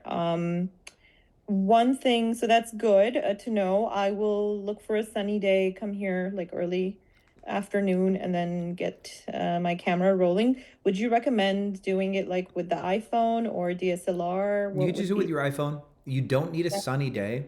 What you can, if the room's a little bit dark, what you'll do is you'll take the photo and then you'll turn the exposure up on the photo so the photo's bright. Even though like now the photo's gonna be ugly, right? The photo will be ugly and bright, but it'll be bright enough that the AI can see everything, and it's gonna recreate the photo. Okay, cool. And the iPhone's the easiest to like get it where you want it to be, right? So because your iPhone should have like a level on it and everything, right? So you can get the iPhone right where it needs to be, height, corner. You can tuck it into the very back corner of a wall. and get it, because we're a DSLR, it's like really hard to get done. So I would just use your iPhone, and then just increase the exposure of any photos that are dark, and the AI will take care of the rest of the deal. Okay, cool. Yeah. So I wanted to get your guidance on the next steps from here, really, especially on the Airbnb side. Now that, I'm past through the first thing, which was obviously getting the unit, took me a while, and then the setting up. This is my first listing, so I'd really value your help, or feedback on setting up my my Airbnb profile properly, so I can start strong and also, skip the mistakes that a newbie would do. So would you be open to walking me through it? Like next Saturday, I can have like the pictures and everything ready by Friday, and then Yeah, so maybe I'm gonna assign you a small portion of our program, actually. Okay. Okay. So there's a small portion of our program called Realgorithm. Okay. Yeah. It is dedicated to listings and to how your listing will crank and do the best on the algorithm.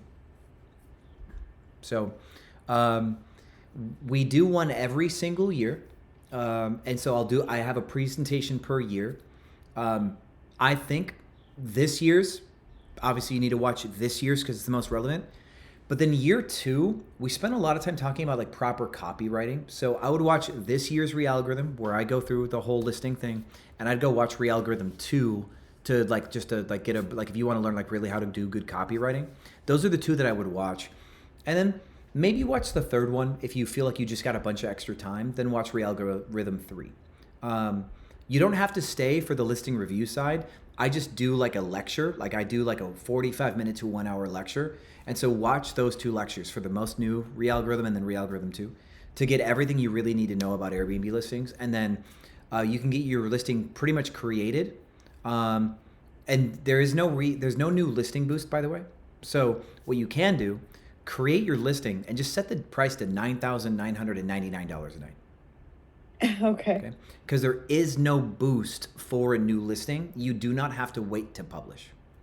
Okay. So watch the Realgorithm stuff, publish your listing at an impossible price, and then we can go through your listing and make any final changes once you feel like you've done your Realgorithm stuff. That way I don't have to like go through like an hour and a half from scratch that you could just learn on the self-help stuff. I will then take what you've learned from Realgorithm and I'll take you even farther. I think that would be the best way to do it. Awesome. Thank you so much. And I actually got approached by Airbnb because I was trying to put in my like pictures and just try out a few things on to see if it would work, my personal profile, and say I didn't publish anything, but they just reached out seeing that I'd be like the first time host, and he suggested to book a consultation with him to basically publish the profile, and he can show me everything. So cool. I'm wondering how your experience has been with them. And that was through Airbnb's support or somebody with an @airbnb.com email? Yeah. This person, he's legit. I checked him on LinkedIn, and he's with Airbnb in Dallas. So he's a market manager? He is, I think so. Okay. If he's a market manager, cool. If he's a co-host person, then you don't need him. Yeah, no, he's not a co-host. He's a market communication, something like that. Cool. Yeah, I would talk to that person then. Casey Rice? No, he is, hold on, I can go check. He's in my email. I just want to know if I knew the person myself, so that's what I was checking. He's based in Dallas too, actually. How was your while I looked this up, I'm curious to ask you, how was your trip to New York? It was great. The snow was beautiful. I got to see a really cool show in Brooklyn. Got some meetings done. I'm trying to get I've got a local team there, and they're just herding a bunch of cats. If we do things remotely, they don't get enough stuff done. So I had to see them in person to get much done at all. It's kind of just the nature of some people. Well, it was a good trip. It was nice. Nice. I'm trying to find him here. I don't know where he went. I guess in a way it is inconsequential. I was just curious if it was Casey. Sure. consultation. Whenever I put Airbnb, you'd pop up all the time, so you're like in my inbox. But I can't. I'll let you know next week when Cool. I sit Thanks. on get a chance to sit on my other computer.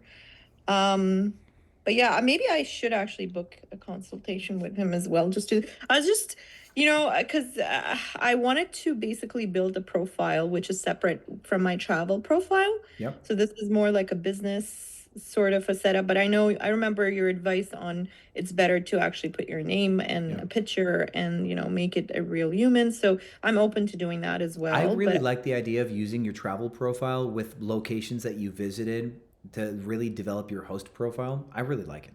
So maybe you then make a new travel profile. If you've built up a bunch of like travel history on this current Airbnb account that shows that you've been to like all sorts of places, I like that for your Airbnb account. Yeah, no, not this one. Okay. Well, then we'd want to develop that. So take a few trips, book some Airbnb some places, Yeah. Once I get make your the host profile casualing in. For sure. I wanted to also ask you, is there anything, so I had a few questions. So anything that you would like me to focus on before Friday, like when you look back in your journey based on where I am right now, what would you say, like the one thing I should not skip before I go live? Okay, so so once you publish the listing, then there's tons of stuff to do, right? They don't let you do everything until you publish. So you publish a listing at $9,999 a night. That protects you from getting a booking at too cheap. That's the main thing, okay? Then, once the listing's published, you're going to go back in. You're going to change your cancellation policy, and you're going to change your minimum night stuff, and you're going to start changing all those things. We're going to change your prices last, right? We want to get the whole thing ready. So take your time. Set your place to be way too expensive. Plug it into a free version of Price Labs. So that way we can start to design your prices around your competition, looking at Price Labs.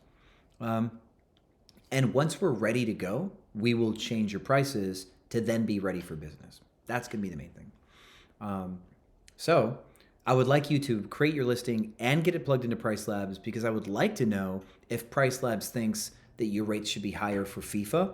I have a feeling that they will be higher for FIFA, even though you're on the Jersey side. I think it's going to be valid.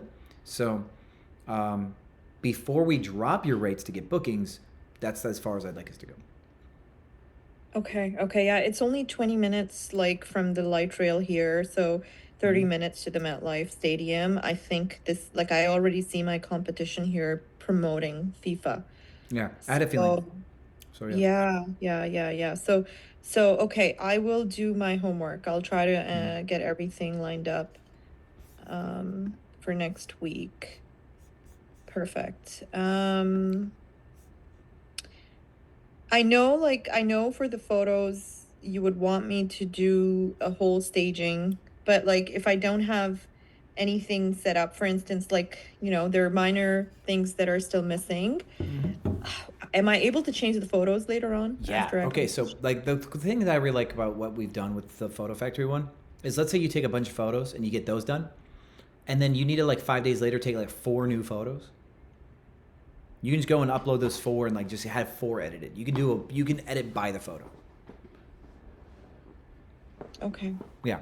So I would recommend getting as much up as you can for when you do go live. And then when you do update some stuff, go, okay, here's the best photos I have today. And you go, okay, we just dropped, we added some artwork. I need 4 new photos. You go take those 4 new photos and then you get those redone. It'll cost you $6. Right? So you can definitely do it in phases, and I think that that's absolutely valid, because I'd rather you be live and get a couple bookings and then update your photos. I'll show you. I just did the same thing with my property, my green one. So my green property had an old table, and I don't think you're going to be able to see it because I changed it out. If we go to listings. Actually, let me go to messages. I'm going to show you this if I can find it. So one guy said to us, let's see if I can get it. Okay, maybe not. I'll type in table. So one guy said to us, like, hey, you're going to want to change your table out. It's getting a little bit old, right? Because we just renovated a property and we kept the same table. Maybe it doesn't matter. Okay. Anyway, I had a conversation with a guy, and by the time he sent us the message that we should change the table, we had already put a table in, taken new photos, and then used the AI to regenerate the photos. So, like, all these photos right here had been uploaded for a couple weeks, right? All these ones. But there's like a really ugly table that we had. So once we, so you can actually see the ugly table over here. See this? Right. So that's ugly table. Then we got a new table installed, and I just took a few photos on my iPhone, and then had the photo factory redo my photos, right? But since it's at the same AI, it's everything. So these photos look like they were taken at the same time as the other ones, because it's the same software. So yeah, I was able basically to get a new table put in, take photos with my iPhone, and they all fit in with the rest of my photos. It all looks nice and unified. So. Okay, cool. Oh my gosh, this is so beautiful, by the way. Thanks. Oh yeah, it's cranked busy. It's great. So as you guys know, I had a theory with my red room on what I think would perform. The red room started doing really good, so I decided to do another variation. And now, yeah, ever since day one, like we started January 2nd or something, we've been completely full, absolutely full, and we're booked most of February now too. And our prices are higher up here, so we're gonna see if we can get better. Like I got my prices up for this. Hopefully it works out. But yeah, right away we're just book. So yeah, the thesis on what we thought would get booked in Dallas, we were right. I'm proud to say. Amazing. Congratulations. Yeah. Looks amazing too. I actually stole some of your ideas, like the camel and the I have a green couch. So yeah, the same. Good. Well, you should steal my ideas. That's why you're here. I think that's the best move. Take what works. All right. Well, thank you so much for today. I shall get in touch with JD and hopefully, get my token schedule for next week. Yeah, cool. Saturday, and then get going with the algorithm 2 and 3. Yep. 5 and 2. 5 and 2. Okay. Yeah. Yeah. So the newest one, which I think we named 5. I don't know if we named it 5, but the newest one, you'll see it, and then 2. Awesome. All right. Well, thank you so much again. You have a great rest of your Saturday. I'm gonna go running. Awesome. All right. I'll see you next week. Okay. See ya. Take care. Bye-bye. Bye. All right, Kit, you are next. Welcome to the front. Howdy, John. Hola. Hey, so we got robbed again yesterday. Damn. I know. Super damn. I'm sorry. Yeah, no, this one was actually, it actually hurts less because it's the second time, even though it's more expensive. But what had happened was on Thursday, we had a cleaner clean a 1-bedroom. Guest checked out like normal. Cleaner cleaned it. She was out of there by like 1:48. And then, it's a keypad entry through the apartment. Okay. So it actually on my app tells me what time people come in and out with the code. Yep. So what had happened was we had a guest try to check in yesterday at 6 p.m. and they walked into a unit that was empty. And your key code was not used between 2 and 6? It was used. It's none of our people, used it, but it was definitely the key code. There's only one key code that we have. It was used. I think somebody came in at like 7 p.m. for 30 minutes. Then they came back at 9 p.m. And my gut feeling, looking at kind of their pattern of movement, is I think they came in at 9 p.m. They stayed there and then they got stuff out and left at 4 a.m. because that was when it was locked. And then nobody went back until the guest checked in the next day at 6 p.m. Cool. Does the building have security footage? Only towards front of property. So if they left through the back, and there's no security for any hallway stuff. Yeah. And it was pretty odd.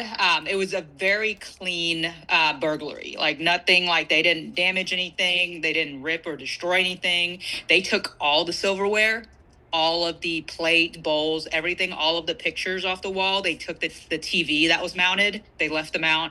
But the only thing that was left was the king bed frame. And then the mattress was abandoned in the alleyway. And then they put the couch by the dumpster. Because they couldn't fit it. Yeah. But the dumpster was by the back? I don't know what dumpster. I can ask. The maintenance was who, because I have the maintenance phone number. Okay. So I called him. He was like, "Oh, well, we saw a couch in the back. I'll ask him which dumpster it is." Okay. So Yeah. that could help you apprehend people, but here's my thing. You're able to see when people enter and leave, but you're not using a locks manager to automatically change your codes? No, it's the apartments, like key entry, right? That's what they use. I should have, like, what we're doing right now is we should have changed the codes more regularly on a cadence. So immediately now, it's starting today, with every turnover, we're changing the code. Because you can do it through your app.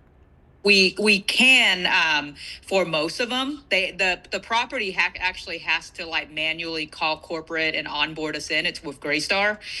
So I got like access to like maybe 7 of those units, and then the rest I have to call the office and have them change it for me, which they don't have a problem with that. Okay, cool. All right, good. So moving forward, they will not fight you on changing your codes. That's good. No, yeah. And you didn't have like a proper insurance or anything. Do you have renter's insurance? So the renter's insurance, I looked it up yesterday by the address, and it actually expired a couple months ago. I know. Wow, man. He's unfortunate city. Okay, I'm sorry. I know. Yeah, you just got to take it to the face. Yeah, no, we took it to the face. It was like $1,000, all in. But, because we managed to salvage the couch and the mattress and the bed frame. So those were, the more expensive stuff. Yep. And it was tight because like we have a guest checking in for 14 days tomorrow. And then with the ice, I couldn't get anybody to go to like the store to buy stuff. Yeah. So we managed to DoorDash everything and like a new TV there. And I'm paying the maintenance on property to install everything by Sunday. Good hustle. Good job. Yeah, I mean, do you think it's a former guest, or do you think it's an employee? It's a former guest. Okay. Yeah, because you don't change your codes ever, probably months, right? If we're being honest, it's a former guest. Okay. So would it be, because I looked at the list of guests and I don't think we'll ever know. The police showed up, they're dusting prints. I don't know if we'll ever catch them unless they were caught on camera. We have a couple guests who will like bounce from property to property. They'll come back, every couple weeks, which leads me to believe they're in the middle of transitioning to town, or they're, I don't know, homeless, Mm-hmm. So that leads me to believe it could be those guests. Because otherwise, why would somebody from out of town steal all of everything? Like the plates, the silverwares, they left nothing. Yeah, it's quite possible. Which means if they were trying to get stuff for their own place, they might not hit you again. I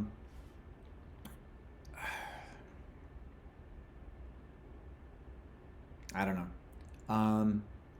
Unless one of them turns into an Airbnb host and you see them being a host later. That'd be the funniest thing. But yeah, I don't really think you can pin it down. Airbnb is aware of the theft, right?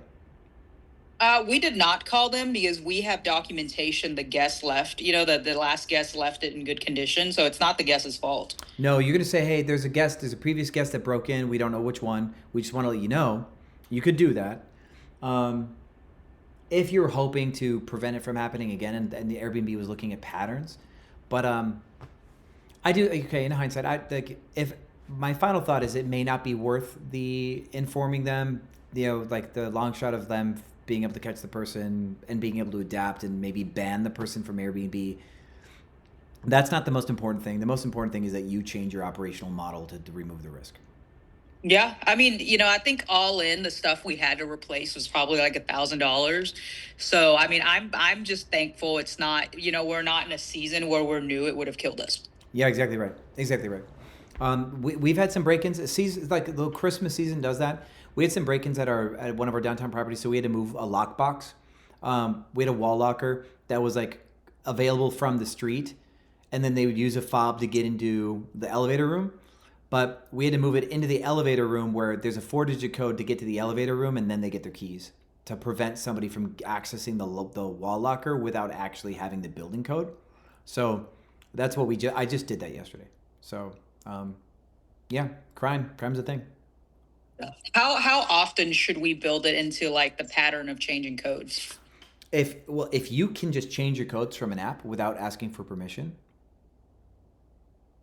like every Monday at the least, right? So you wouldn't do every month. That's too long. Every month is way too long. Okay. Yeah. Because again, remember, you have people in a property, and if somebody has a code, they could come in while you have guests. See, that's what happened to me in Philadelphia when people would break in. They didn't necessarily have the codes, but they found out how to bust open the doors, and we'd have people come and break in at 3 or 4 o'clock in the morning and take stuff while people were sleeping. They'd come in, they'd steal the TV, and they'd run off, right? Because they knew that we were Airbnbs. And the disaster situations we'd have with Airbnb where the guest was furious that somebody broke in and scared their kids and ran off and stuff. That's why we shut down Philly eventually, is because we just kept getting targeted, right? You do not want a guest at a property and have somebody break in and like while the guest's asleep. It's just going to be, Airbnb could have banned me for that. If we didn't have like police reports and proof that it was gang activity and that we were victims too, if we didn't already have that stuff with Airbnb, and if we weren't already working with the police, we probably would have been banned. Okay, yeah, that makes sense.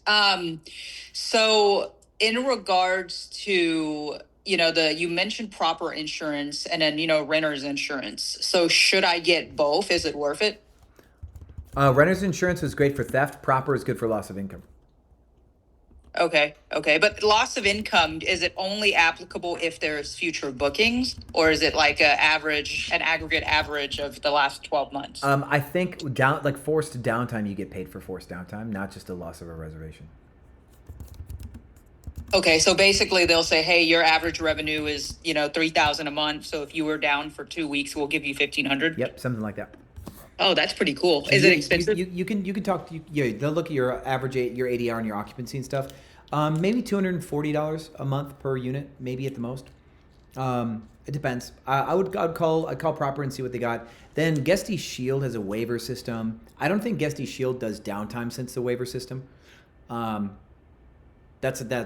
if you want the downtime kind of thing, I think you want to go with like Proper, and I'll get on a meeting with them. They'll have a consultation and tell you all about what they do, what they won't do, and you might be able to negotiate your rate too on a consult. Okay, that makes sense. Yeah, no, what boggled my mind about that burglary is, that I think they came back, whoever it was, came back at 7 p.m., checked to see if anybody was there, and then they left after 30 minutes, came back at 9, and then stayed until 4 a.m. So how does somebody do that and not be worried another check-in? Because somebody could literally check in at 11 p.m. for the next guest. They would have to know there's no check-in. Mm-hmm. Yeah, the person can see your calendar. Okay. Interesting. Yeah, that's true. It's kind of obvious. They can see your listing and see it's available. Yeah. Okay, that is 100%. Yeah, they would see that if there's an available booking. Dang. Mm-hmm. Okay, that makes perfect sense. Okay, cool. Well, we learned from that, so it's fine. And then the next thing I was going to ask is, we've been doing, with reimbursements, we follow kind of the pattern you taught us where if they don't leave a review, we wait till like that 14-day window is almost over. And then like an hour before they can leave a review, we file the reimbursement. Yep. That way we lower the risk of a retaliatory review. Yep. But lately we've been doing that. And we've had 2-3 cases where Airbnb will say, hey, after further investigation, you filed your reimbursement outside of the window. And sometimes I don't even know why it's outside the window. I don't know if it's AI, right, and they're getting it wrong, or sometimes they'll say, hey, fill out this form, and it's this form will say, like the reimbursement claim is accurate, true, and blah, blah, blah. And then they say that form has to be filled out within that window.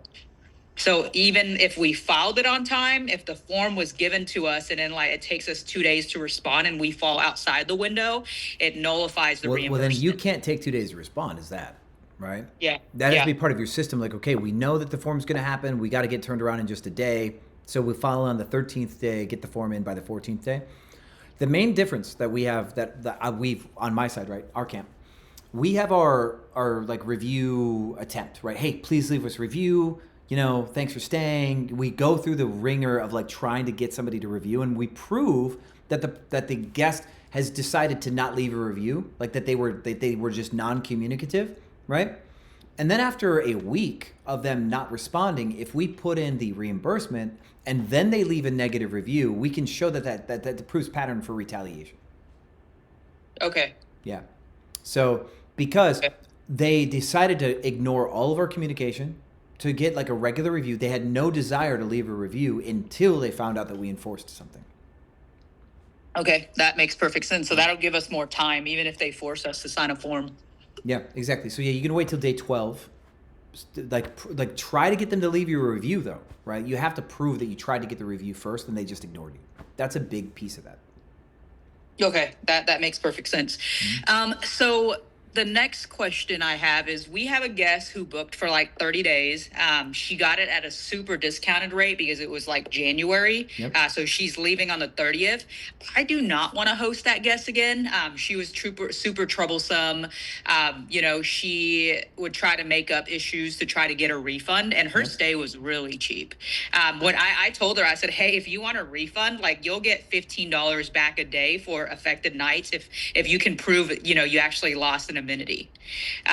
So she just, we do not want to host her again. But she's basically saying, no, I want to stay for a year, and for my poor experience, because the oven went out for a couple of days, I want you to give me a discount and a coupon for my next stay. And I've told her, like, call hey, Airbnb we don't and say, I want to block this guest. Report and block. Okay, so I guess my question is, like, we did block them, so they shouldn't be able to rebook, because I think they were implying they would try to jump unit to unit. What if they refuse to leave? Like, do you have an eviction on your case? I guess, would I file an eviction, or would I, for a small town like Sherman, would I even be able to call security? So our two moves, right? One, we say, hey, we've got another guest at this unit. Like, if you really need to extend with us, here's a different unit you can move into, and we'll figure it out, right? Do not let them know that you're up to no good, right? Get them to transfer to another unit, then call the cops for trespassing as soon as they're in the new unit. Okay. Because the unit that they stayed in for multiple weeks, they could try to claim tenants' rights, but the moment they give up that unit to go to a new one, the clock resets. Okay, so even if they booked another 30 days, as long as they walked into that new unit, I can get the cops to get them to get out, and I just cancel that stay. Yeah, you could, but you'd have to you'd have to have proof that of Airbnb that they did something bad, so that way you can cancel without penalty. Okay. So is there a way to do that without giving them a chance to book for another 30 days or something? You could ask them to transfer to a new unit before their reservation ends. Okay. And then, so like say the last 3 days of the reservation, right? Before the reservation ends, they transfer to the new unit. Now they're in the new unit, reservation ends, and they don't leave. They've been in the new unit just 3 or 4 days. And they don't have any paperwork that they belong in that unit. So then you can evict them, like without evicting, you can call the cops. Okay, so since they're in there, it would be hard for me to say, hey, there was a maintenance issue with that property. Could I change the locks and then say the locks have an issue, and hey, we're going to transfer you to the other unit while we figure out the lock situation? No, say the landlord actually needs to take up the floorboards. Okay. Yeah. The landlord needs to take up the floorboards under the kitchen sink and stuff. They think that there's a mold problem. Okay, that makes perfect sense. Okay, I can do that. And you would do that, there's about 7 days left to their stay, so I probably need to do it within the next 2 to 3 days with the storm. Yep, so you'd say, hey, you can transfer. Then you say, we're not going to renew you though. Sorry, we can't renew you. And I guess you got to renew me. It's like, no, we're not going to renew you. Right? And then you have to knock them out. Then you can fight the negative review because the guest was trying to coerce you into extending and giving you already have that coercion in the documents, right? Give me a coupon for my future stay. So you have documented coercion. You get them out of the property. You can hit them for trespassing because they're in the new unit. You've got everything you need. So Okay, that makes perfect sense. Okay, so as we're getting ready to pick up new units, we're actually wanting to transition to use a different LLC because the new LLC is under Kaylee's name and her credit's better than mine. And that's the one where we're pulling the line of credit with Wasim, right? Cool. So how do you do that? Because all of the good history is on my LLC where, you know, like perfect payment history, perfect, you know, like all the rental stuff, you know, I can get Greystar to give me, you know, like, hey, they're good tenants. You know, would I be able to do that transition to another LLC? Well, yeah, you could like just like give your new landlords your the current landlords as references, even though the names are different. Okay. So I would say, hey, we're with K&K Holdings. This is, you know, we're viewing property. We want to pick up however many units. And then we would use the old landlords for reference. Yeah. And if you really wanted to make sure that there's like no gaps, like you can do a doing business as for your new LLC and just mark it as doing business as the same name as your old one. Okay, perfect. Okay. Okay, so then my next question is this. We're waiting to hear from Wasim for the amount of credit we can be approved, like line of credit, stuff we can be approved for.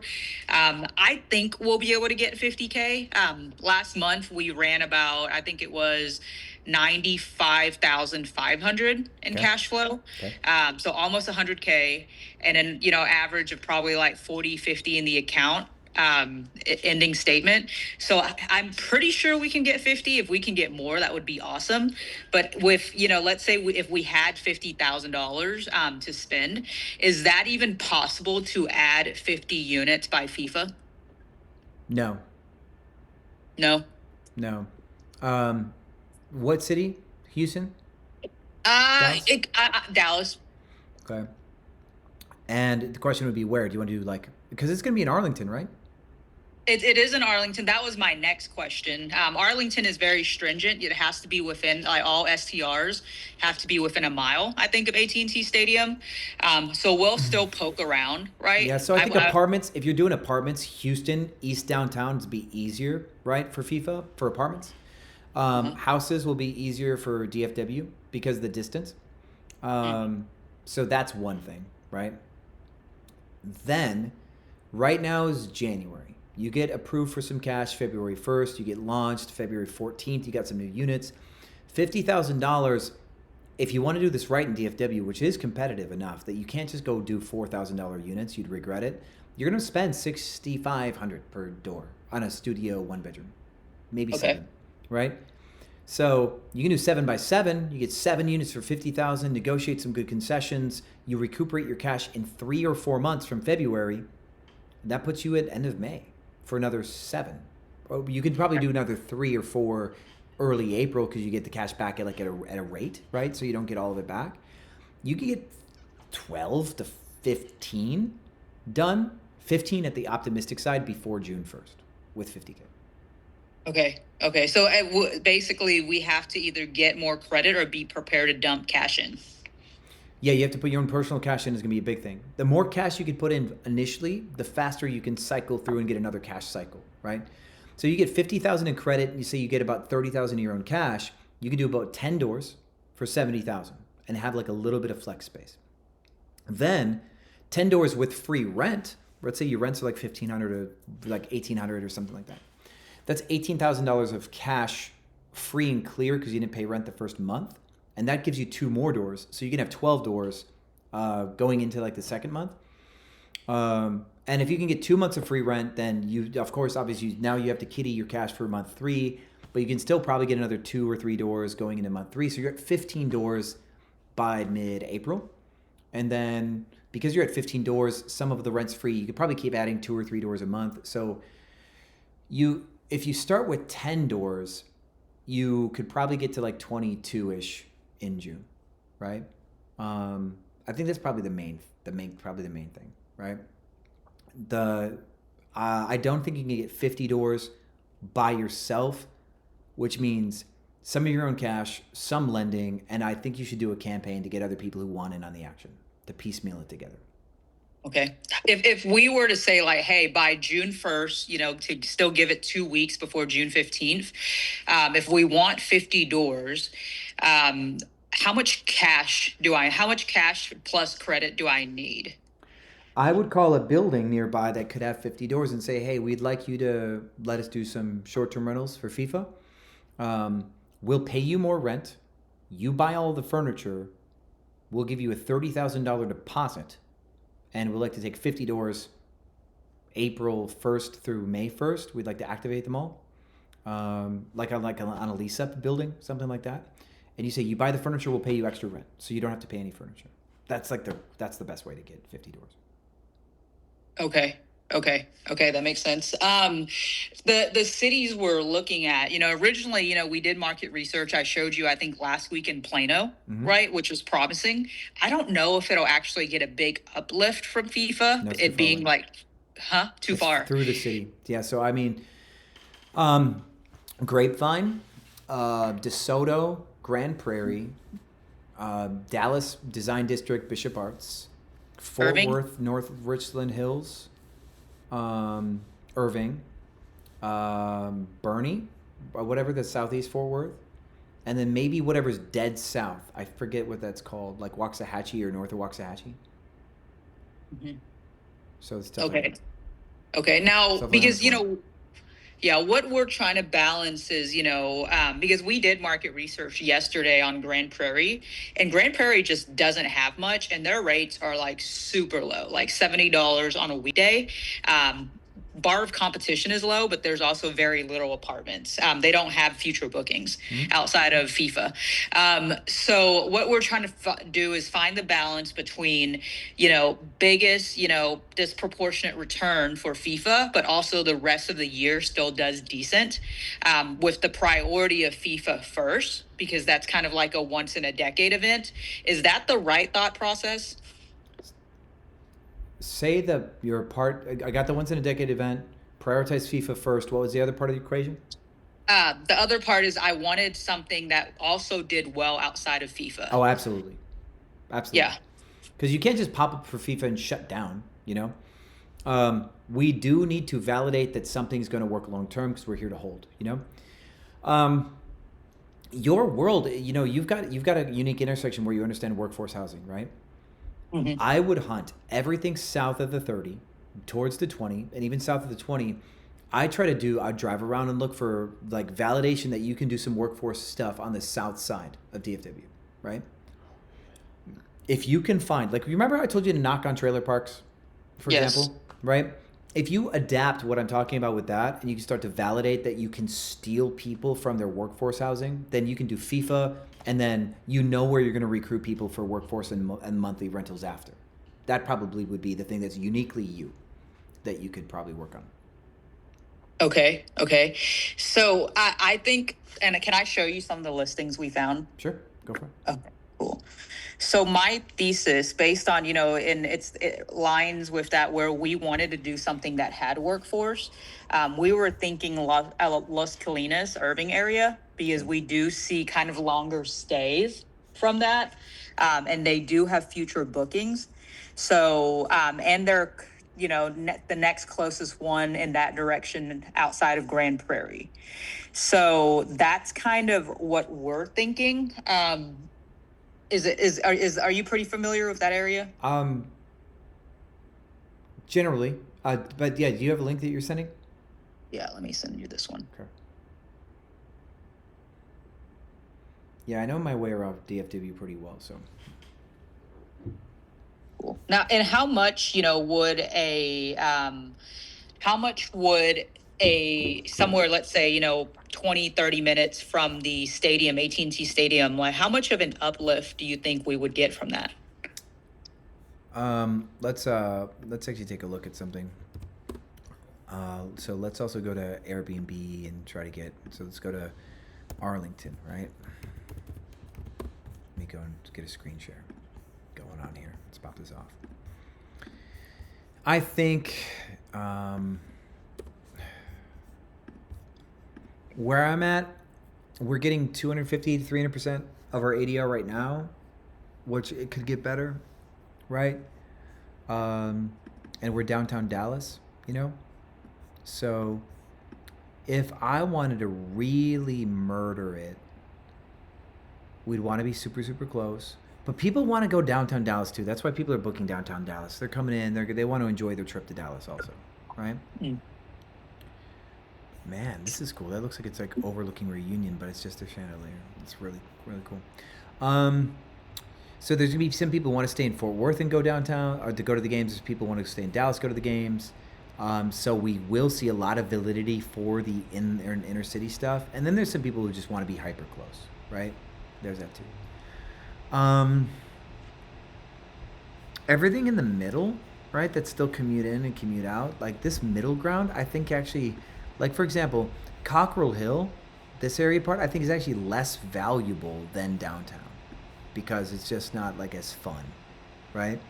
But everything over here, people want to book to be near Dallas, and then they'll just drive along in, right? So you're going to have the immediate halo around the stadium that's going to matter. And then you're going to have like the other hotspots that people want to be in. That also matters, right? So then you're going to have this stuff. Maybe people want to be like on a lake property, something like this. Or like this got a pool, that's all right. Man, that's a boring property. I thought it'd be on the water. So this could be valid too because people want to be on the water, maybe, and then go up to the game, right? These are the kind of thoughts where I'm thinking. I can't say for sure yet what your total lift is going to be because I think we're going to get our best prices in March. I think we're still too soon. This looks like Promenade. That's what it looks like. Yeah, Promenade. Okay. So Promenade should be fine. Actually, Promenade should get a decent performance. It's not going to be quite as popular as being downtown, but I think this is going to be fine. Promenade's also close to where some of the poker halls are. I think, so you get some people who probably stay who like maybe want to gamble while they're in town, which is, just a thing. So that could be that could be a relevant small intersection. Yeah, they look like they have future bookings. This guy's closed. Wait, hold on. What the hell? Blocked. Available for June. And then July. I don't know what's going on with this guy. He probably opened up most recent. What's going on with you? 3 weeks ago, December. What is up? So he's blocked for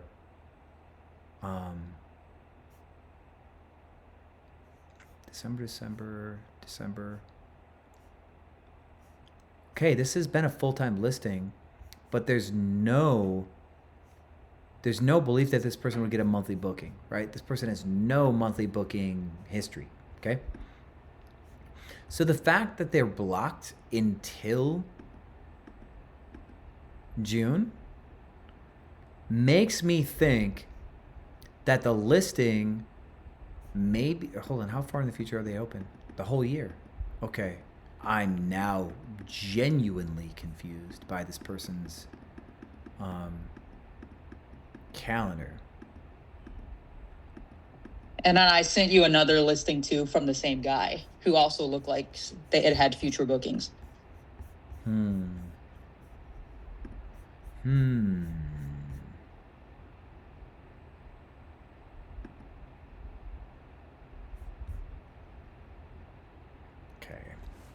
Yeah, Joe, you may have a point, but the fact that these people are still operating, right? This person's got 148 reviews and he's still operating, even if they're banning STRs. He's still doing it, right? So maybe Javier's like one of the persons that works at one of these buildings, and that's why he gets away with it, though. Okay, so see this one, they're not blocked until June, right? He's got some future bookings. This one makes a little bit of sense, and yeah, he's got bookings in June. So you can look at his rates and see what he's doing. Yeah, so he's up to 300 and stuff a night, for these days. And then he's back down there, right? So these rates, he's probably up. Oh yeah, look at him go. So, okay, so he's raising his rates like 300 to 600 a night is what he's doing for these dates. And he's getting some bookings. So that's valid, right? So yeah, there's going to be a lift. Here, it looks like, yeah, he's probably 3x of what his normal rates are. 580. 4x. Okay, so he's going for about 400%. Is what he's going for. Sorry, you can't see it. I'm on Opera browser. God damn it. Sorry, guys. So this second one that you sent, let me switch it over. The second one, his rates for these days are about 400% than his rates in the future, right? So this one also makes more sense because it's not blocked until June, right? The other one, the fact that it's blocked till June makes me like really skeptical that it's operating, but who knows? Who knows how, like what he's got going on for those dates? But yeah, he does have bookings for June for both of those.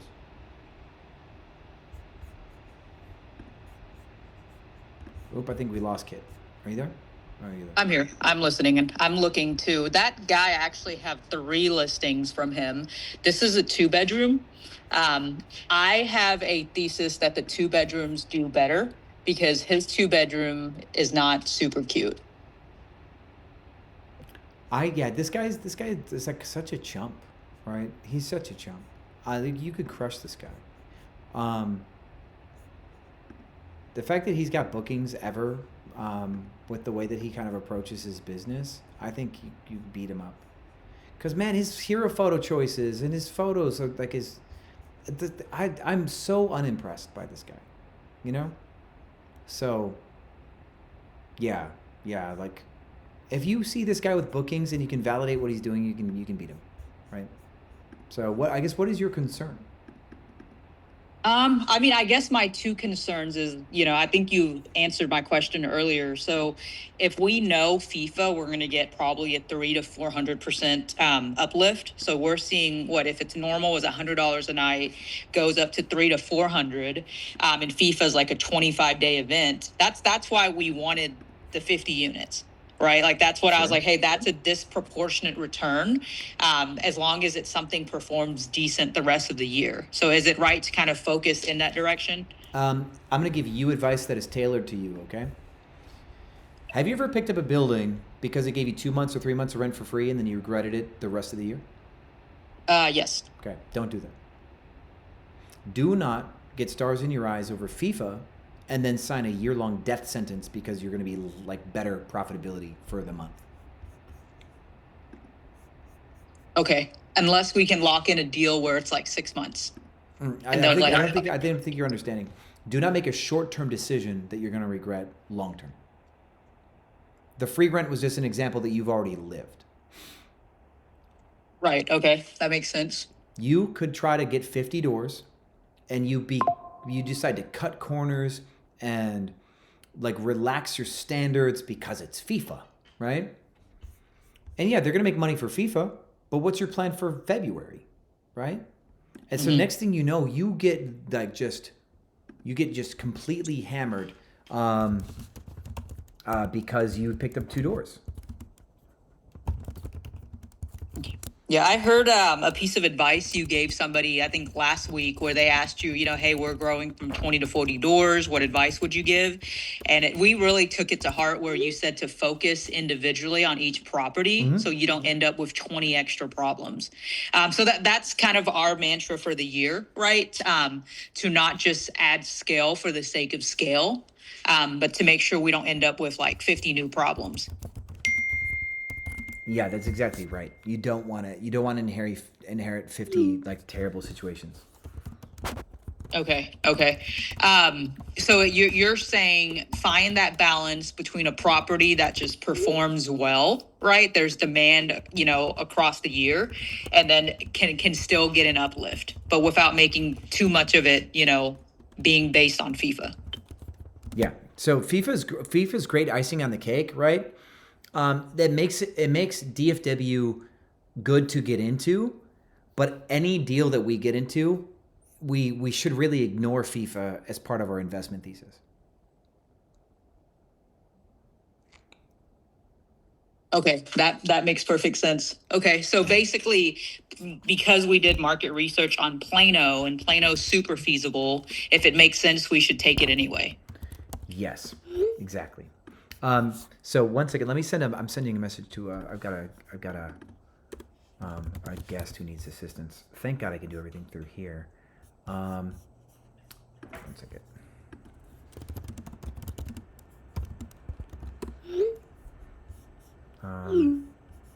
And then, okay. Any other questions? Yes. So, so our focus kind of after hearing what you said last week about making each property the best we can, right? Is not just because you could have one really good property that makes the profit of like 3, right? So what we're wanting to do is to grow intelligently, but if we grow over the course of this next year from like 50 doors to 75, or even we hit that 100 mark, what do you think will break that we need to make sure to like build properly? So aside from the relaxing on your design, like integrity, like the creativity side that gets people to want to have a property for the sake of scale, that's the first thing people break on the way up. Then once you're up, your ability to maintain like team relationships, like company morale, company culture, get people to buy in and maintain integrity in their work, that's the second thing that tends to fall apart, right? People get too busy to enforce systems. They stop looking at the cleaning photos. They stop stocking supplies appropriately. They have too much like a housekeeper turnover. Housekeepers make mistakes and it doesn't get remediated. You don't have systems to save the day when a housekeeper does screw up.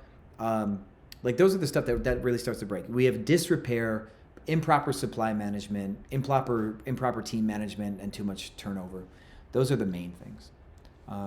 Disrepair, maintenance disrepair, not touch-up painting the walls so the place still looks clean, not wrenching down furniture that's getting loose, like that kind of general, like the cadence of upkeep, that is what always breaks. With every newish scaled operator that tries to automate, right? We kind of want to take the opposite approach, right? We want to automate less and less and less as we get bigger, right? Everything's performance-based. So you would love to have a float. Like say you have a firefighter position, like the one that I have. When we have a firefighter position that is not busy enough, then we're worried, right? So what we do is we say, okay, well, let's give you some random stuff just in case. So here's an Allen wrench set. Go to every single property, and I want you to make sure that every chair and table is perfectly tight. All right? So it's Allen wrench week, right? And we go make sure that housekeepers may not have been reporting that the air filters need to be changed. The housekeepers may not be reporting that sheets are missing. So our firefighter is going to look that people have not reported stuff, and we're going to go catch people not reporting things. And so next thing you know, firefighter goes, hey, dude, we actually only have one set of sheets for each bed at this property, and we had 3 sets 2 months ago. All the sheets are gone. Firefighter found that out because the housekeepers weren't saying anything, right? So redundancy, distrust, high touch, right? That's the keys to like succeeding at scale. And if you ever try to scale, like you die. Right? The moment you try to step away is the moment your business dies. Okay. And we run into that too, because we've had some properties for a couple of years where, the chair's getting a little wobbly, it's getting worn down. So at what point, do you make the judgment call of like, hey, this just needs to be chunked and replaced? Well, see, if you keep the chairs tightened down, the hardware is really what's up with that. Now, I just replaced that one table, right, in the green room. Because the last time we tried to tighten down the leg started to go strip and like the wood cracked, right? So we're like, we can't tighten that one down ever again. So we bought a new table, right? But if you're tightening down your hardware and the legs are nice, like things last forever if you keep them in good condition, right? But yeah, at one point, like disrepair unattended to leads to bent legs, split wood, and at that point, yeah, you gotta toss it once it's not able to be. We've got a phrase like new condition, right? Everything has to be like new condition. If we can't keep it in like new condition, we need to find a way to get there. And sometimes we do a little bit like a MacGyver fixes, but the moment that something cannot be standardized is the moment it should be replaced at scale, right? Because everything should be able to be standardized at scale. Okay, that makes sense. So do you feel like right now where we are and where we're growing towards, do we start having, we use VAs, and I know, I've heard kind of, your beliefs about that. Do you think, and we've had a good experience with them so far. Do you think it's time we start specializing, like, hey, this guy, he's going to handle all the reimbursements? This person handles, all of the inspection of the photos as it comes in from housekeepers. At what point is there like general to specific? Well, you've got the idea right, because we go from general to specific as we grow. The moment that one task can have a significant amount of workload is the moment that one task can be specialized, right? So the reason why we're general in the first place is because when you only have like 5 doors, right?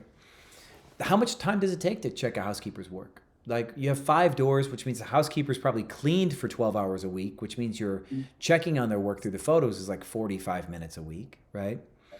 So if you're spending less than 45 minutes on like reviewing housekeeper quality, then obviously there's got to be something else for that person to do. So being general is a necessity to give people enough work. The moment that somebody can have enough work without you diversifying is what decides when somebody specializes. It is just that in many cases, we can't give people enough work for a specialization. And so we are actually trying to specialize every single person we can. This is called de-skilling, right? The less skills needed for a role, the better. So specialization beats being a generalist, so they don't have to know how to do 4 things. We actually want people to never be generalized. That's kind of like your priority. But we're forced to when we're small. So at the very first opportunity to give somebody a real position without 14 different job roles is the moment we take the opportunity, as soon as possible. Okay, that makes sense. So, and then one last question in relation to pricing. So since we've implemented Price Labs, this last couple of weeks, and we did the thing with the line, how you taught me to do it and changing the base rate, we've been actually getting more future bookings through January, February for the ones that aren't booked out long term. Mm-hmm. So that's been good. So at least it's some money going towards the contributing margin. So then we're looking ahead for, now February coming up, then March, stuff like that. Should we increase our rate by 20% and then add an early bird discount for February, or just do that for March? I don't think I like the deviation and then like the deviate to regress. I don't think I like the maneuver. You're still doing prices manually? No, it's through Price Labs now. Okay, so take the clipping strategy, do it like a far future minimum. So that way you know what the bottom number is in that clip. Okay. And then do your discounts from the referenced minimum. Okay, could you give me an example? So let's say your far future rates are like $150 a night on average, right? Mm-hmm. But they go down to like 111, they go up to like 175. Right? Mm-hmm. What you do is you say anything more than 8 months in advance or 7 months in advance, we're just gonna say the minimum's 150. So nothing can go below 150. Okay, so we are able to set like a minimum guardrail, like 30 days in advance and then 60 days in advance. That's all a separate number. Yeah, so if you go to Price Labs and you go to settings for far future, and there's going to be set minimum far out prices.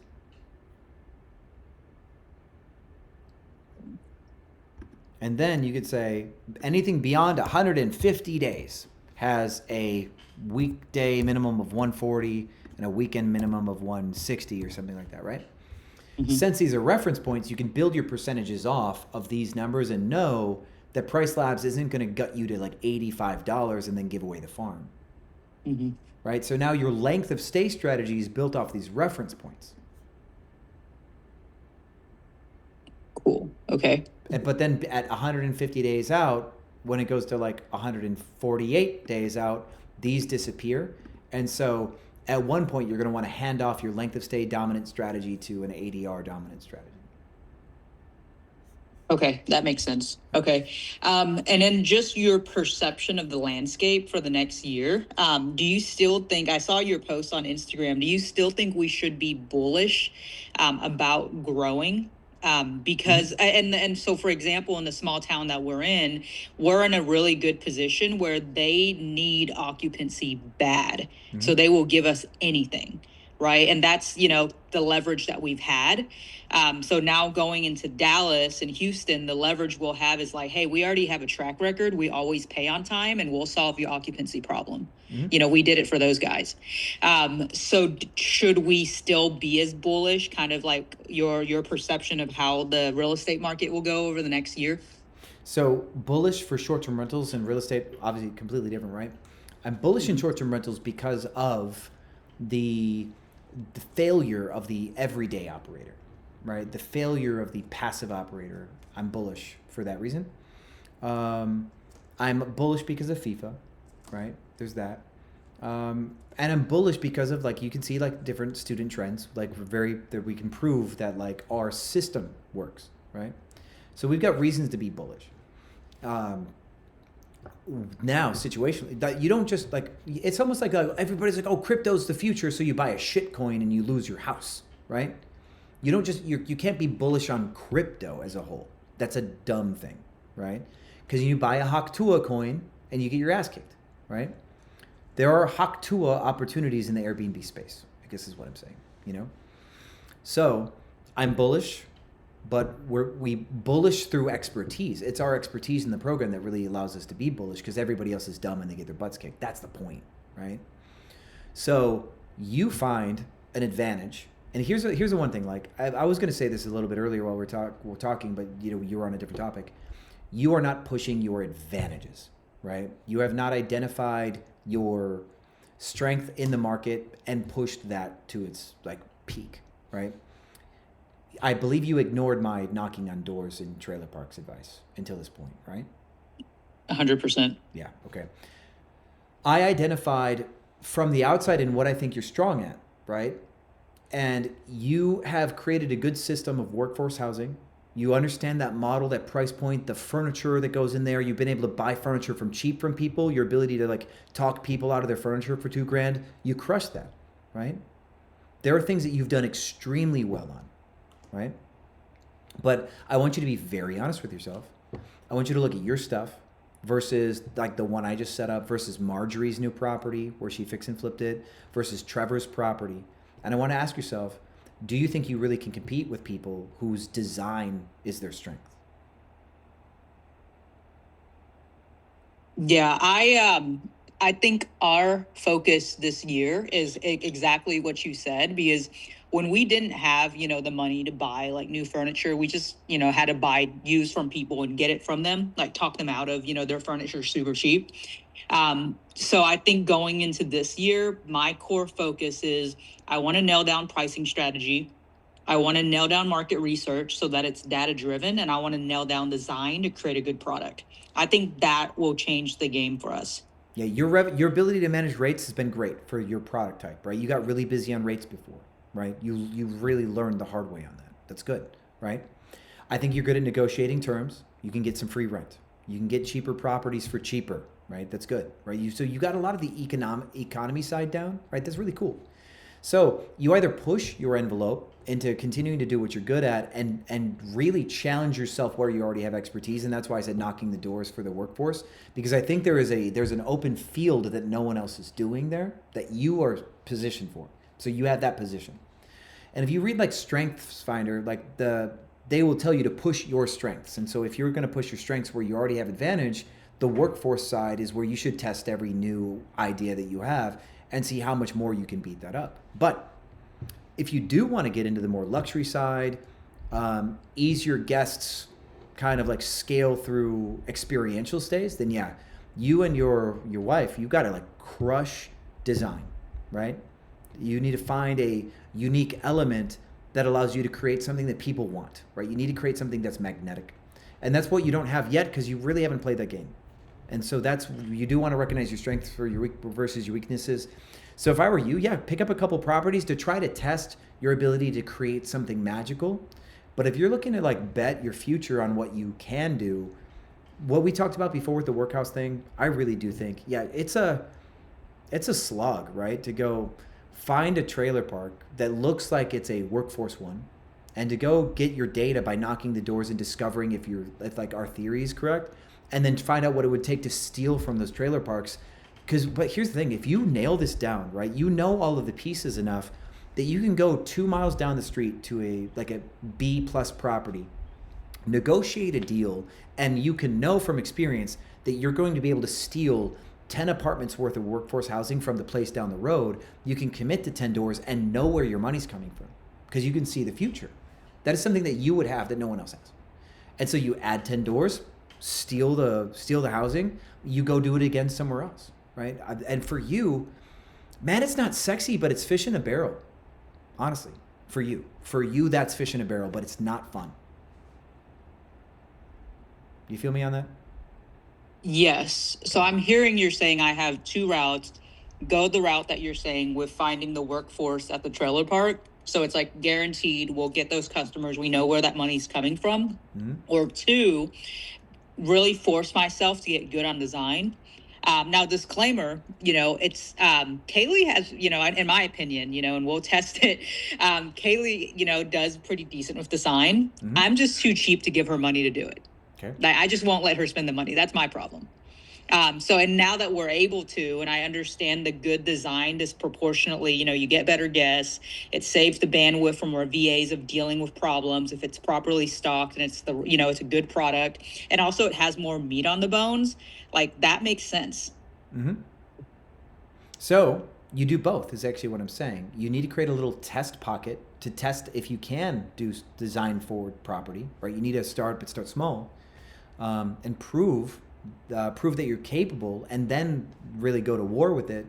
Once you've proven within like a little like petri dish that you're able to create results. But where you can go big is where you have the experience. And I do want to correct one thought, right? There's a little bit of bias in everything we've been saying, right? Cheaper guests aren't always bad guests, right? And you can know that with your workforce, right? So we want predictable. That's what we want. And in the world of cheap, people aren't really prepared because they can't predict what happens in the world of low ADR. But man, like some of my previous like students, like years ago, way back when you were first new, they developed business models where they did B-class properties. They wanted guests to smoke and break shit. And they have essentially built companies of insurance fraud, you could say, right? They made most of their money billing Airbnb for guests being bad. And it wasn't fraud because the guests were actually breaking shit, right? And they would make a profit charging guests for being dumb, right? And that was the business model. They were predicting that guests were bad and their systems were built around bad guests, right? So there's a model for every move, Your workforce part is like you get lower ADR but longer stays, return guests, cash deals, good referral opportunities, good expansion opportunities, and yeah. So there, I really would lean into that, even though you might find it boring, because you could build a nice, fat, boring business and sell it one day, and then let Kaylee swing the bat on a couple, but prioritize the stuff you're really good at, that's where your lion's share is going to come in. And then the R&D, right? You're looking for innovations. Kaylee's like your R&D department. Like, what can we do that we haven't thought of yet? She said, thank you, Sean. Yeah, of course. Cool. Okay. And then my last question, this is more like a philosophical question. Mm-hmm. We got into this, because we spoke about this before. I don't know if you remember, where my first business, I was seeing kind of like the income steadily drop. Right. And I was like, okay, well, I need to make up for that income somehow. My mom lives at home with me. Yeah. So we built the Airbnb business, part-time around that first business. Mm-hmm. And our goal was to start cutting out the shops that were less profitable. Yep. As we scaled the short-term rental business. And it's gotten to a point where, in the beginning, it was a lot of like, push motivation where, I was running away from being broke. Like, I just didn't want to be broke. And I probably was angry at the people who thought I couldn't build a second business. And that, like, you know what I mean? I could say all day, like, blah, blah, blah, contribution. But I'm really angry at those people. And I want to be like, prove you wrong. Yep. And I think, you know, over this last year or two, we've built, you know, the short-term rental that has surpassed my first business. But it's getting to, you know, we're getting to a place where we're comfortable, and I don't want to like, I want to find something like that pulls me, you know what I mean? That's like, I'm excited about, you know, that's like, hey, you know, I'm looking forward to, where it feels more alive, you know, like at what point does that change? I went through that, 3 or 4 years ago, right? And it almost destroyed everything I built, by the way. So, chip on my shoulder, had to prove to the world that I was valid, good enough. Of course, I built this gigantic business doing $4 million a year. And then I fell in love, right? And the money stopped mattering as much. I started thinking about like other things. I didn't really want to work on my companies like I used to because I was starting to heal, right? And then I automated my businesses as well, right?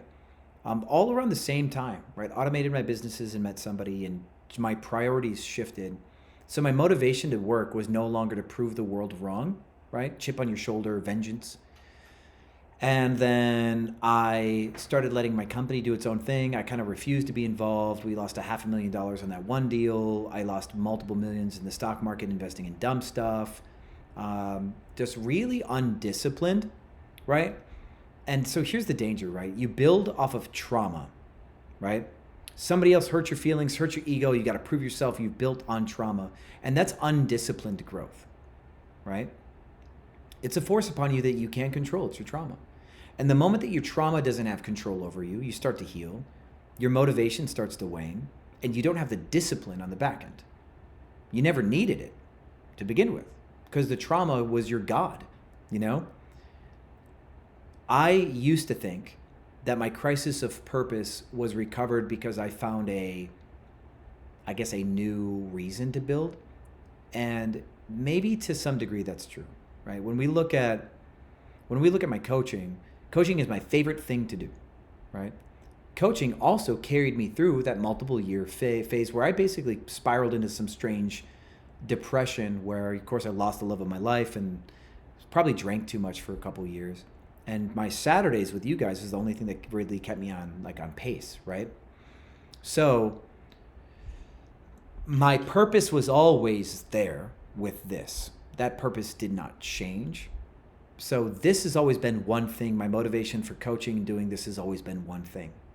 My motivation for running my short-term rental business, it's not changed, and that's not how it survived because I also changed to align it with why I coach. I just had to be disciplined because what I built was based off of trauma. And now that I don't have trauma telling me that I have to be good enough anymore, I have to understand that there's people out there that want to put me out of business. There's people that don't want the best for me. They want me to suffer. They want me to go under. There's people who root against you. And there's people who just want to steal your company because they know that you built it and they know there's money there. And they're going to try to build something to beat you. So in a way, you have to learn to love the fight. You have to build a relationship with discipline. You have to get used to depriving yourself of everything that you want all the time. You got to take that away. You've got to really start to learn to that you tell yourself no. You've got to learn to love that process of going, we're going to do stuff that's not easy. We're going to do stuff that we don't necessarily want to do because this is really peak of being human. The best humans in the world have a relationship with discipline. And your relationship with discipline is also your relationship with yourself. And I do think that discipline is the core of how I've gotten through my dark night of the soul, after building everything and no longer wanting to build it because I got bored with it or whatever. So you're like, oh, I want to do something that makes me feel alive. Yeah, be grateful when you have that, right?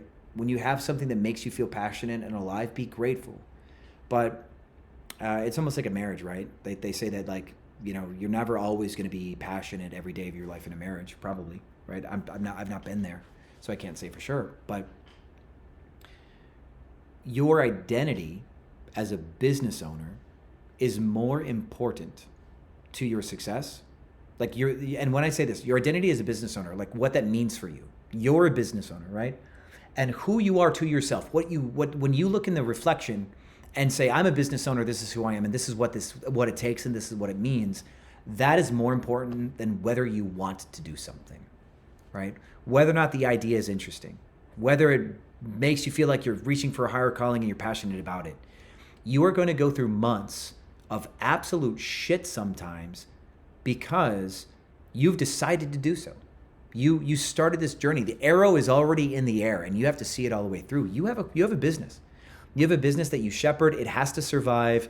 And if you want the reward of chasing your dreams when they hit you again later, right? Then you have to do the right thing today. And yeah, maybe Kaylee comes up with a couple ideas that are banging ideas, right? She comes up with some really cool shit.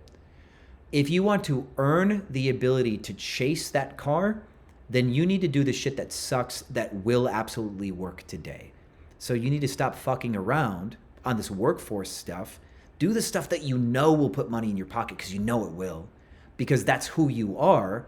So that way you can be ready for the next adventure if Kaylee proves something. You don't get to live a happy life every day. Yeah, that makes sense. Yeah, I came around when you were, what was it?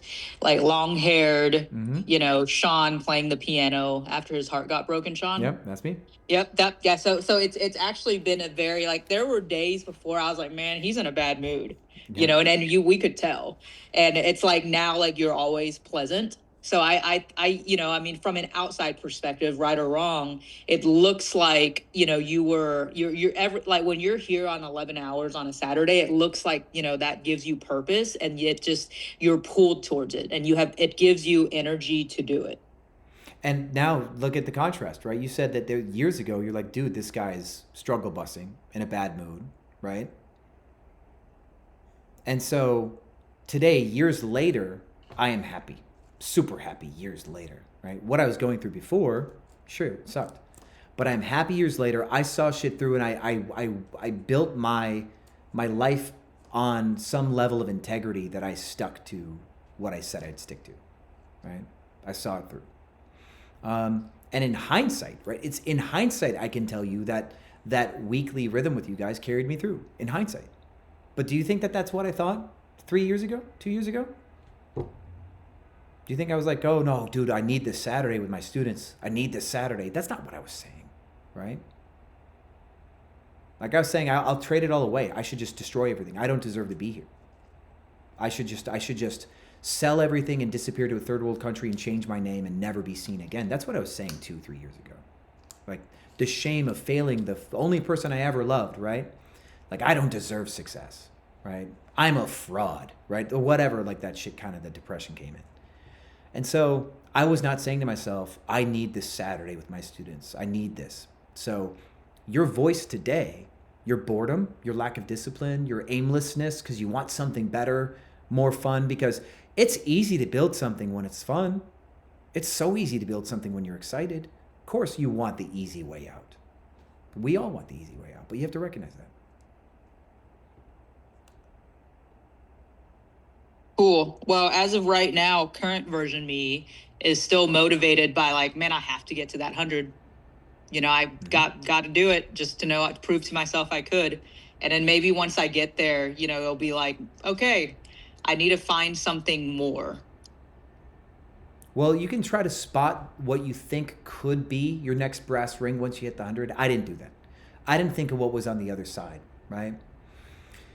You could say, you know what, we're going to hit 100, we're going to systemize 100, right? And then from the systemization of 100, we're going to start doing equity deals in the multifamily, or we're going to sell this thing, we're going to get into a SaaS servicing the space, or we're going to build a company that does XYZ, we're going to switch more into corporate housing, or we're going to find out along the way that we're good at design and start a creative firm for hosts.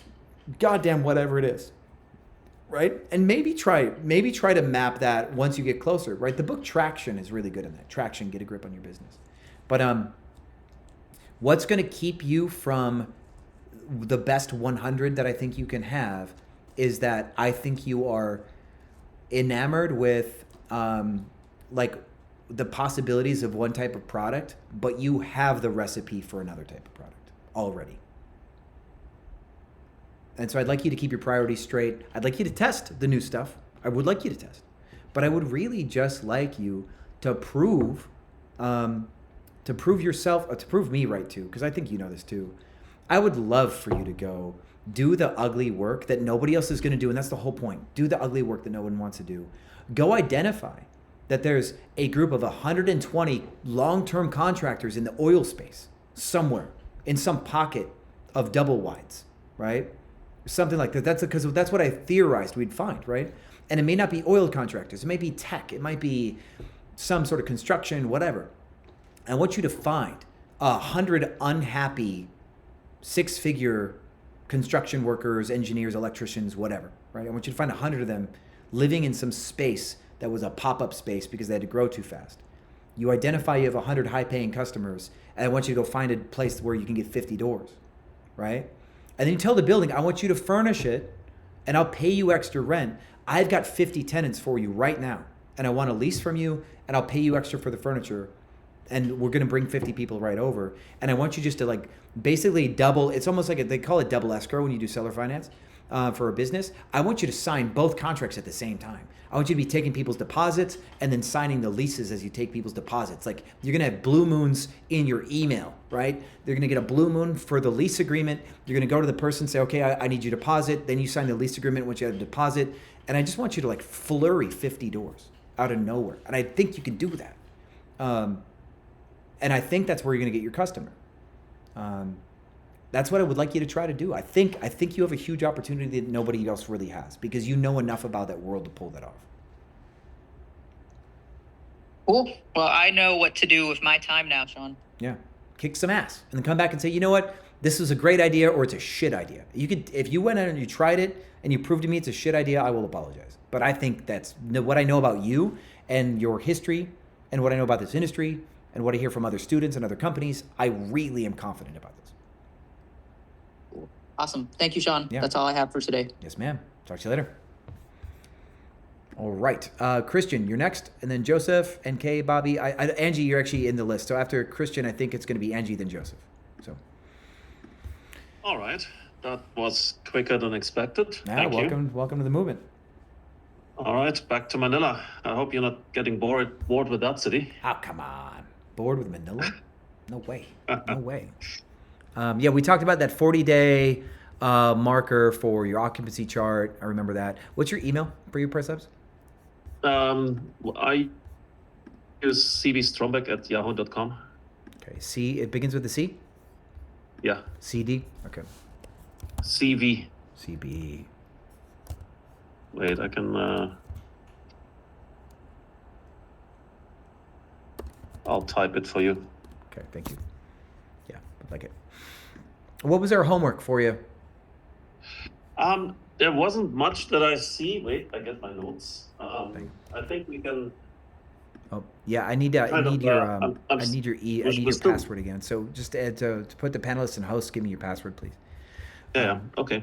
I'll get you the login info. Actually, the price labs goes on my wife, so coming.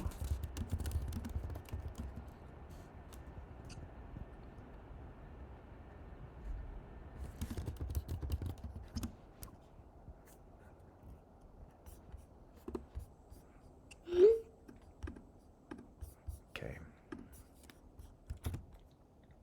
So I did a little bit of. Oh, that's not work. CV Strombeck. No, you need to use the RV Strombeck for that one. Maybe that's what's going on. Juggling different emails. Okay. Yep. Okay. Yep. That's why it's correct. It's RV Strombeck. Okay. So I remember we changed your hero photo.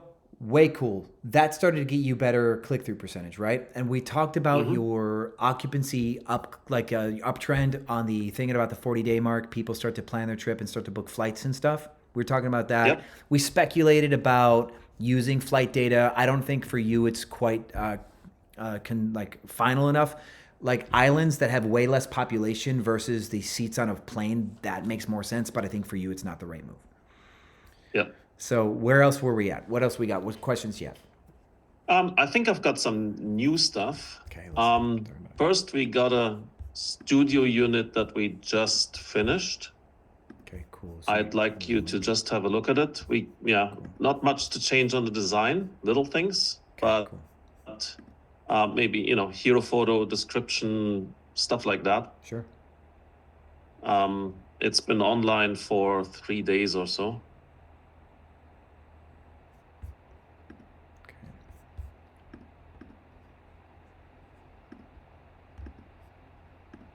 Let me get it over here. Get it to the right thing. Come on, that wasn't it. What's going on? 1 second. Having a problem. Like, I need to switch it where Opera stops stealing all my browser tabs. There we go. Okay. All right. So I kind of like the color unity. I like the pillows with the wall. I think that's fun. I don't like that a little bit of white wall strip is on the right here. You see that? Yep. The bed's not quite center. Thing though is, I'm not a big fan of beds as a hero photo, right? But here's what you can test at scale. I would like you to take one chunk of listings that show a bed in the hero, one chunk that does not, and I would like to look for a greater trend on click-through percentage. Okay. Okay. Since you're in Manila, like I can't tell you if the customer wants to see the bed first, because let's take this logical thought to the end of its road if there is one, right? In what environment do you think somebody would want to see the bed right away?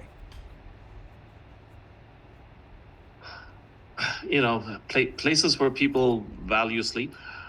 Yeah, and so let's get a little bit more specific. Like, what do you think if you were going to get more specific with that?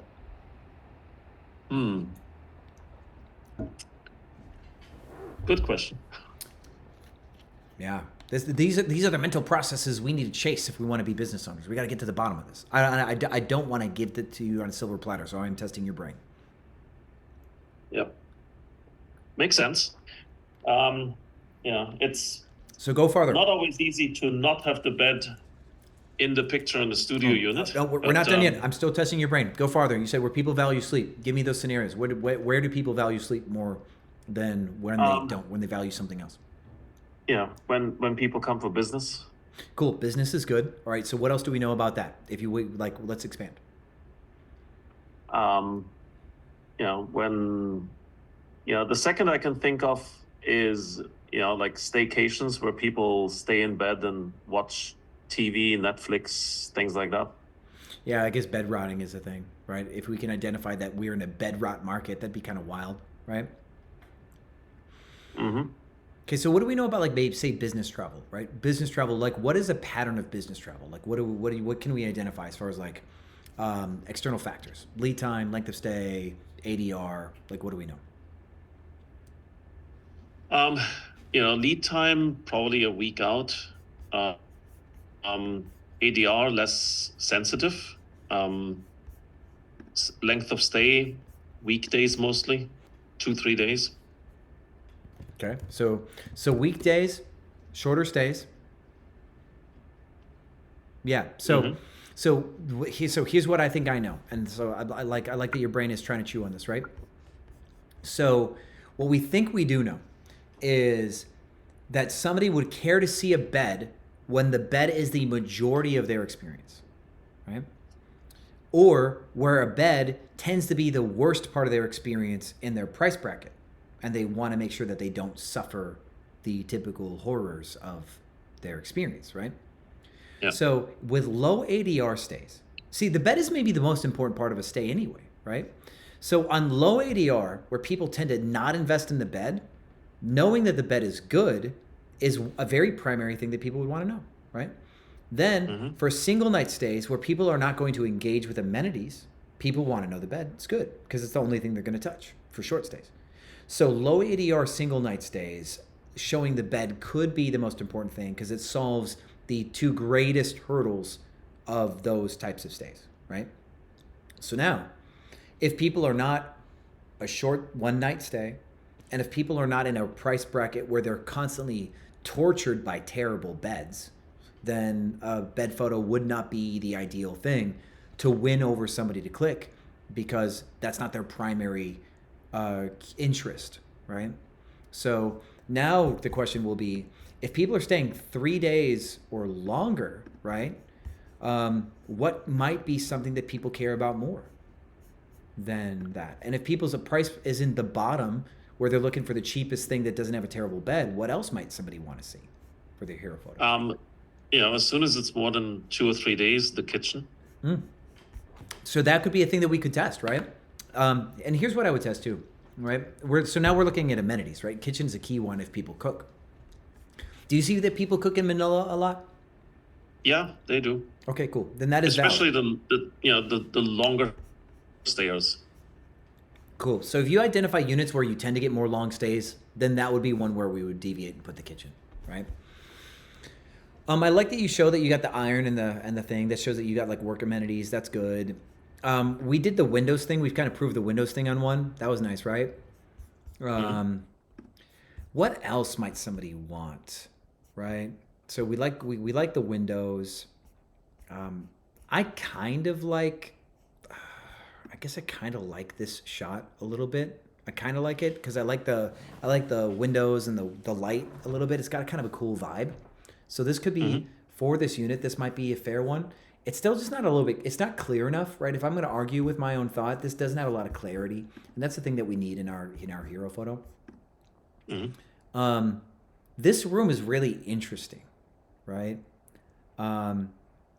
This, I think the chessboard gets in the way of how interesting this room is, you know? But this room could be something that we could use it because the big windows is nice. We like the big windows. So I may try to really, really lean into the window view somehow, right? Yep. I might really try to pull something off with this. And maybe I don't like the angle you're taking it at. Maybe like I would probably try to step back and get more of like a flat window shot. That could be better for this unit, most likely, right? So our theory is like so far we know that in Manila, people like high floors, nice views out the window would be really cool, right? They're like in the city, cool view, right?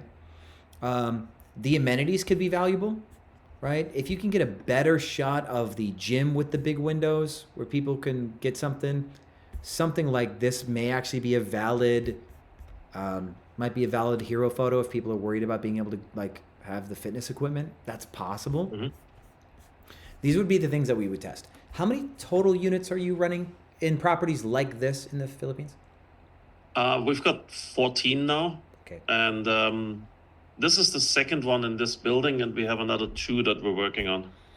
Okay, so if you got 14, I think maybe like I do like 3 or 4 units at a time for a hero photo style in order to test. So if you got 14, you could probably do 4 different hero photos. And test 4 different photos, and we're looking for ranges of click-through. Remember when we looked at insights? I think we looked at that already, right? Yeah, so I would take 4 different approaches to hero photos and try to optimize for what people click on the most, just so you know, so you stop wasting your time with hero photos that may not be the best. Okay. With that said, though, every unit might have a harder time capturing the hero photo that performs the best. So it may not allow you to always do the hero photo that works the most. We still always have to work with what we got.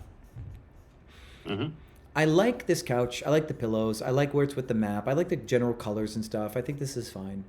I love the big windows for this. Your kitchen, your photos tilty, right? You can take better photos, you know, as far as tilt and stuff goes.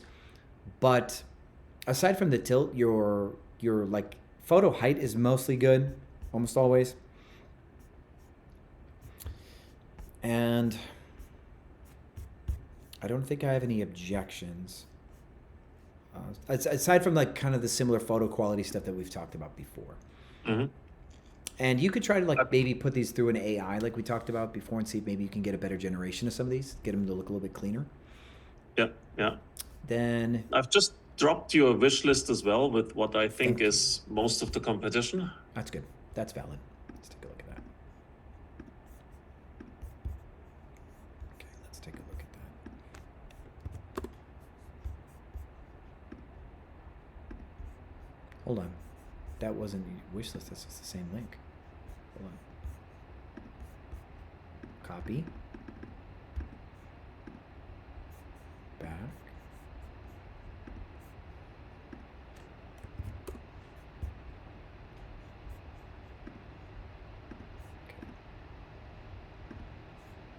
Dun, dun, dun. Okay, so I do like the dark blue. It does jump compared to the top two stuff, but then we got other dark blue and white here, so it may not actually be, as far as the meta goes, different than many people. The big windows really are like a big thing. Okay, I'm not seeing green. I'm seeing like some green here. I'm just not seeing green anything. So I would go with the green property. Is this green? Okay.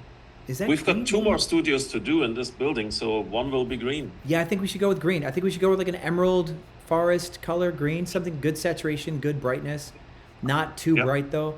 I think that I'm just not seeing any greens at all, so that's powerful. Then everything looks like an off-white. Here's another thing. Everything looks, except from this texture here, everything looks like an off-white except for the sheets, right? Mm-hmm. So okay, this one's white, right? That one's white. This one's close to white. Never mind. I gotta take that back. But I like this one with this chair. I think that's cool. Aside from a couple, I don't feel like people are really leaning in. Okay, now I have to take it back. We're seeing some more that are more white. Never mind. But say if we don't see anything like truly white, we could do like a white on white property. Be very like opulent. This black one here is really nice too. This brick one's cool. So there are some unique directions. People are going in unique directions. I think. Oh man, let me think here. You have kind of like a corporate style, and other people have a more light style. This one's kind of like regal.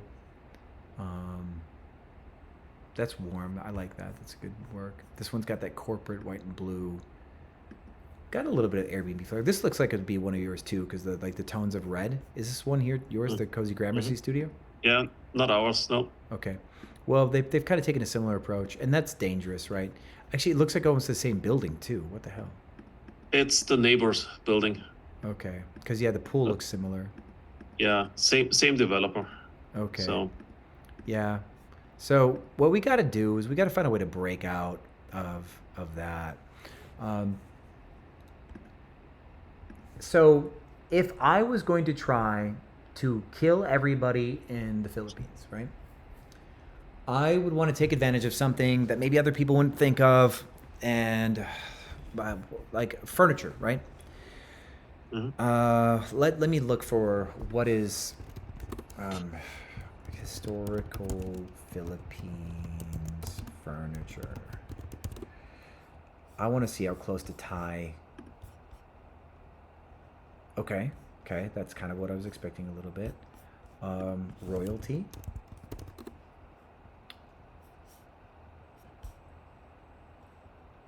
Yeah, okay. Like a lot of a lot of embellished wood. That's what I was expecting. Yeah, doesn't look very comfortable. No, it doesn't. Now the question though is, can we go something stylistic though? If we want, actually, but you're in a high rise. That's what's really tough, right? What do we give people that they're hoping to find that they cannot get elsewhere, right? My brain, my objection, you're doing more of the same, right? And to a degree, doing more of the same is okay, but you know exactly what you're going to get usually with more of the same until you cannibalize your own inventory by giving too much of the same, right? Mm-hmm. The more you feed the same, the less interesting that more becomes, and the less each unit will do, because it's just more and more the same. You start to commoditize yourself, right? And when we look at your wish list, like we could see what people are bringing like to the table. Like I think that this person here does a pretty good job with their like very clean soft colors, right? They do a good job, so they'll probably get some good bookings. Oh, Nordic Suite. Who the hell? Somebody is watching the YouTube channel. Oh my goodness. Okay, you got to watch out. People in Philippines are watching my YouTube channel. You got to be careful. Right. Yeah, the plant near combo, that's years old. Yeah, this person's absolutely an Airbnb automated cat. Absolutely, you got to be careful. Okay, so this person's unique enough that I think that they're safe, right? They're unique enough that they're safe. This person's got like this more retro, cozy feel, and I think this one's safe too, right? Are you the same person? No, you're not. Okay, but this one's got a retro, cozy feel, and I think they did a good job too. Then you've got that corporate dark blue thing that we talked about here. You've got some normal units. Okay, so there we go. We got that like traditional Filipino kind of like in like wood stuff. That's what I was thinking. Like, what can we do that might be authentic? So people are pushing towards that. This unit is just not gonna do much, right? The whole hearts thing is cheap, whatever. Then the plants thing is cool. Everybody likes plants. Biophilic is like a thing, right? So the plants are a safe move. And then of course you got more average. And then yeah, some of these other listings here, with the very dark, that's a good deviation. All windows is good. This dark green, this one's kind of an interesting look, but it doesn't look like it's a unit. It looks like it's the common space, right? So the unit itself isn't dark green. It's just got the common spaces are dark. And so this person's trying to lead with the amenities photos to try to get somebody to book, and we don't even know what the inside looks like. They've really not done a good job of showing the inside at all yet. Yeah, look at that. That's lame. That's why they did that. Then we got more plain. I really like this chair for this one here. The way they did that's cool. So going with this like wabi sabi Tulum style, that's a direction somebody's pushing into. And then the one with the brick at the bottom was interesting, right? And then the dark. So there's a lot of pushing, right? Let's see. People who go to the Philippines, where else do you think they might be loyal to? Like, if we're going to touch into nostalgia, where do people come from? We've got a lot of Filipinos who live in the US who come to visit. We've got European tourists and a lot of domestic travel as well. Okay. What's your main countries from Europe?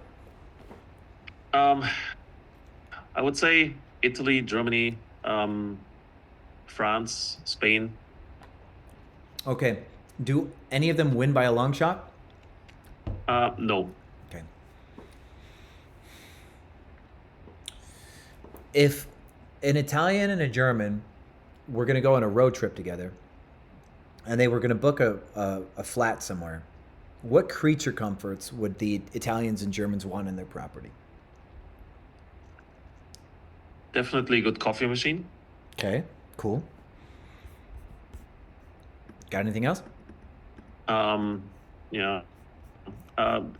Basically, I speak because I'm German myself, so a good shower, cleanliness.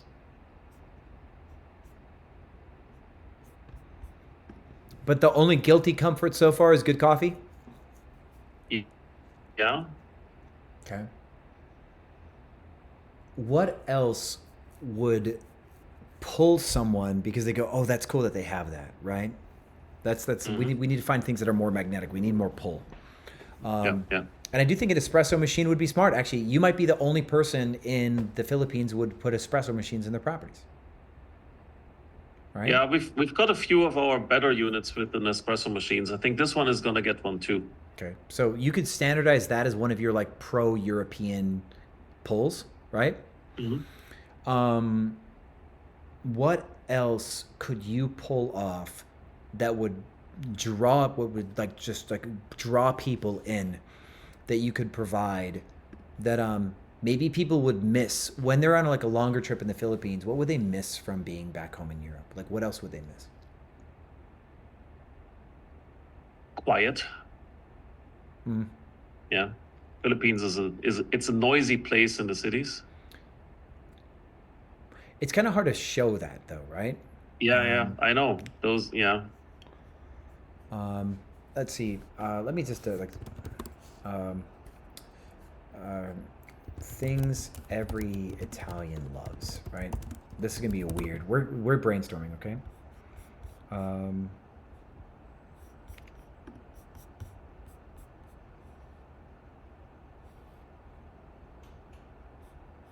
Coffee, aperitivos.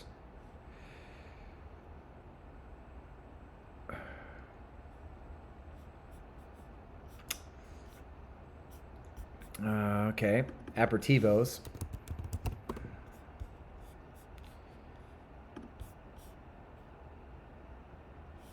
Coffee again, yep. Functional design and products, high quality items.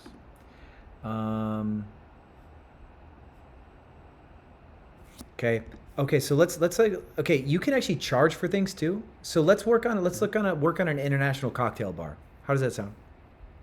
Sure. Okay, so let's make some lists. The unique combinations of like beer, lemonade, the cola and stuff. Like, see this on my screen right now.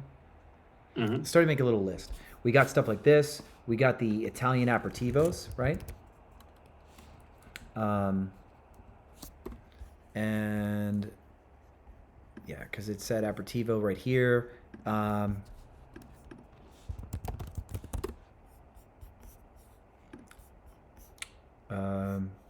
Your flamenco, nice. And so we could keep digging into things that are like a bunch of your top European countries, and you can make these like bar carts for like cocktails and stuff, right? Almost like a Scotch bar, but like an international thing, right? And you can have a menu where people can purchase from you, but the fact that you have it at all in the unit is it's an access, right? You have an access that people don't offer. Sure, it's not free, but you have it and people don't have it, right? So it's one of the things that like the Cosmo does really, really well in Vegas. And some of these other hotels just really don't do a good job. The Cosmo has like a fridge full of good stuff that you can buy, and it's convenient. And the retailing on that is insanity. But if you go to the Cosmo and stay in Vegas and then go somewhere else, you learn to expect that you have some convenience in the units, right? And then you go somewhere else like a Planet Hollywood or whatever else that's out there, and you go, oh, there's nothing here at the Harrah's in my, like, I have to go downstairs to the market. That's lame. So you not only do you get used to spending this money, you're actually willing to spend triple what something's worth, so you don't have to go down an elevator, right? People who travel in that kind of environment, they expect those things. So I think making an international cocktail bar thing that has a nod to a few key main countries, I think would be solid. So to have like a good small Scotch, right? And now here's the thing: you're gonna be signaling with brand, right? So for example, like say Balvenie is a popular Scotch, right? But you might do a different one, right? And then you've got an aperitivo that Italians go, this is the aperitivo, this is the right one. And then you've got like the things that Germans want. That you've got a couple cans of something that Germans go, okay, that person must know Germany, because there's no way that would be there unless they knew, right? That type of insider curation, I think, would really signal if you had that in a photo. Yeah. How about one of the one of the biggest foreigner coming in markets that I mentioned, the Americans? What do they like when they travel abroad? What would an American want to see in their thing? Especially when they travel very far to Asia. What would Americans be leaving behind here, right? What do we have? Let me think. If I can imagine some of my friends too, right? When Americans travel, probably, okay, so you actually have Starbucks brand coffee, probably. Okay, that's kind of lame, but you can have some Starbucks brand coffee, and that could work for international. Are there Starbucks in the Philippines? Yeah, plenty. Okay. I don't drink Starbucks, but Starbucks is an American thing, right? Trulies or White Claws, like seltzers. That's like a thing that's huge right now. So like you get like a Truly, Truly, they're like seltzers, those are big. So White Claws were big, and now Trulies are big. So you go to a Cosmopolitan, they're gonna have Trulies in the thing, and they're gonna have like a bottle of champagne. So you're gonna have like a champagne and some Trulies in there. That's like what the Cosmopolitan will keep stocked right now. Mezcal is big. The like tequila mezcal scene's really big in the United States. So like a tequila bottle or mezcal bottle of something that's interesting would also be strong for the United States. How about things in the unit, like not just consumable items, but creature comforts? let's see. What would an American want? I think blackout curtains are a huge thing, right? Because people like, I don't know if you do that, but blackout curtains are big. They look, a lot of places look like they have blackout curtains. Looks pretty. Yeah, they do. Yeah. Yes, a quality mattress I think is important. It's just kind of hard to show it, Joseph. High fat breakfast, right? Yeah, good American breakfast, right? That'd be fun. Olive oil, like what could, let's see. I like how people are sounding off in the comments here. This is good. That's cool. Yeah. So let's see. What do Americans leave behind when we travel that we miss? So drip coffee. That's the thing. Is like when I go to Europe, I miss the fact that I can have a drip coffee. They just sell espresso, right? Americans do have a different breakfast culture, right? Eggs and bacon is big for America, where people just have like a coffee and like a croissant. In Europe, that's the thing that we feel like we miss when we go there. So bacon for Americans is big, right? Americans' bacon culture. But what we get provided in the United States really tends to be the consumables. Like, I mean, I've been in a ton of hotels, right? And you got your big TV streaming services, big, like nice pillows, right? Quality pillows is big. But then Americans are so used to like the good stuff being retailed. I think that actually is the reason why I'm on this conversation. Is I think Americans are used to spending money on the things, you know. I think that you could also have like cool. You could have cool gadgets. I had a friend from Forbes who wanted to start like featuring cool gadgets where people travel. You get like a red light therapy thing or like a closet that steamed your suits. And the cool gadgets was something he thought Americans would really, really like. But it's just kind of hard to get your hands on stuff like that, you know? Yeah. So I think the very first thing, if I was going to add something company-wide for you, I do think we'd want to start working on your retailing. I do think that's a big opportunity. And your curation says a lot about who you are as a host. All the little brands that get signaled in your retailing section would signal kind of like how much you understand the traveler. And I think that through the photos will say, oh, this person gets us. This person gets me, right? Yep. And that's why my brain's going this direction. Is I'd like you to have a bunch of little brands that like someone in Germany is like, oh, I get that brand, right? Someone in Spain is like, I get that brand. Oh, they get me. This is great, right? I want a host that understands and they understand me, right? So but then you get to sell that stuff later and it makes you more money, not just the booking, but the back end. And even if you don't get more bookings, your retailing would just really increase your revenue as well. Yeah. I think it's the main. I think that's my main thing for you at this moment in time. As I get to understand the Philippines a little bit more, I may have more like granular advice on your rate strategy. But we do need to test 4 or 5 different hero photo styles to really get to what trends. That's the thing that you really have to self-research. And then I think the retailing is going to be the next big thing. Yeah. I mean, as you see on the wish list, you looked at our hero photo with the bed, but you look at probably 50% of them have beds of all the other listings. We cannot take that as a sign that it's correct, though, you know? That's true. Yeah. So that's one thing. I don't necessarily trust people to know what they're doing. I never trust people to know what they're doing. And that's why we have to get the data. We've learned that the big windows thing is helpful, right? And so maybe some of these bed ones, like that's because it's the best shot that they have of good windows too, right? I really think that this person here might get it more than other people, and that's why they went for like this historical kind of like look. I think this person understands something, right? I think this person's pretty safe. I think this person in top center understands something, and that's why they went with the very soft, like white on white kind of look. I think they did a good job with that, right? The towels on the bed, though, mistake, right? We don't need that. But I do think a few of these people kind of understand what they bring to the table, and they've kind of gone in a specific direction, right? So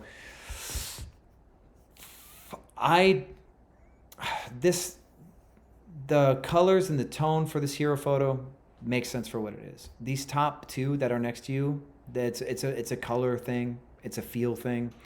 The bed still may not be my favorite thing to show in a hero photo, but that's maybe their best shot. I And I don't know exactly what like hero photos trend in Philippines, and that's why I guess I'm giving you this assignment. So far, we've proven that the Windows high floor view thing is something that people might care about, but we need to continue to like do our research. Yeah, I put together an own research file. I've just posted a Google Docs link for you. Okay. Based on the wish lists, I'm actually tracking who gets booked and what prices they got. If you have a look at it, if you think that's useful, or what I could improve on that data collection. Okay, let me take a look at this. Okay, so we're looking at booked versus not booked, rates that are left over, right? Yeah. So if you look at the next tab, the Spire Studios, that's where the one is in that you just looked at. And the dark ones are all booked, right? Yes. So you see at the very top is the dates that I looked for, and then in the line under that is the date on which I looked for availability. So every couple of days. So on January 18th, you look for January 23rd. Yep. Okay, yeah. So I see like your absorption over time, right? From 8 Yes. to 5 to 4. 22 to 19. Yeah, so here's the thing. What you're building, sure, it's valid, but we actually get that data right here on this red line. And so this red line that shows this snap increase at about that 40 days that come up into about the 15-day mark, right? Yep. Where the occupancy kind of goes parabolic a little bit. This is a huge important window of time, right? And we get this visualization is something that could have taken you 200 listings and then typing that all in. So I think you're kind of wasting your time to try to visualize stuff that we already get, is one thing. Okay. Also, the thing that if you were trying to get like data out of this, the main thing we'd want to see is we'd want to identify out of the ones that are the most booked, like why? Which ones are the outliers? So from here, we're looking for outliers. Which ones have the highest rates, but also are super booked? So the Soho Vibe Studio has some of the highest prices. Same thing with this mid-century modern Zentopia, okay? Has some of the highest prices, but also is booked last minute. See that? So I'd look at this mid-century modern Zentopia, and I would look at this Soho Vibe, and I'd like to see those links. If you look at the wish list, those are the.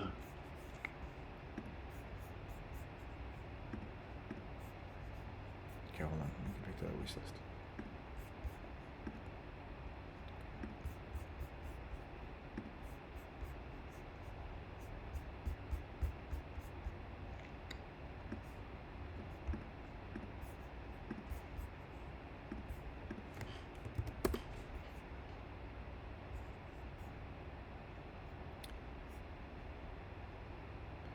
Mid-century modern and Soho.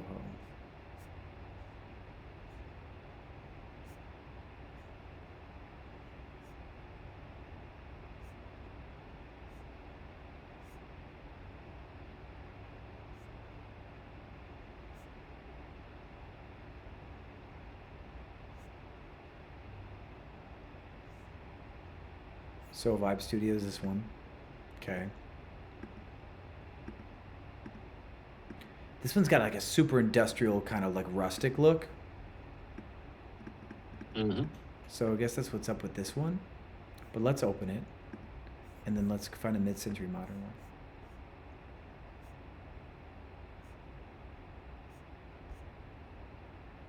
Yeah, okay, yeah, of course that one. So we see brick, we like brick, right? So let's take a look here.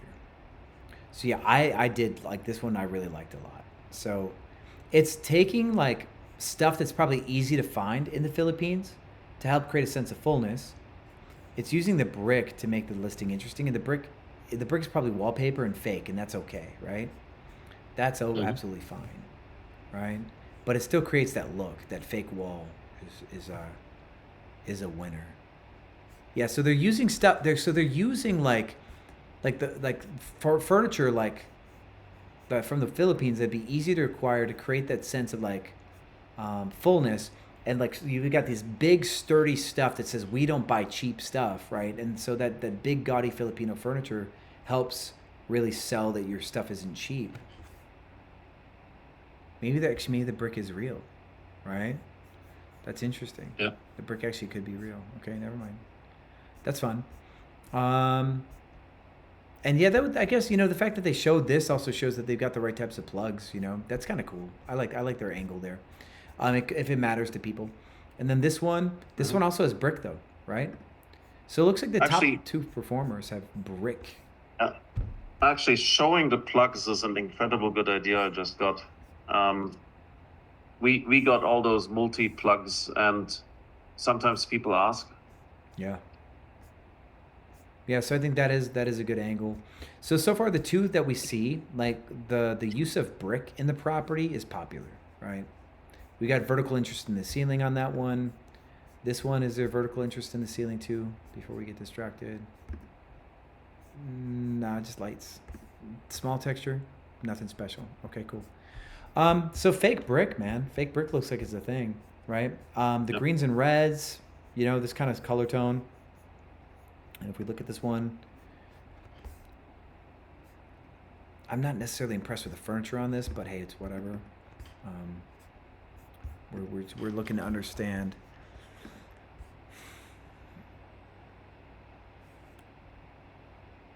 Yeah, I'm not necessarily a fan of this design, but it could be just the brick, right? If we look at it, it's probably the brick features gives it a sense of personality. I like the kitchen for this one. I really like what they did with that. I think that's cool. Mm-hmm. So this has got a good look. This actually looks European, right?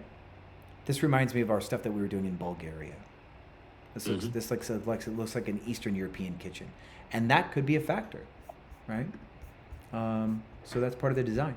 So yeah, I think what we want to chase is I think we should probably look at fake surfaces, and you could probably get this stuff real cheap, by the way. If we went mushroom board fake brick. There's this fake brick stuff here. You probably get this stuff because it's manufactured in China, right? Yep. Get some of this stuff super cheap, and then there's this fake stone, like this stuff that's wild looking. You could use facades to really make interesting looking spaces, and with your color tones and stuff, this fake stone could really work with some of the stuff that you already do, right? Yep. And then the way you cross light it, see how they beam light this, so that way you get to pull the texture out the stone. That's really cool, right? So for one unit, I would go with a stone and Scandinavian look where you do this and you get Scandinavian furniture, you do the interesting lighting, but everything's really clean, right? That could be a cool look. And then if you do the dark stone with dark walls and it's very moody and masculine and powerful, that could be another cool look too. That would be a cool deviation. So when it comes to designs, I think the facades are probably going to be something that you really could pull off, and the brick is this brick looks like a cheap attempt at the same thing, but it's working. People are booking this one. Yep. Yeah. But yeah, right away, see if you can start creating a curation for your retailing, so that way people can buy stuff in room. And the photos of what you retail, I think, also will increase the perception of value of your space. Yep. Just my thoughts. Any other thoughts? Any other questions for now? All right. No, I think we're good for today. Cool. I'll be back in 2 weeks, traveling next week. Okay, rock on. Yeah. Try to switch it to pick 3 or 4 hero photos where you're I have a theory. We're going to test this for this theory. Write it down. Take a future sample, February 15th to April 15th. Okay, that'll be your sample window. And for every hero photo, say, what's my conversion percentage today for 15th to the 15th? And then make the new hero photo, and in 10 days, go back and check and see if the percentages change. Yeah. Okay. Yeah. Good. Good that you give those timelines. Yeah, you want to look at future timelines that you can sample the same exact dates for the future. Yeah. Yeah. Cool. All right. And, next we'll go next hand. I'll talk to you later, Christian. Yep. Thanks. Nice to see you. All right. Actually, sorry, Joseph, you're going to be after Angie, by the way. I do remember we kind of got Angie's hands keep getting knocked off. It's really weird. So hold on. There you go. So Angie, you're next, and then Joseph.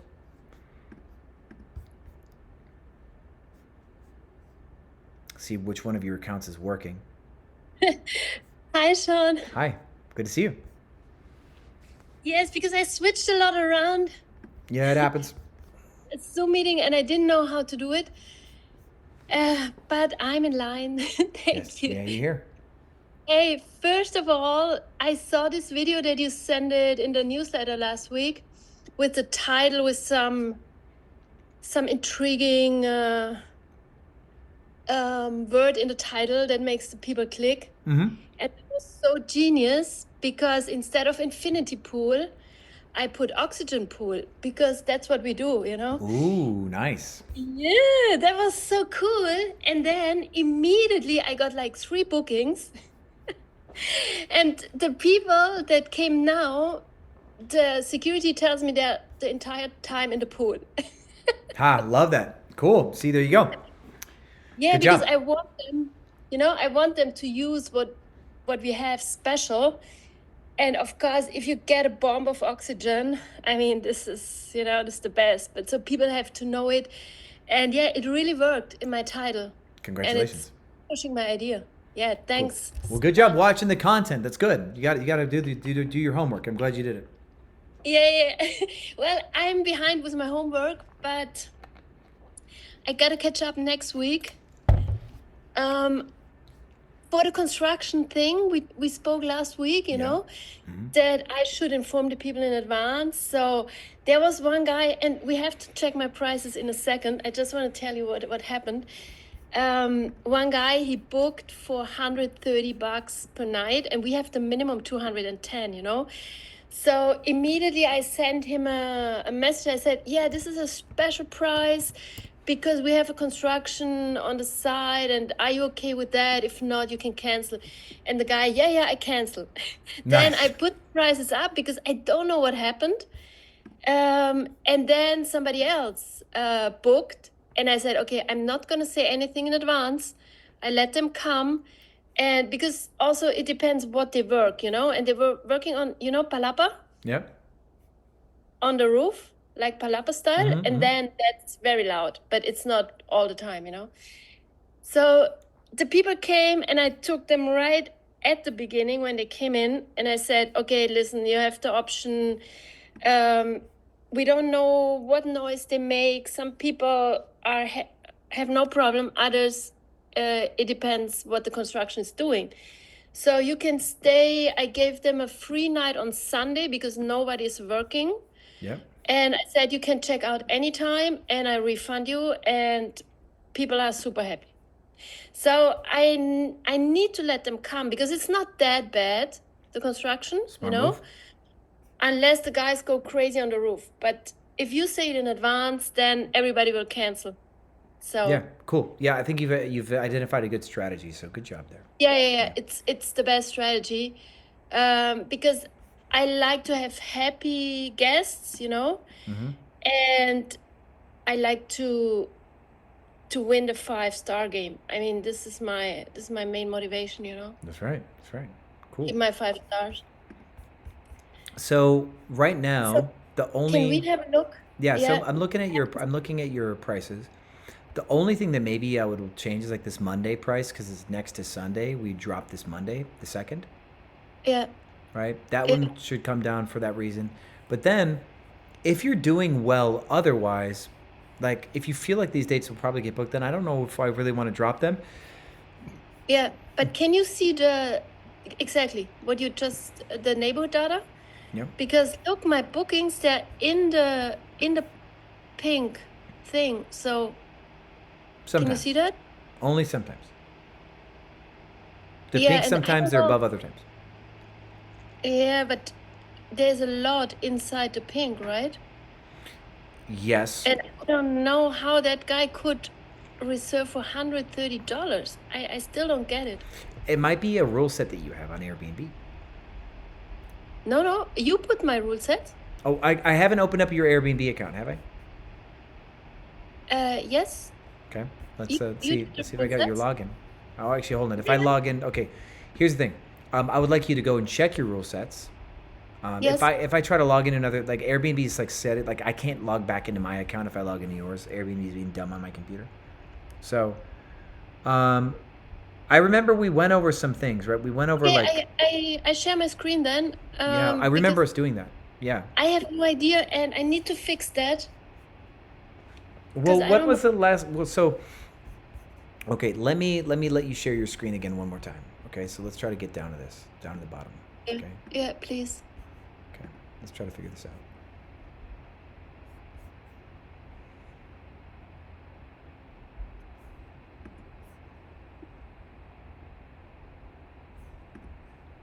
Okay, share one more time. Yeah. Okay, start of the multi-calendar. Let's go forward in your multi-calendar into February. Let's see what kind of rule set you might have. Wait, you're doing stuff on hospitable. Okay. Hospitable No. rule sets. No. Host away. I don't know why they say hospitable. Yeah, like go highlight the 26th. February? No, highlight the one that was right there. This one? Yeah. Yeah, but it's wrong. I'm not in hospitable. It's really goofy. Okay, so you gotta scroll down. Let me see what that rule set says. Where's the rule set? Yeah, scroll down from where you are right there. Okay. So we've got kind of that drive down. Okay, cool. All right. So but that only goes for 20 days out, right? So your future bookings that we saw were way more than 20 days out, so this wasn't it. Right? No. Yeah, so that's not the cause of your issue. Click on your Casa Sana on the left. Yeah, wait. I put it in English. And so it's okay. It's not a big deal.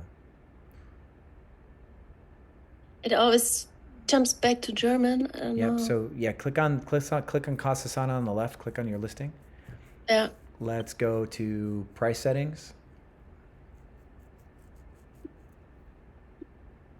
And so we got weekly discounts, you got monthly discounts. Let's go to more discounts though. Below the weekly, click on the more discounts. Okay, yeah, we removed all that, so you're good there. Scroll down in your calendar. Let's scroll down into February. Let me see what your rates. Keep going. Yeah. Just keep going. Keep going. Scroll into February. Okay, that says 283. Let me look at your rates on Price Labs real quick. Let me make sure that that's correct. Yeah, okay, the rates are right. Okay, so you're not getting, you don't have a weird rate thing that's jumping and like pushing you down. So there's nothing that's doing that. And you don't have any crazy length of stays. So I don't think you have any settings problems. I think whatever happened before has been fixed. You just happen to still have those bookings. Like, can you go to your April 29th for me and go find that reservation on April 29th? And let's find out when they booked. This one? Yeah. You should have a reservation on that. It's just blocked. Okay, this is not your listing. What is that? It says it's blocked by you. Is it booked on something else? Booking.com, No. Vrbo? Let me check. Because your Price Lab says you have a reservation on April 29th. Yeah, was that April? I didn't even see that. April? Yeah. 29, because there is a book from Booking. Okay, there you go. You got a Booking.com. Okay. That's why. Yeah, but I don't blog anything. Okay, so can you click on it and find out when he booked? Can you go back to that? I want to see how far in sorry? advance he booked. Because... Yeah, just now. Okay, because when we look at your calendar, your price for April 29th is lower than your current rates, right? You got 169, but listing price is 210. Okay, so something on Booking.com is. Can you also check to see if March 10th? Can you see if your booking on March 10th is Booking.com? March 10th. Wait. What is going on? Oh, okay. March 10th? Yeah, let's find out who that guy. Okay, you got a Booking.com problem. Let's see. Can you go and see where you've got promotions? Did we talk about promotions? No. I don't know. You're on Host Away. Okay, one second. Let me like look.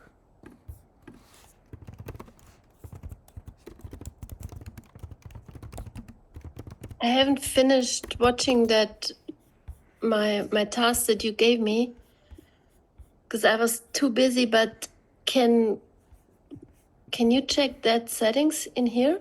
Let me check real quick. I'm looking for coupon. There's coupons. There's going to be a coupon section on Host Away that's below Guest Book. That's what we're going to look for. Coupons. Yeah. So. But do you want to give coupons? No, I want to see if you have something because your Booking.com No. bookings are the ones that are lower. Yeah. Yeah, but then it's Booking.com doing it. Yeah, that's what I'm trying to figure. Oh, the Genius thing. We already talked about this. You're on Genius. Yeah. Yeah, Okay, they're that's under fine. control. They do whatever they want. I gave them a Okay. markup of 30. Still. Okay, but that's it. That's it. There's actually nothing to solve. We already know what's happening. Yeah, and in Airbnb,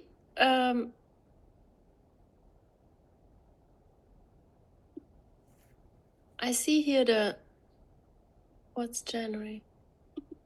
Let me check this January. So I have this.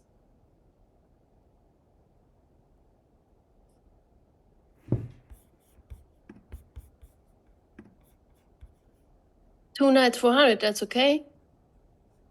I don't see you January 23rd anymore because the future booking stuff only shows me from like the 29th. So I can't But see I where it is want- in relation to everything else. But now, January? I guess what questions do you have? Because I guess we don't need to find out what's going wrong. We know what's happening, which is the Booking.com Genius settings. So what questions do you have? How can it be of assistance? Genius settings. Yeah, that's a setting on Booking.com. So you have to No, open because- Booking.com. Yeah, I know, but I gave them 30% markup. But you still have a Booking.com Genius discount. Yeah. Yeah. So what questions can I answer for you? Like what can I do to assist you? So because today is January 24. No. What I'm going to ask you again. What questions can I answer for you? Yeah, because of my price strategy. Everything looks like it's working as it's designed to. So what questions do you have? For example, for this week, what can I do? So for February 2nd, I would drop your rates on February 2nd because it's an adjacent day. And then if you think that you're going to get booked, there's no reason to drop your rates. Your occupancy overall is pretty strong. And that date range is pretty wide open. So if we go back to, let me give you. Iceland? Yeah, so let me do this. I'm going to stop your share. And I'm going to share my screen now, okay? So when we look at the occupancy for these dates in your market, final occupancy is 57%, but occupancy is up for these dates, February 9th. Occupancy for February 8th and February 7th are both decently high, 67 something percent. So as far as like your total calendar occupancy, these dates that you have available, they're not so bad. They're not really bad occupancy dates, okay? There is an event, Constitution Day. Don't know if that's really affecting anything. But when we look at your market data here, sure, market's a little bit behind on occupancy, just a little bit. Yeah. But it's I don't know, it doesn't seem so tough. The pickup last year was higher back then too, right? So you might have a little bit of a weaker week for this. So with that said, you could do you could take all of these days here, Yes. and maybe like percentage change, like maybe -10, but that's it. I really don't think you need to drop much. This one, Okay. this one negative change, I don't know if you have an adjacency set, but I would use an adjacency rule set for this on Airbnb instead, and same thing for this one too. So what I'm going to do is I'm going to put these here, but instead of just doing a price drop like this, I would prefer to use an adjacency rule set on the 2nd and the 8th, which I don't think you're applying rule sets like that yet, are you? Yeah, you made it. Yeah, but you would apply them every day. You apply them manually. Ah. Yeah, I have to- they don't exist until you apply them. So like for example, like I would go to my calendar here and I go, for example, like this day, we're overdue to put an adjacency on this day now. So I would go and I'd put my adjacency like this and I'd apply it. right? This day too, this one's also an adjacency. So I go to apply this adjacency. These days also now have adjacencies, now that we got some bookings for these days. So I've got to go in and I add those adjacencies there. These days also have adjacencies. I got to go add them here. And these days are weekends, so we skip those. These You have don't put adjacencies the already. adjacency at the day, because look now, for example, on the, you have the adjacency on a empty day, but the next day is a check-in. That's exactly right. So the empty day and then a check-in adjacency or a checkout to empty day, those are adjacencies. Okay. Both All directions. right. So this Yeah, one's an yeah. adjacency because it Got shows a it. checkout. Yeah. Yeah. Yeah. So you gotta go to the full day. And then Okay. this one's an adjacency because it shares the check-in. So this one's an adjacency too. Yeah. Okay. So I have to go and make this manually. Yep. Every single time you get a reservation. So what we try to do is we try to like manage this actively. And what this does is this helps us get our calendar to line up appropriately. So we don't have a bunch of gaps. We're Yeah. incentivizing. But if you put an adjacency on the checkout day, what's the benefit? Because the guy is already checking out. Yeah, but we want a reservation to start the same day. Ah. So the adjacency is we give a 2-day discount, and the goal is to just increase the likelihood that somebody checks in that day. That's what adjacencies are really for. Yeah. Got it. Yeah. So let me. So you put on every checkout day, you put an adjacency. Checkouts or check-ins, but only on days that aren't necessarily popular. So, like Sunday, actually, this adjacency here for Sunday, probably we don't need it, right? Because somebody who books a Saturday, no, this is correct. Because we want somebody to book a Sunday. We want them to book this Sunday. We don't put adjacencies on Fridays or Saturdays. We can often not put adjacencies on Thursdays because we might get a lot of Thursday check-ins too. Thursday, Friday, Saturdays are easy check-ins. And thus we don't necessarily need them. We do not put a Thursday adjacency if the Friday's available. We don't really need that, for example. But this one, we're going to put a regular adjacency if we're not doing discounts. And then this one gets an adjacency too. Yeah, so we basically, as we get bookings, we have to go in and add them in wherever they're valid. So after any booking, you put the adjacency. Yep, before and after every booking. But as long as it's not like a popular day. Because if it's a popular day, there's no need for it. Yeah. Yeah. Not popular. Okay. Yep. Okay. And so for your case, like, we want somebody to stay on Sunday. If that's a popular day, you may not have to worry about it. But Monday, getting a Monday check-in is probably pretty tough. But you do have a Monday check-in here. Yeah. Right. But you can actually take all your past data and ask ChatGPT what your most popular check-in days are. Okay. And can you check the blue one? This one? Yeah. You have a 2-day minimum, which we actually want to delete because you only have 1 day available. No, I don't have a 2-day minimum. This did say 2, and I just fixed it. Oh, wow. Thank you. It said 2, but we fixed it now. But I shouldn't have it because I always take 1 days. Well, you manually set it to 2, and then you got a booking, and then because it was manually set to 2, it didn't override. Okay. Yeah. So yeah, I would set an adjacency on the 8th. If you get check-ins on Thursdays, you may not need to do one here, but I'm not seeing a lot of Thursday action for you. Yeah, that's my thoughts. Your pricing strategy is generally working as it should. I'm going to drop this one just a little bit more because it is more last minute. So that's what I'll do. This one is that, and then I think you're fine. Your revenue strategy is generally working. You've got a lot of future bookings. And then I was only shocked because of the green ones go in the pink, Well, no, it's going to happen sometimes. And with Booking.com, like, you are giving discounts on Booking.com that you may not be happy with. So go back into Booking.com and only choose one level of Genius, because you can choose to do the first level or to do all of them. And I think you've done all of them, and just do the Genius level 1. Yeah. Switch it to Genius 1, and that's it. And then you're fine. When you see the green line, can you see which booking that is? I cannot, but you can on Hospitable.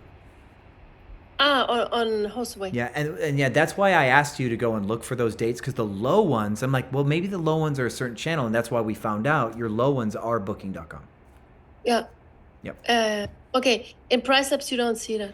Nope, you can't see it. Only on your channel manager. So yeah, so our new thing is to go, you go into booking.com, you're going to see where it has the Genius discounts, and you can do level 1 and 2 or level 1, 2, 3, undo level 2 or 3, and just only do Genius level 1. Level 1. Yep. Okay. Okay, cool. Yeah. Yeah. Because is that about how much they show me, or do they show me more if I have level 3, or? Well, so the discounts are bigger discounts in level 1, 2, and 3. But I don't have your login to booking.com, so I can't go in and show you that. No, exactly. Yeah, but when you log into booking.com, you're going to notice that you got Genius discounts activated, and you can undo those Genius discounts and only choose to have Genius level 1. Yeah, but I think if I have the level 3, I get more shown on the rank. I don't really think so. No? No. Okay. I don't think so. I think you're gonna get your bookings anyway. You're competing on price too much. Yeah, no, that's not my intention. You've got plenty of bookings. You can stop competing on price. You're doing good. You don't need to drop your prices so much. No, I don't want to drop. And Sean, do you have bookings on booking.com? Yeah, I do. And is there not a possibility to give them a markup to the booking.com to compensate? On Hostaway, you can do markups, but you have to do it on so here when I go to financial settings on Guesty, let me show you. I put 30% up and it doesn't work. Well, because you're marking up, but your Genius is marking it back down. Yeah, but that's okay. Well, no. So like, see, for me, I'm not really using much of markups at all. I do a little bit more for booking.com, and I do a little bit more for Expedia, a little bit more for Verbal. Yeah. A little bit. And you have the level 1 Genius. Yep, level 1. And you get shown. Yeah, absolutely. Wow. But remember, your listing is interesting compared to other people's. Don't worry about being so heavy-handed on your discounts. No. Just when I'm in front of an empty calendar, you're not in front of an empty calendar. Your calendar is mostly booked. You see some empty dates. I won't be so worried. Yeah. Thanks to you, because I know what's an empty calendar. Yeah, I remember. Exactly. Yeah, but you're doing much better. And remember, when we looked at your Airbnb algorithm settings, we're like, you know what? It's not worth discounting to get you on the first page. It's not worth it. Right? No. Because your listing is too good. So what I'm telling you, like, I'm just saying, trust me, right? Trust me. Yeah. The same thing we said with Airbnb, where we're not going to discount too much because you don't need to be on the first page, and we just need to find other ways to be interesting and maybe get you extra distribution elsewhere. You do not need to give away the farm on booking.com either. You are not a discount property. Stop discounting. No, I don't want to discount. Anyways, I'm on the first page. I'm even on the first line. So that's why this is not my problem. I'm just thinking about the demand in the area, you know? Yeah. So with that said, if you're on the first page, it's because Airbnb is also recognizing like demand and your price versus your competitors day to day, and that you have future bookings and everything's good. So you're good. I think you're fine. I think everything's good. I don't think you have any reasons for concern. But do you have any other questions? Anything new? Yes. When I want to see now the old recordings, the stuff that you told me to fix, and to set up, can I search in the So transcript? you can go find the date. If you remember, it was last week or 2 weeks ago. We've got a folder at the bottom of Teachable. Teachable is where we store everything with all the correct and course materials. I know. Yeah, you're going to see those recordings there. You probably just want to note what time of the day you talk to me so you can go scrub through. Because like right now, it's been 6.5 hours, right? Yeah. So then you'd go 6.5 hours in. But you just kind of want to know. Okay, but there is no transcript with the where you can find. We're working on that. We're working on that, but currently no. It's a lot of content as transcripts. Because if you say Angie, then I can search for Angie, and then I would be on that spot, Well, you can scrub through until you see your photo. See your profile photo. You can scrub. You can scrub through the video till you see it. Yeah, I wasn't sure if you put the transcript out. Now we're working on an AI to do that, but for now, just like kind of think of what time of the day you talk to me, and just kind of like quickly guess like how many hours that was in, and that's what I would do. Yeah. Yep. Then I had this booking alteration. Mm-hmm. Do you know when the guys moved out? We spoke about this last week. Yeah, I remember that. And then I did what you told me. I alterated the request, and that went through immediately. Cool. So that was the right thing to do. Good. But the other 2 days that the guests didn't stay, you know, just in case if they want to have that money back, what can I do now? Because Airbnb is not answering the entire week. They didn't answer. Well, they would have to ask for the money back. They would open a resolution, but they've also agreed to alter without getting that money. So there's really no reason for them to ask for the money back. Yeah, but they put a request for the money back, and They did? I responded, okay. And Airbnb didn't respond anything. Well, if you responded yes, then they already got the money. Then it's done. Then I don't get any money, even if they stayed. No, too long? they would ask for a partial refund, is what it sounds like. Yeah. But Yeah. it didn't happen. Well, then wait for Airbnb to send you a message. Just wait for Airbnb to get involved, I think. I wouldn't think too much into it. No, but how long does this take approximately? That really just, we don't have a Yeah. prediction. We don't know. No, but you don't have cases like that. You know, what matters the most is that the guest doesn't leave you a bad review. And if they leave you a bad review, we handle that when it happens, right? Yeah. So- No, they won't. No. Cool. Then you're fine. Then they take your time. Let Airbnb take their time. They're going to communicate with you, say the guest wants this or something. If there's anything left to do, Airbnb will reach out to you, but don't think too much about it. Yeah, because at the moment I didn't get any payment of that. Oh, in that case, you should go Yeah. look at the reservation and see if you got paid out. Like Yeah, you should go to the uh-huh. reservation on your thing. So you'd have to go open Airbnb. It was an Airbnb guest, right? Yes. So when you open an Airbnb reservation, Yeah. it's going to tell you what you got paid. So Can you look at my? No, I cannot. I cannot be in your Airbnb account. Okay. But what I'm going to show you is like if you go to full view itinerary, right, for reservation, go down here where it says guest paid and stuff and host payout. Mm-hmm. Yeah. And make sure that you have money. All right. If you didn't get paid, you want to reach out to Airbnb about the fact that your payout was taken from you. Okay. Okay, that's gonna be your. And where do I reach out then? You'd If reach out there- to you'd open up like a chat ticket with Airbnb. Yes. Okay. Yeah. Because on the same reservation, I can't open the ticket, right? Well, you'd open up a support ticket and you'd explain yourself and you'd give them the reservation code. But Okay. yeah, so you'd open a new fresh support thing in a chat and say, "Hey, I need help," and then they'd ask you what about. Yeah. Okay. Yep. All right.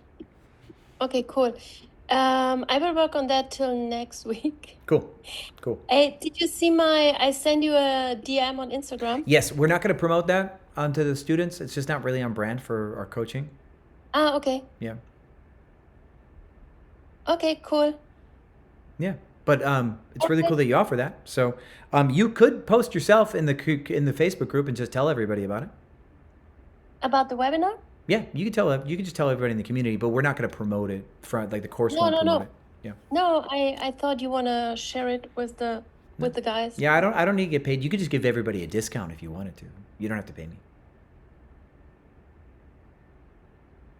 Okay. No, I just do that for audiences, for Yeah. entire audiences. So Yeah, well, yeah, okay. so yeah, we're not going to promote it on YouTube, but in Cracking Super Roast, if you wanted to like Yeah. let people in on it, instead of paying me to help, you could just give people the discount of what you would pay me Yeah. for the Okay. students. Yeah, you can do that. All right. Okay. Thanks, John. Yes, ma'am. I'm gonna keep working on that. Cool. Awesome. Yeah, you're doing great. So I think I can respect your concern for some things, but I think you're doing better than you think. So you should be proud of yourself, and you're gonna be very happy with your results. So you're doing great. Good job. No, I'm great with your results because I had no idea. Well, And you're just learning. wanna try, yeah, I just want to try to fill up my calendar and deal with the issues, but it's looking good. Yeah, it is. I think it is looking good. I think you're doing good. Thank you so much. Yeah, and good job on the oxygen pool change. Oh yeah, that was a magic idea from you. Yeah, I'm glad you did it. Yeah, thanks. Yes, ma'am. All right, Joseph, you're next, and then NK, Bobby, and then user. You haven't updated your name, but you're the one asking about when you're on next. So we're gonna just call you user for now. And then Udara, Jennifer, and Kyle after that. So, Joseph, welcome to the front. Hey, Sean. Happy Sunday. Saturday. Sorry, not Sunday. Happy Saturday. Yeah, happy Saturday. So I had a couple quick things to run through. Super quick, but a couple different questions to run through. Yeah, what you got? Now that we're up to 9 units, working on getting our current house fixed up to put on Airbnb. We'll talk about that later. Okay. But while we're doing that, that's mostly my wife. I was wondering, my sister, she has one of those buildings that's in Nashville. She's in an apartment, I think 1 or 2 apartments of those buildings in Nashville. There's 2 of them that charges to 20%, right? Yeah. And I just want to double check by you. I'm guessing your answer will be no, but I just want to double check just for like a quick win. Like I already, instead of just putting in an effort with market research and everything, she's saying she's still making a profit after that 20%. Yeah. For a while, I was against it, but she's somehow making a profit. I'm not sure how, but just wanted to see your thoughts on maybe getting a unit or 2 in one of those type of buildings. Well, how much profit is she making? She didn't tell me exactly. Yeah, she seems so to be pretty. We need to have a certain margin, right? We don't just any profit's not enough to get started. Any profit might be enough to keep a unit, but any profit's not enough to get started. So risk to ruin will be your thing, right? What is our net cash flow versus our holding costs?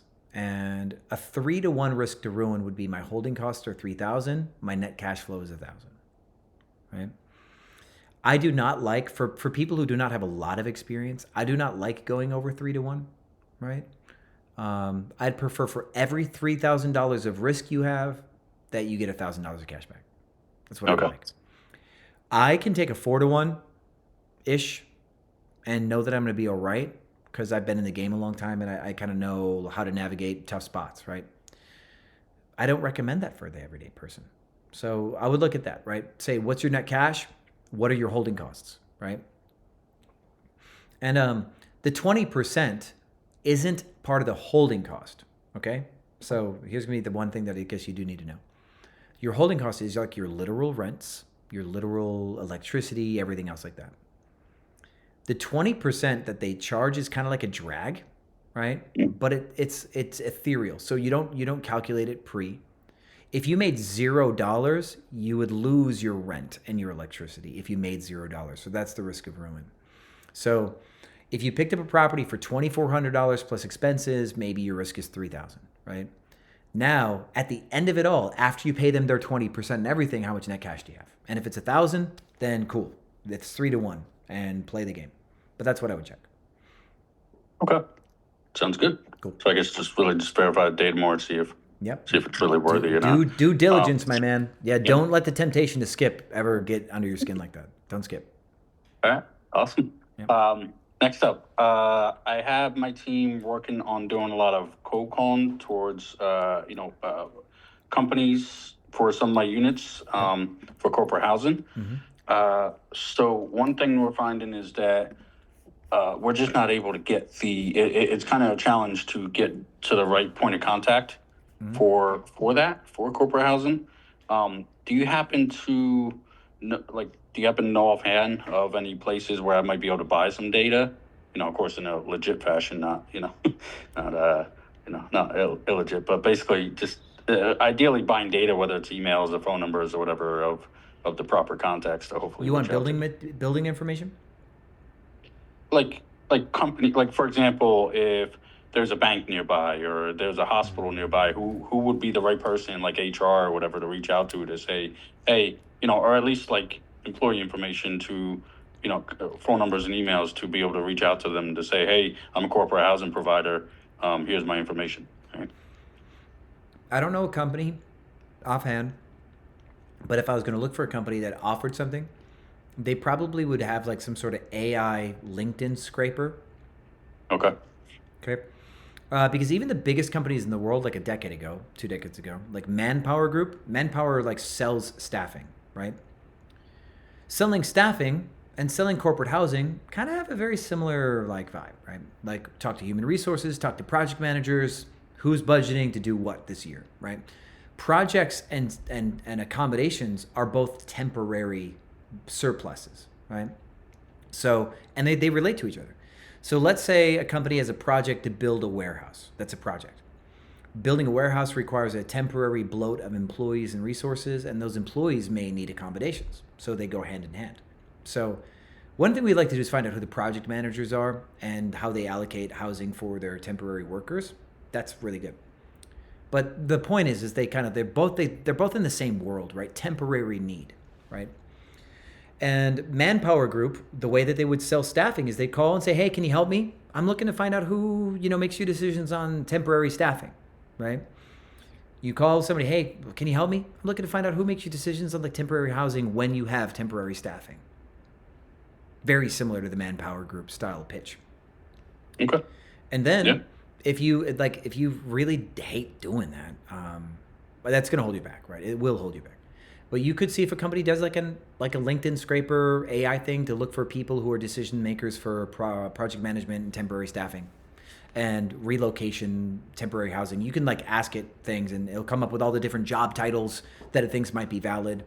There might be a company that's developed that. Otherwise, you just have to kind of fly on your own and ask ChatGPT, what should I be looking for on LinkedIn? What type of roles would hire people? What type of roles would find the housing for these people? Like in corporate America, what titles should I be looking for? And that would help you then go through LinkedIn and start calling people on LinkedIn. Okay. Yeah. That makes sense. Thank you. Yeah. Next up, I know you've been talking about cancellation policies a lot. Right now, I set for all 9 of my properties to flexible. Do you think that's okay to do going forward, or do you have any recommendations for when I should tweak that? Or flexible until you hit like if you got a good like cadence, right? You got good bookings, go up to moderate, right? And if everything's still heavily, go up to limited, right? Step it up. So I would rather have the bookings and Airbnb go, oh, this guy's getting bookings, right? Cool, right? And then step up to moderate and see if Airbnb can maintain the balance. Because the algorithm is like a spinning top. Every time you get a booking, more momentum into the spinning top. Every time you get positive view data, more momentum into the spinning top. Every time you get a good review, more momentum into the spinning top. Keeping that top spinning is the most important thing. And it's easier to maintain a spinning top than it is to get the top to spin itself. Would be kind of like the way we would look at that. So while you're trying to get your business to spin and balance and do well, we go flexible. Once you get to equilibrium, we can go up to moderate. We try to maintain equilibrium while we're moderate. We're trying to take away the risk of cancellations. So when people cancel, we still get a little bit of money without destroying getting bookings in the first place, right?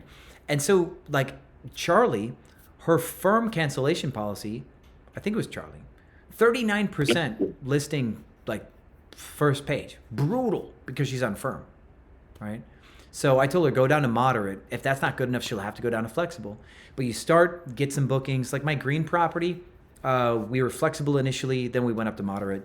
It's doing so good. Like if it gets bookings at this higher rate, I'll bring it up to limited. But right now it's moderate. And because we want a better ADR. I just taking notes. Moderate.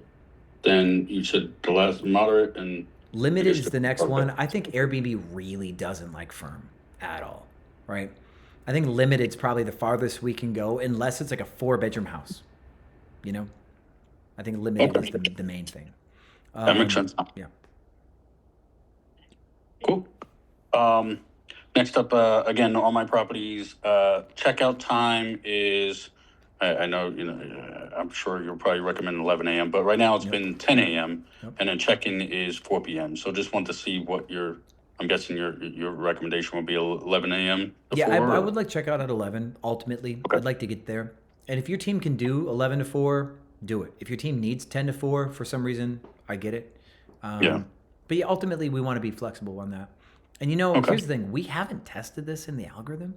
It's possible that having a noon checkout and a 4 p.m. check-in, like having more check-in, check-out time, could be better for your algorithmic placement. I don't think so yet. I have not had a reason to believe that they would do this, but I would never put it past Airbnb. So makes sense. They look at everything, right?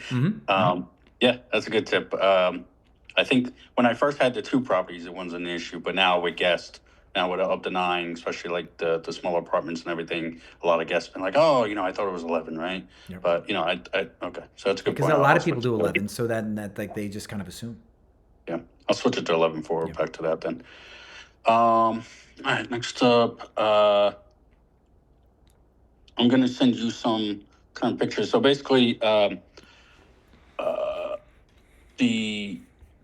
we're planning to go stay in Vietnam for like 3 to 6 months, right? Saigon, and while we're staying there, we're just gonna put our current house on Airbnb. To use like Turo for our cars, all that good stuff. Fair. And my wife is currently in the process of fixing up the house as is. Just want to see. I sent you a link to some pictures. The biggest thing I guess I want to run by you was our living room, right? Our living room is like a 2-story. It's very big and massive, right? And just want to see your thoughts. So she just got a bookshelf, like a really huge, grandiose bookshelf put in, and it looks beautiful, right? But just want to see your thoughts on what we could do with some of the rest of that white space. Because there's a lot of white space. Without painting it? Well, we'll definitely paint, but just beyond that. Well, okay, so yes, you got the bookshelf. Man, okay, so here's the thing. The black, white, and then the brown banister. I'm not sure if I'm a fan of all that. Okay, so you got the standard problem with like the gray couch, not really exciting, right?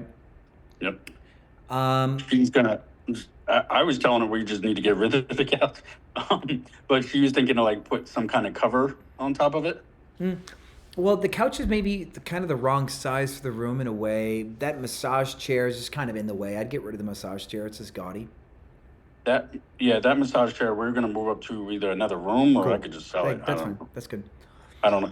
Unfortunately, Airbnb doesn't even offer massage chairs as amenity. It would be nice. But... So if I were you, I'd paint the wall and the ceiling a different color because it's black here. We need something that complements the black.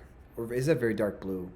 I think dark blue. Yeah, very dark. Yeah, it's super dark blue. So we need a color that complements the bookshelf. Okay, you go with an academic look, right? Dark academia, I guess is what we would call it.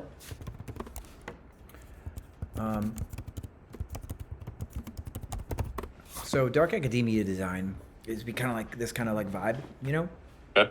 And so you're gonna have like deeper greens, deeper blues, kind of thing, that darker look.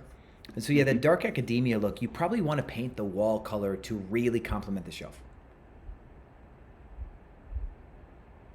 Okay. And then, but look at all the life that's in the shelves and stuff like that. You're not going to be just dark, and nothing else. But I think the wall color should really complement the shelf, and then let the knickknacks and the decor really kind of take off from there. Okay. Yeah. And if you look at, I think 1 or 2 of the other pictures, there's that white space on. Well, of course, we're going to make that the same paint color right above the stairs, and that area. Yep. All of this. I don't know. All these 2 walls, I'd paint the same color. Definitely all the same color. Just wondering if you have any recommendation for like things to throw on there on top of the color, or just leave it just. Well, the thing is, it's a really big space, right? I don't think you need art above the bookshelf here. Not a big deal. Okay. You could have one big piece of artwork that's like a 3 foot wide, 5 foot tall here, or maybe 2.5 by 4 right here. One singular piece of artwork, that'll be fine. You don't need a lot of artwork on the wall. I think just the kind of the unified color tones between the wall and the bookshelf will really bring it together. And then the knickknacks on the shelf are going to be a big thing. And then you could get okay, we're closing that. I don't know what's going on with that. But then you could get like one big piece of artwork that matches kind of like the color center of whatever knickknack, decor, books and stuff you're getting for that. And then if we go one photo, see what. Yeah, that one with the fan to the right of the one next to the stairs. Yeah, there's that little area. I guess probably just the same paint color, and I guess nothing put on there. Yeah, like I think you could maintain the same color from the living room into this section. At the farthest, this section. I don't think you needed this part of the ceiling here or the top part here. Hopefully you don't have to do that. Hopefully it's fine. But yeah, I don't think you need anything up here. I don't think people are going to be looking up there like that. Oh, so we could leave that white then, you think? It's possible that this could be the same color as the wall over here. It's possible. It'll be the last thing you'd paint. But you'd make that decision once you've painted this section here and this wall to the left, right? Okay. Once you've painted those pieces, you're going to make your judgment call. Okay. I would play it by ear. Yeah. Sounds good. And then she's also, if you look at the first picture, she's putting a nice picture, like a painting. She's putting that painting up for a kid's room. Just want to see your thoughts on, if there was like any specific, add-ons, like amenities that we could throw in for kids. Of course you got the cribs, you got the high chairs, you got all that stuff, but maybe some games or maybe a tent that looks like a castle. A tent that looks like a castle. Nice. I like that. Yeah, so you could probably find something like something fun like that. Okay. Cool. Something like that, something imaginative but tent-like. And there's gonna be a few different options out there. Kind of like a pre-made fort, basically. Yeah, exactly. Something cute, something fun. Cool. All right. Next up, here I'll send you some quick stats. I need to do the exact research on each of these areas, but I'm thinking on the way back from Vietnam, basically I'll just do a rinse and repeat of we already live here. We go to Vietnam, it'll be on Airbnb. So based on how the market does, we can either continue Airbnb or not, and then just kind of rinse and repeat. We're buying new properties and staying there for 6 months, go back to Vietnam, etc. So I looked at these towns next, and I just want to see if you happen to know offhand, if we don't have to spend any time. I think the data that you just sent me has zero meaning. Okay. And you've done this long enough that I want to know if you know why the data that you just sent me has zero meaning. Because I need to look at Airbnb and make a judgment call based on that. Yeah, and so what is on Airbnb that really tells you the answer that the numbers you just sent me have nothing? How many bookings? The inventory on the market. Last minute versus in the future. Yeah, and basically just price wise, just being able to see if you can actually make a profit, looking at the top listings. Well, yeah, because like Franklin, right? 54% occupancy, 296 ADR, right? Well, those averages are still super broad, right? And that the makeup of the average property could be all sorts of different things. I don't care what the average property does, right? The hypothetical. I want anecdotal evidence of success, right? So to send a bunch of averages, okay, cool, right? The average sky is blue, right? Thanks, right? What do I do with that?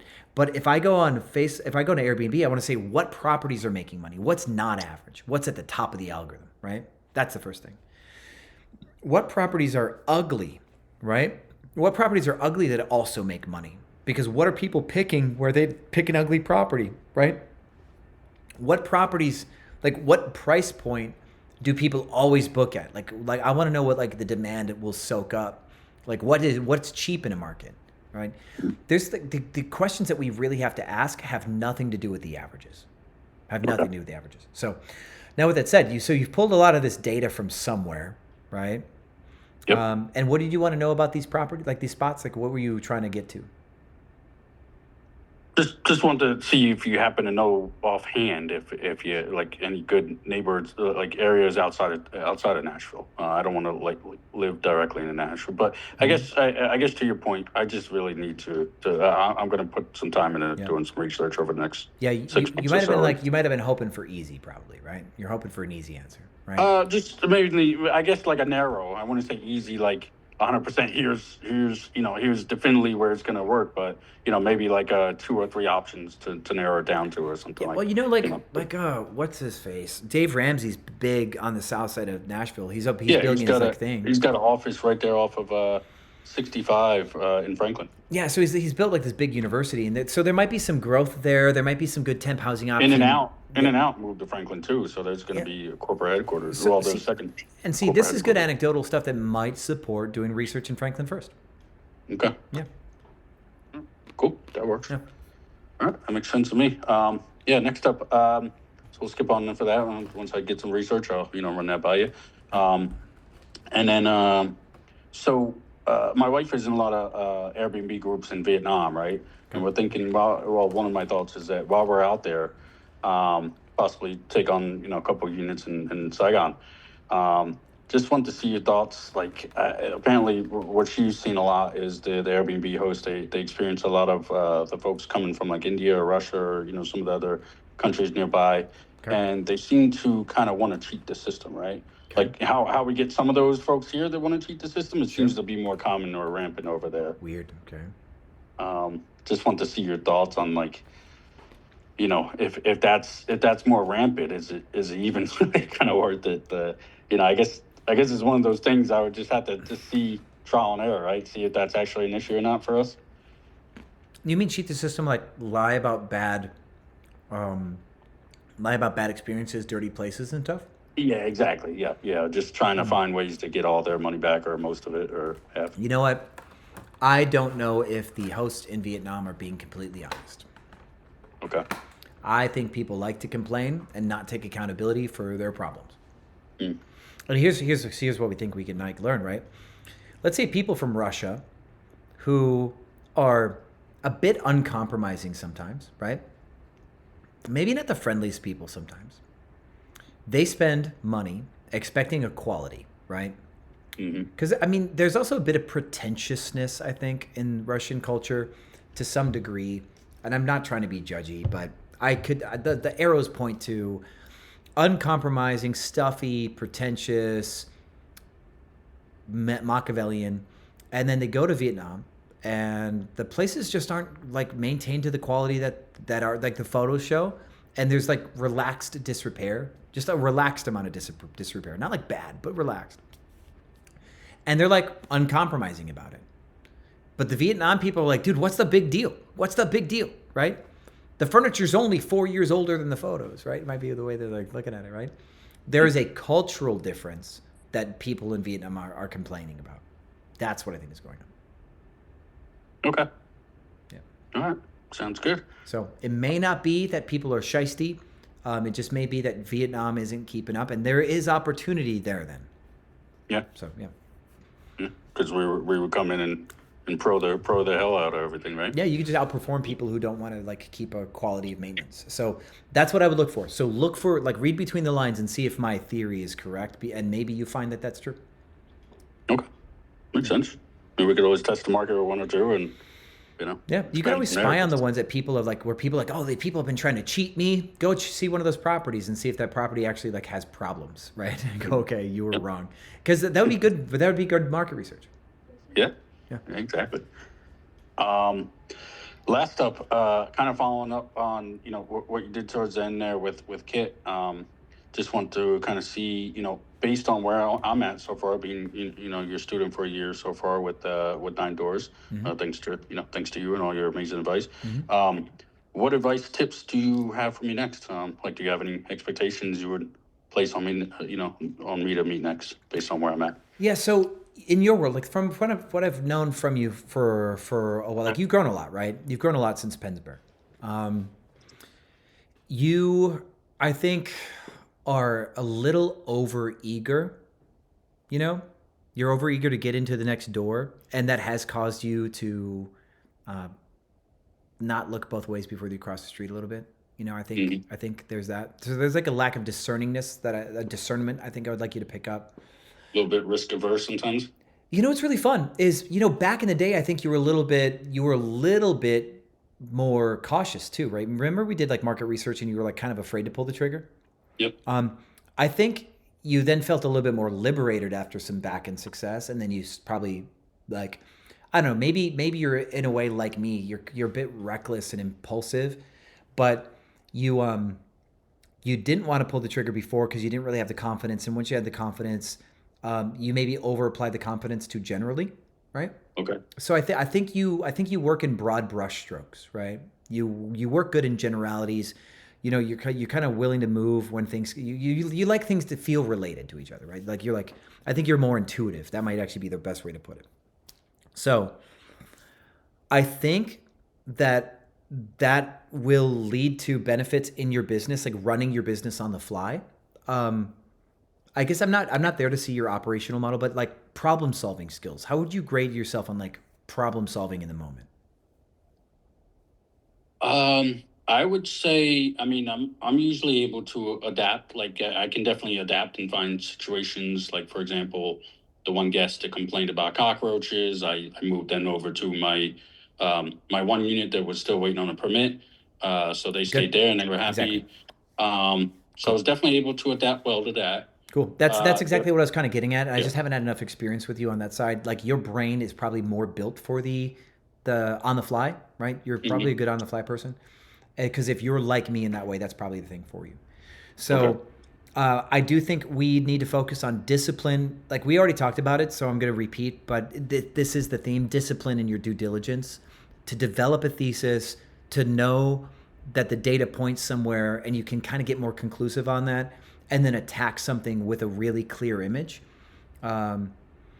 Because like kind of just taking what's ever available because you get overexcited or you kind of think too generally and you don't end up with an advantage at the end, right? Mm-hmm. If you kind of just jump into something too soon and don't develop your advantage, you're going to have a property without an advantage. And I think really trying to make sure that you identify an advantage before you pick up a property is going to be the thing. Like, I'm not telling you to slow down and not pick up properties, but I'm telling you, like, if you're going to skip a part of the process, I think this would be the part that you would skip.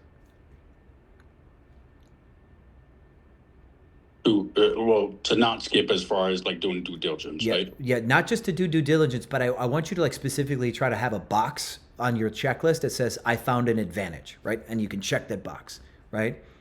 I want you to be able to say, I have found an advantage in this market that I'm gonna take advantage of. If you find a good opportunity, that's most of the solution, but I want you specifically to be able to vocalize what you think your advantage is. That's your protection. And if you can do that, I think I can give you like, license to kill as far as expanding, but I want you to be able to vocalize that. Yep. Yeah, no, I absolutely love that feedback. So thank you. With the way my brain works, thinking more in that generalities and, being able, maybe being a little bit too risk averse sometimes. Trying to find that, trying to check off that box. Like say if I don't know, there are times where I try to look at a market and I try to find that pinpoint of what checks off that box. But do you have any recommendations on maybe some books I can what can I do to kind of maybe not perfect that aspect that I may not be like basically I feel like that's one of my weaker points, right? Yeah. So what recommendations do you have for me to kind of strengthen that? So there's going to be two things, okay? We can look for I don't know if I want to call it external. We could call it an external advantage. We could call it anecdotal, situational. Every property potentially is capable of having an advantage, right? Every time we make an investment, the property as a standalone product can have an advantage, like the architectural features, the big ceilings, the big windows, like that kind of stuff, right? Well, real quick, I could point to an example when you pointed out to me too. When we looked at Addison, you showed, like I showed you one of the properties you looked at one of the properties on my list for research, and that you found that the reason why she did go so good was because of her attention to detail, right? So is that like another like thing that you're kind of referencing? Yeah. So the two sides of the coin, right? The property could have its own advantages for like it's got good bones. So like you'll hear me say that it's got good bones, right? Mm-hmm. And the architectural interest, the big ceilings, big windows, these are advantages that a property can have, and it's great to have those things, and that could be an advantage, right?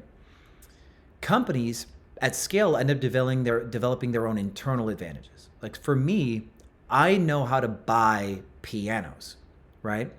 I know how to assess the quality of a piano. I know how to move them. I know how to tune them. I know how to maintain them because I'm a musician, right? And so I decided to take my advantage as a musician and start putting pianos into properties because I'm well suited to maintain them, right?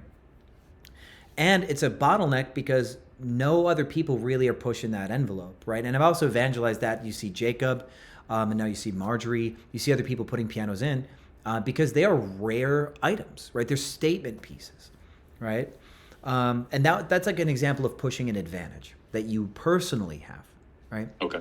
So properties can have their own standalone advantages, like having enough bed space for enough beds, right? Having a pool and a hot tub, having like an elevated view, big windows. We look for like architectural advantages, like pre-built out of the box, something that already exists. So you can dig up advantages that already exist, or you could develop advantages in your process. My pianos thing is me developing advantages in my process, right? So when you do your due diligence and market research, you're trying to identify if you can find a property that then has an advantage, right? That'd be nice. And if you end up with a lot of average product and you're looking at the competition and you don't find a property that has its own standalone advantage, the question is how do you create advantage, right? So advantage can be found or advantage can be created, right? So that's the first thing I can give you. And maybe your next thought process is to look at other competitors and try to identify where you see like, okay, they're just resting on the advantage of the property, right? They're just resting on the bones of the property. Cool. They just know how to pick up cool looking properties and they don't do anything special, right? But then look for competitors that create their advantage and create their value and go, because like what you did with Pennsburg with you got the artist that pen draw the French scenery furniture into the walls. That was creating advantage. Yeah. Right. So you already have examples of doing that.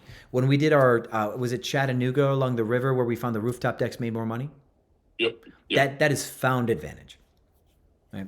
So just know that there's two paths. And you're just at a point where you just don't feel like you can vocalize it so much, or that you still feel like you're stumbling into it. That's okay.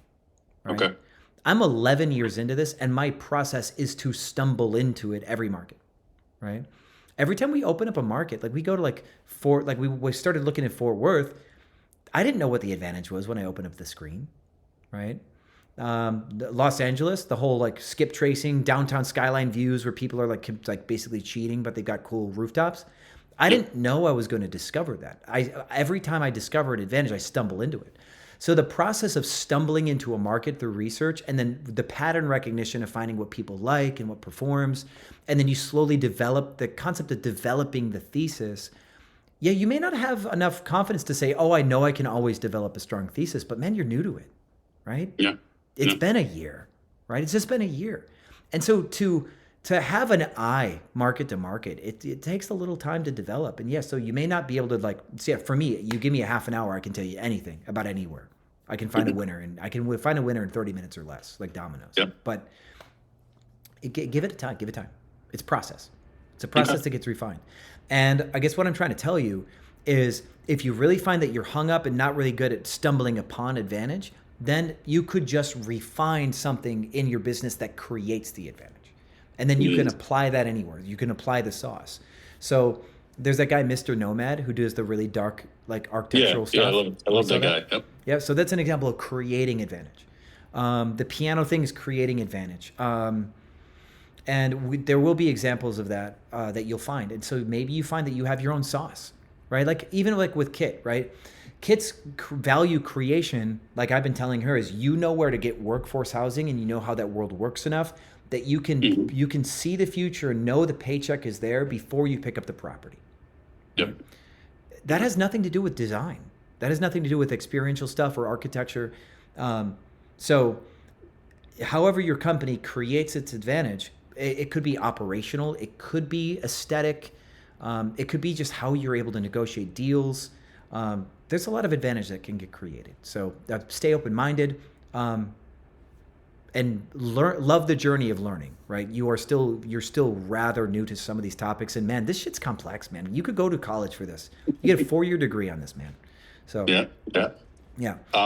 So I guess next call I join, I'll do my best to do some more research and kind of just jot down my notes and make a good summary of what I think, and then you could tell me if I'm like, leading in a good direction based off of that. Yeah. You could everything starts like big, broad, and undefined, right? That's the process is always big, broad, and undefined. And it's that process of refining into statements, like clear statements. That's the process, just refining down into clear statements. And make that your goal, to be able to say, hey, I think I know something. All right. Yeah. Awesome. Well, thank you for that, Sean. I do appreciate it. Hope you have a great rest of the day. You as well. All right. I think it's NK first, and then Bobby, and then the user. I think that's our order. Okay. Bobby got knocked off. User, you're in a couple hands. These can go for 12 hours, by the way. So I try to give you a prediction of when you're next, but these happen a little bit. So, all right, NK, you're next, and then Bobby, and then the person named user, you're going to be third, and then Udara, Jennifer, Kyle, everybody after that. So, and if NK's not here, we're going to go to Bobby. Hey, Joe. Cool. Thanks, Joe. I'll see if I can rename you. Yeah, I'm going to name you Joe. Got it. Solved it on the fly. Done. Now you're Joe. Okay, Bobby, you're next, and then Joe, you're going to be after that, and NK, I don't have her, so we're going to put her after Joe. Oh, Joe, you were the token. Oh, cool. You had a token much earlier, man. Sorry. We missed you. But anyway, Bobby, welcome to the front.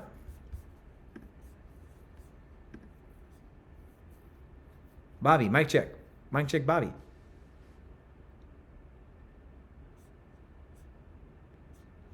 Okay, cool. All right, Joe, we're just kicking ass now. Joe, you are now next because NK and Bobby both don't seem to have their mics working. So great. Can you hear me? Yes, again. So what's a token, by the way? This is my first. So a token is where you specify a time and that we award you that time during the call. So your token was 2:30 p.m., which you were here, but you were here shortly there. You were here shortly after. We looked for you at 2:30 Central, and I think you came in just after, but your name didn't show as Joe. It just showed as user, and you would have had your token at 2:30 if we knew that you were you. No worries. That's totally fine. Yeah. So how do we get so do you want me to just tell you kind of, so I started, so I have a property in Largo, Florida. Cool. 3 bedrooms, 2 bath, and it's on Airbnb. I bought it last March. It's been up and down in terms of, it's a great area. Okay. And I just did a remodel on the backyard. Do you want me to send you do you have the link or? I don't, actually, you put it up top, right? Let me look for it. Yeah, I can resend it. Let's see here. If you have it handy, it's just easier than scrolling through. So there's been a lot of stuff in the chat. It happens. Yeah, no problem. Yeah. What part of Florida you said? Largo, Florida. Largo. Is Largo East Coast by West Palm, or is it Tampa, like Tampa? Yeah, Tampa Bay. 40 minutes from Tampa Bay. I mean, there's a couple. There's like Key Largo, there's other places. So yeah, I thought I remembered Largo. Cool. Let's get this showing. Okay, I like that you got some eye candy in your pool, by the way. I think that's good. It's a good start. The downward angle of the photo is not perfect, but I like the eye candy, right? So it's you're halfway there, right? I'd say this second photo that you have of the outside is probably better. Okay, you got vertical photos. We gotta stop that. I like this photo is properly angled because you can see the sky, right? That's properly angled. It's a little bit blurry though. Yeah, you could probably throw this in an AI and get it fixed real fast. What do you suggest, Sean, for these photos? Because what I did was I have property managers out there who took these photos and, they use ChatGPT. For this one, they use ChatGPT. Yes. Yeah, that was ChatGPT. Yeah. So do you want me to do another one? Do you want me to tell them to do a different AI, or you still use so I made one that I think is that I built one that's better. Oh, you did? Yeah. Okay. But here's the thing. When I said like the one is blurry and you could use AI to fix that, like this photo, like, yeah, you could get this to be better and actually look more clean using an AI, right? Cool. We'd want it to be landscape anyway, and we'd fix that. But here, let's get to the bottom of like what we really want to accomplish here. Here's what we've noticed near Disney. Pool shots that face the house don't do well so much in Disney, right? Now the question is that a universal thing? It might actually be. So if we can see, this shot is facing down too much, right? It's a little too high up, it's facing down, and yeah, the exposure's a little rough. An AI would fix the exposure grainy problem, but the composition, we still need to get closer to the right home base for the photo before we try to give it to an AI, right? And I think you're kind of missing a little bit. The question is, should I hire a professional service to get this done right? Because I spend a lot of money on the Are you local to this? No, I live in Portland, but they live, the managers live out in Largo. Okay. Yeah, I would just get your property manager to go take photos. Oh, they can do it. They've already taken it. So cool. Yeah, they just tell them to do it. Like basically, the next time they're at the house, like, hey, I need you to take some new photos, like this, and this, and then you could push them into an AI to get them like professionally edited, right? That's kind of what the AI would be for, to make them look professional. Can we do it now based on these photos, or that's not possible? Well, so like, here's the thing. Like, here's I got a problem, right? This photo, the problem is I don't think it's attractive enough to improve it. Okay. So you can have a photo that's just like not gonna do the job. Putting it through and getting the photo quality increased, great. But I actually don't like the photo at the core, right? So this general composition and angle is better. And what we like is the pool, the thing here, right? We like this. And so like if I was gonna like try to fix the photo, this composition is fine, like this, right? See how I've like taking it vertical and I made it better like horizontal? Like that's fine. So what you might do is like you could copy this piece and then put it into an AI and regenerate this section. But I still don't necessarily know if I want to dedicate to like looking at your house. Right? I know, that's what I was thinking of. And that's why I'm not jumping to that. But this one that's faced away from the house is just kind of like it has like a grody kind of feel to it, and it doesn't show other stuff that makes the place attractive, just not clearly enough. So I like this stuff over here. I just don't like the house in the shot. I otherwise don't like this third photo. This shot here, if we're gonna try to work with it, I might try to find a way to like re-angle the benches and stuff and get the shot recomposed and then do the shot, right? Because something like in this ballpark could be okay, right? But we've got to compose the shot first before we can like worry about whether or not the photo image itself is quality. Because that's what I'm saying is an AI can increase the photo quality, but the composition we have to do, that's human. Okay. Should I hire like a professional place that would do this, kind of a real estate one? Real estate photographers won't push everything around to get the right shots, right? Okay.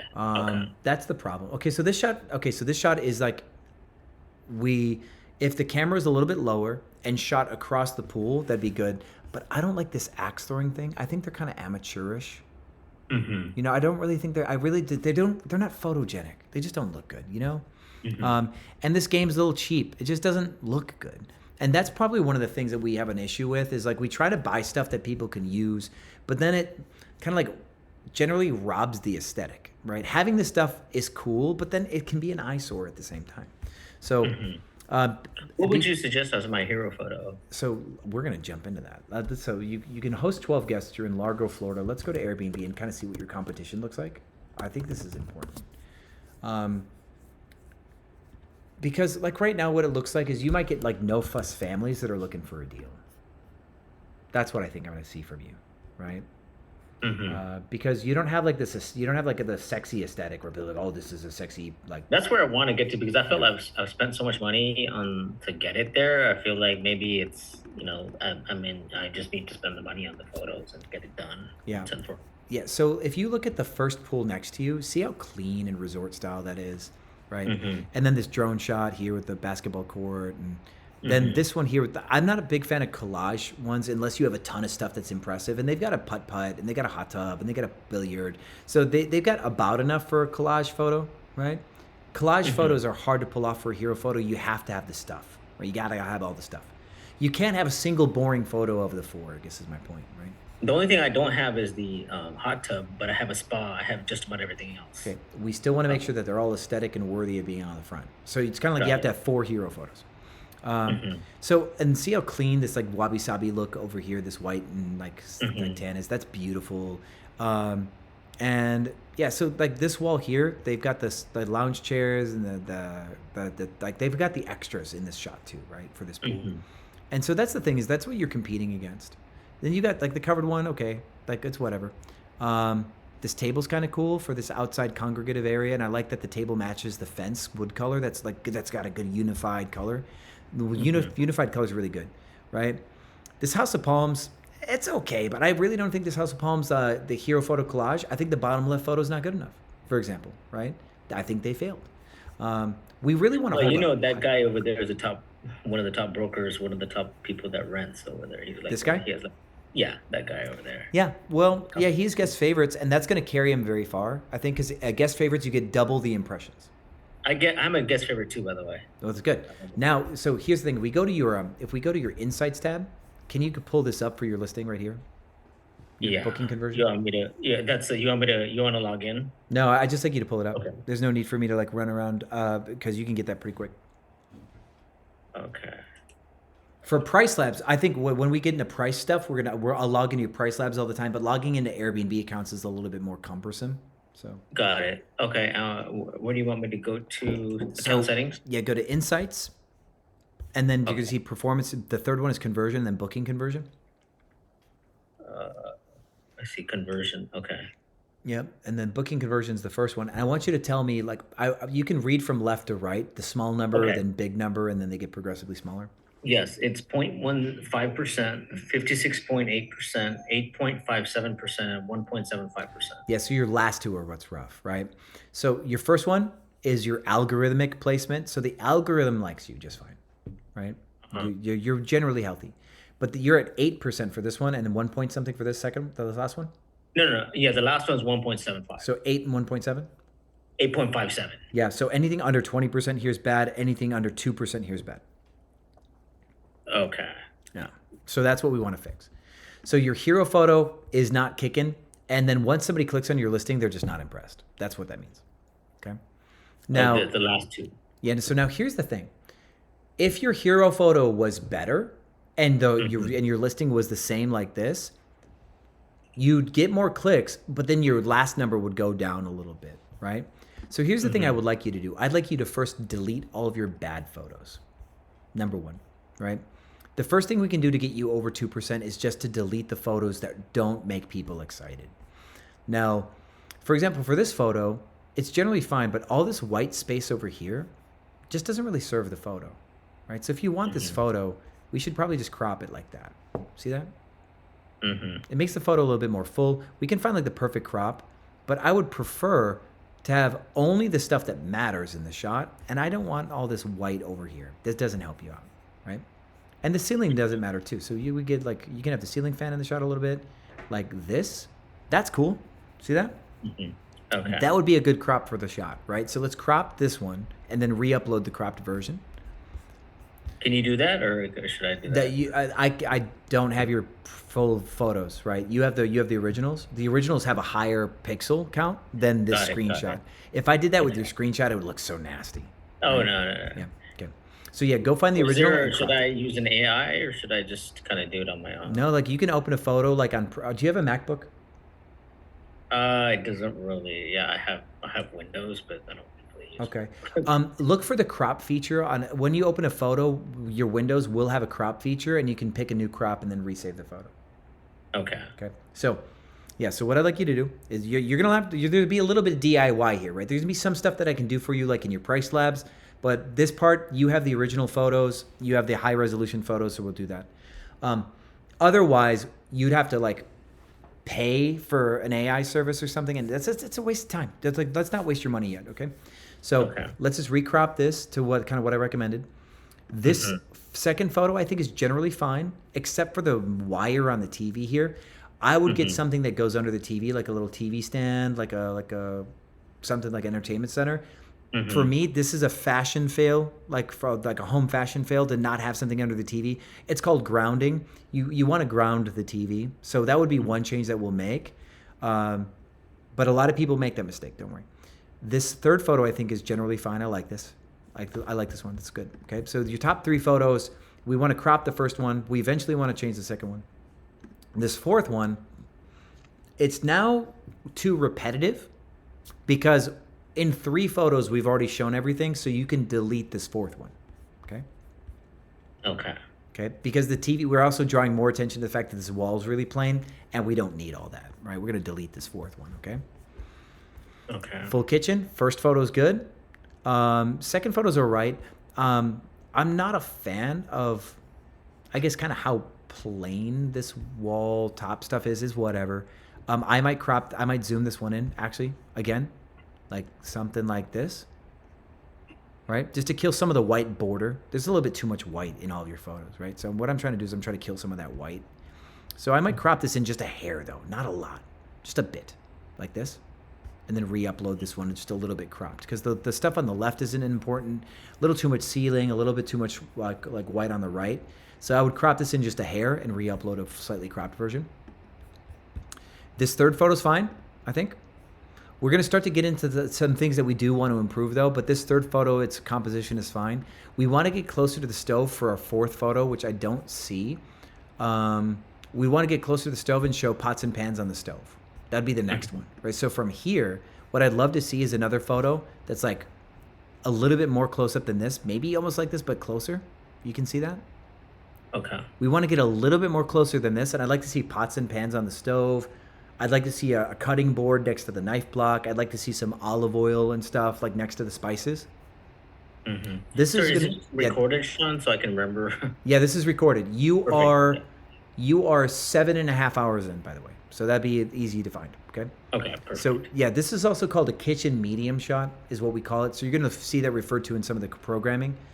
The goal of this shot with the pots and pans on the stove and the cutting board, it shows that the kitchen can be used. And that will encourage more stays that are 5-day, 7-day, 9-day. People that cook. You're really appealing to people that cook. So this shot's fine to establish the kitchen, but we want that detail shot. We want to zoom in and get that in there. Okay. Then this shot, it's probably not an important shot, by the way. We've already said enough. I think this one can go. We don't need this shot. Okay. I think this shot, coffee station, so far, this is the best thing you've done so far. I think you nailed this. Okay? You crushed that. It's clean. It shows what people have. People can see the coffee. I can't quite read this. Like there's a little bit of an, it's a little bit blurred, right? So I can't tell that there's decaf. That's the only thing is I can't tell that there's decaf in tea. But aside from this is a beautiful coffee station shot. Okay. So there's a little lack of clarity, but only slightly. But this is one of your best photos so far. This shot here, I think is just fine. I think it's cool to have it, right? I would like maybe some curtains and stuff, maybe to make this room look a little bit more attractive, but otherwise it's a good shot. This downward shot of these chairs, unnecessary. Delete that. These dining area shots, they both look just fine. We're cool. People probably won't inspect them. They'll just scroll right by like we're about to do, but they look good, so they're fine. Bedroom 1, we need horizontal photos for sure, right? And have you seen my B&B Photo Factory Instagram? No, I haven't. Okay. If you go look up B&B Photo Factory Instagram, there's a shot that I recreated where it is a vertical photo like this. And then I had AI just make it a landscape, and it actually worked out, right? So you might be able to get this made into a landscape with an AI. This would be like one photo at a time. Just throw ChatGPT like, hey, I need a landscape version of this room, and just see what ChatGPT does. Okay. Just add it. And your very first photo should be the bed. Because if we go to the top here, see bedroom 1 looks like a closet? Got it. What's really fun is we get a hero photo for every room up top. So pro tip is reorder your photos to put your best photo forward, like the first one for all of them. So the bedroom 1, so that bed should be there, right? Yep. Now here's another reason why your percentage of conversion is so low. when you only have like one photo for a room and it doesn't really feel clear enough, some people may not feel confident enough to book. This is actually a pretty nice room. The one photo you took, it looks like you put in some effort to this room, right? You didn't sell it quite enough, and the closet is just, it's kind of a poor ordering. Now this bedroom 2, you got a lot of photos of the bedroom 2, which is not the attractive room. It's just a bunch of bunk beds, right? Now here, the top one, I think that one's okay. The second one I think is okay. This fourth vertical one, I don't think we need that. That's too many photos, maybe. Actually, that one's establishing. We can delete this third one right here. This one's a little funky, so let's delete that third one. Okay. The vertical one does help establish the room, though. So maybe we delete this one, and we delete the third one. So you're going to have two. You're going to have the up top one, and you're going to have the wide one for now, until you get new photos. Bedroom 3, so far it's like your best looking bedroom as far as composition goes. I don't like your bed frames, but we'll work on that later. We still want a second photo of the room just to help people understand the room, right? We always want a couple photos of each room just to help them understand. Okay? It's if somebody can see something from 2 angles, then they can understand it. But if they're only looking at one photo, it breeds more suspicion. Bathroom 1 looks good overall. I think it's solid overall. Bathroom 2 overall solid. Your workspace, it's actually a game room, but it's cool. It is a game room. Yep. Yeah, but it looks cool overall. I like this photo so far. It's nice. It is probably one of the better bits of your features so far. It's probably one of the better composed shots you have of something that you have that's attractive. This backyard looks like it's about to be popping. You're halfway there. I like this. Now we're missing a little context. The popcorn makes it look like there would be a TV, right? That's what it makes it look like. And I think the plan is to put a TV. Yeah, it would be cool to do an outdoor TV thing. That would be fun. I think I'm feeling vines, man. Like if I like the drapes and stuff, but I'm feeling like some vines in here too. If you can get fake vines and make it kind of like enchanted garden look, I like everything with this and adding vines would make it fun. And I think you also want an outdoor rug to frame the space too. That thing. Okay. Outdoor rug, vines, TV, that'd be popping. I think this is cool. You're in the right direction for that. The putt-putt thing's cool, but the looking down, it's not a composed shot, right? You're just looking down at the putt-putt. It doesn't make it aesthetic, right? So the photo lacks the aesthetic of like, you want to get low to the ground. How low? You want the camera at knee height. You want to take the photo from as high up as your knee is for this shot. And you're shooting across the ground at knee height, and you want to be able to see the sky, a little bit of the sky in the shot. Okay, so your levels for that need to change. The bowling thing, also knee height, same thing. Okay, these amenities knee height.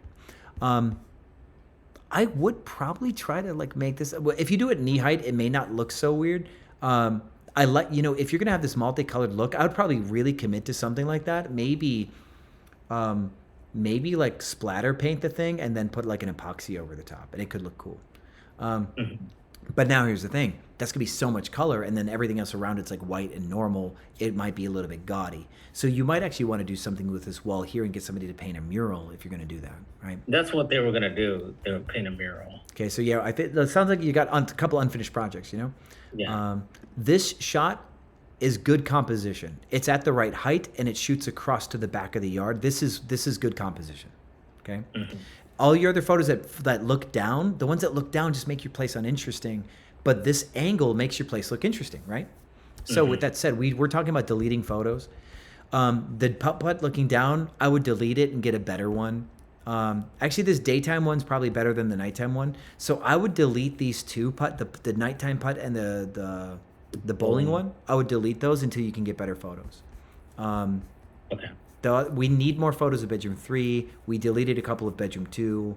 Workspace, we could probably get a couple more photos of the workspace if you got like a better arcade shot, but they're probably further down. I'm expecting to see them. Yeah. This backyard one can stay, but we still want to improve it, right? Got it. The first putt-putt can go. The bowling one can go. The second putt-putt seems fine for now. We still want to change the angle. The beer one is good. The fire one is good. This one is AI, and it's much better. This is good, right? Should that be the first one, the hero? You know what? It's the best composition of your outside, and even though it's AI, it is the best version of what you have so far. Okay? Okay, that should be the first one. Then. Probably, right? Now, for these photos out here, we can keep this one. I still don't like it looking at the house, right? I don't like it. But out of the ones that we can keep, this is still the best, like, looking in a way. Then the vertical ones have to go. Like, this one's close, right? But it's vertical, it should go. This one is just poorly shot. This one has to go too. And then this one, you don't need this one because you got the other one. Got it. So this one can go also, because with this one too, people might go, oh wait, hold on, the AI looking one and this one looks so different. Like they might go, now something's funky, right? This is like borderline gotta go. But if it's at the end of your photo reel, you might keep it for now. But this could go in the trash bin too. This one is worse than the other one. So if you're gonna delete one of them, let's delete this one.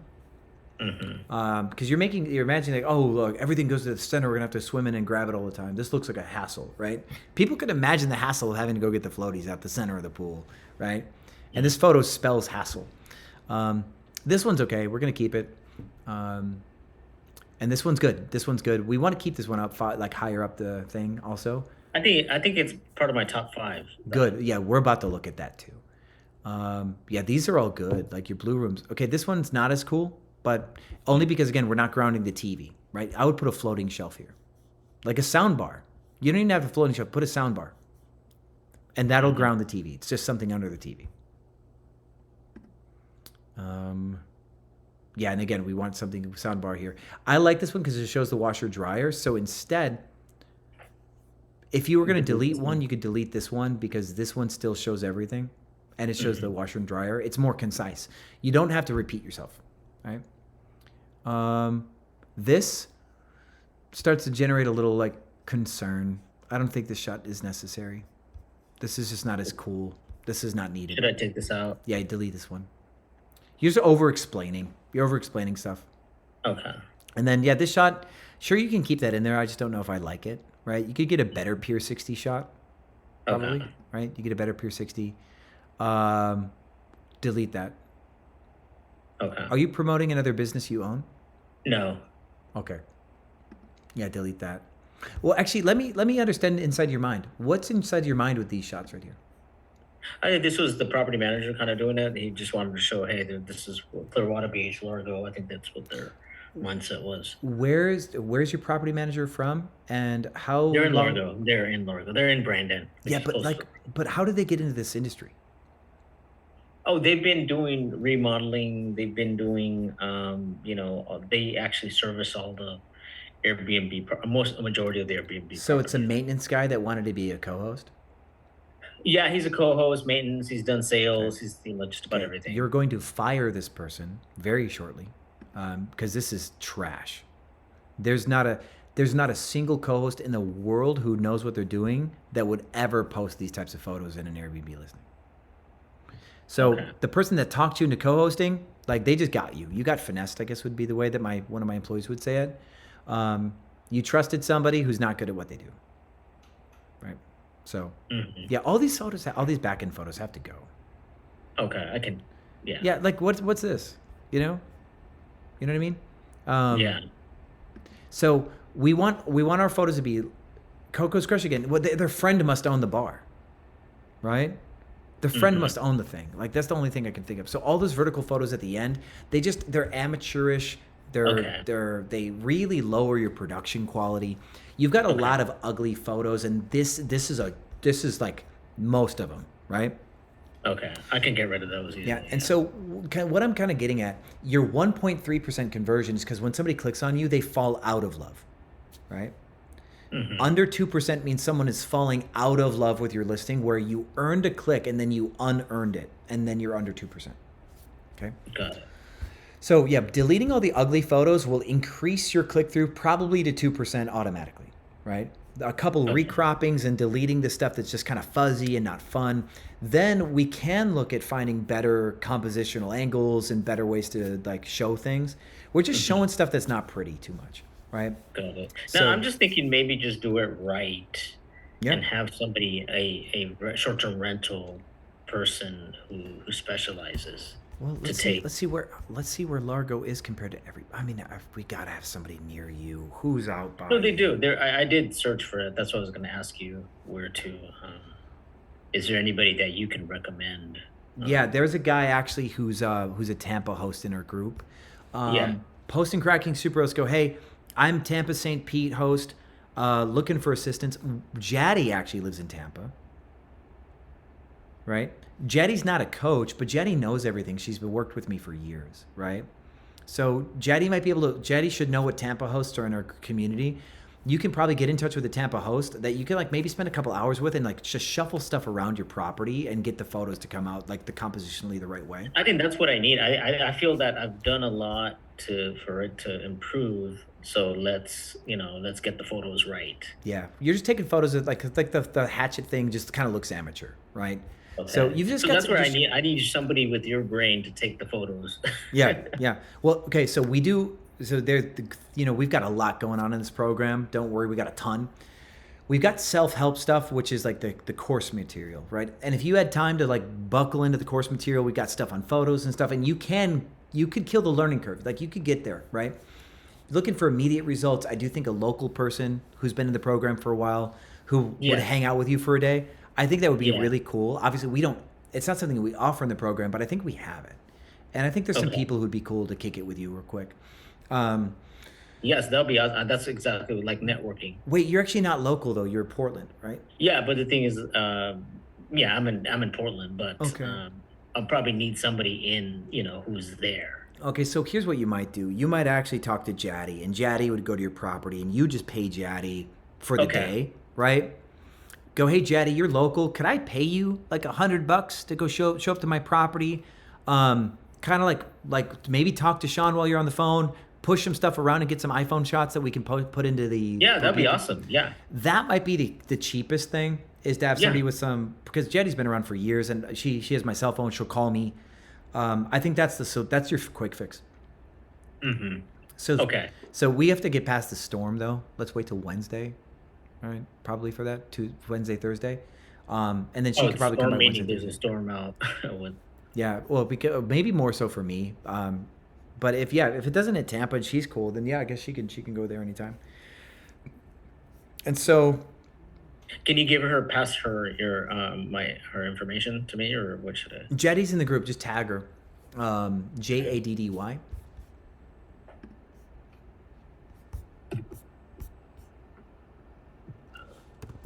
How do I tag her?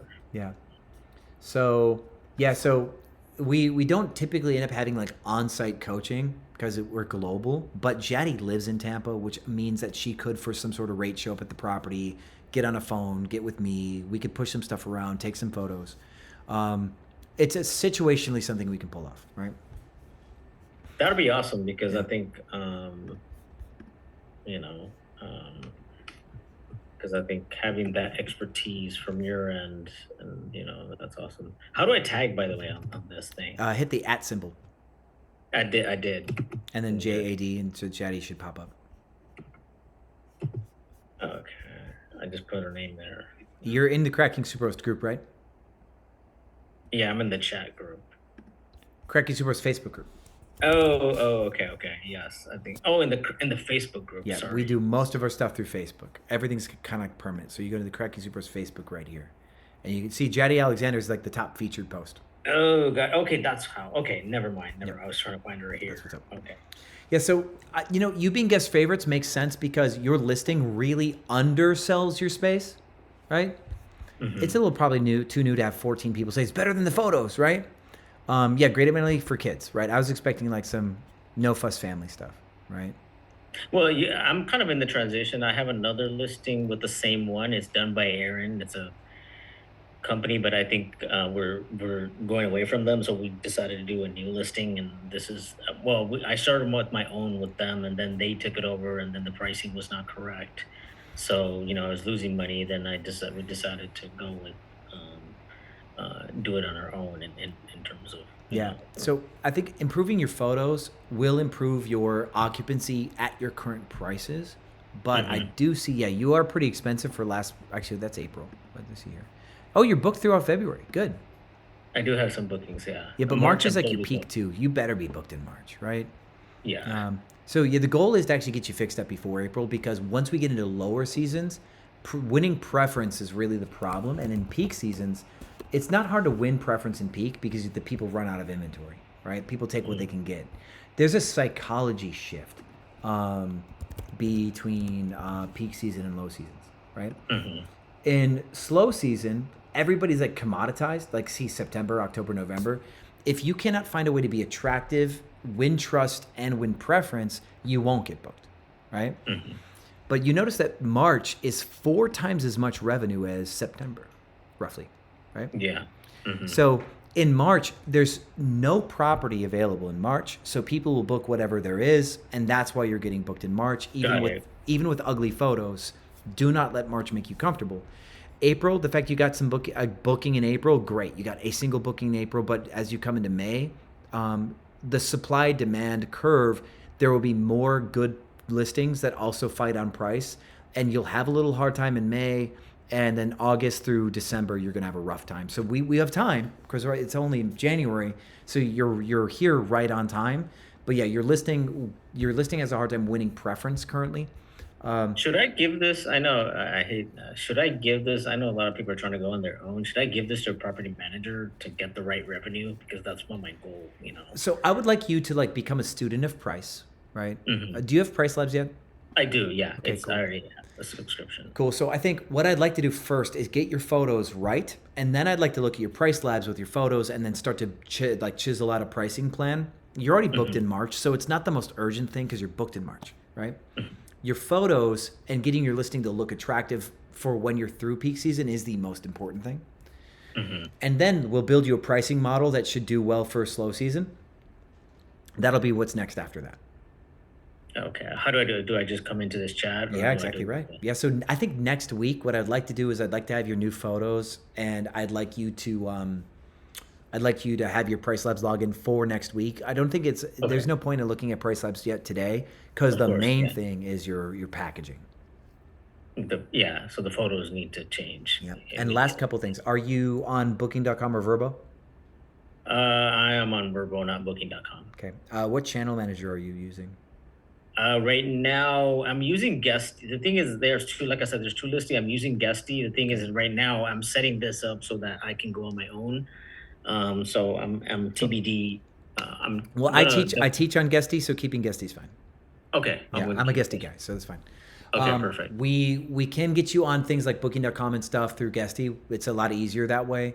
I know. Sean, don't you offer a service where you do the 5% revenue thing? Or is that cool? Yeah, I do that, but why pay me when you can do it too, right?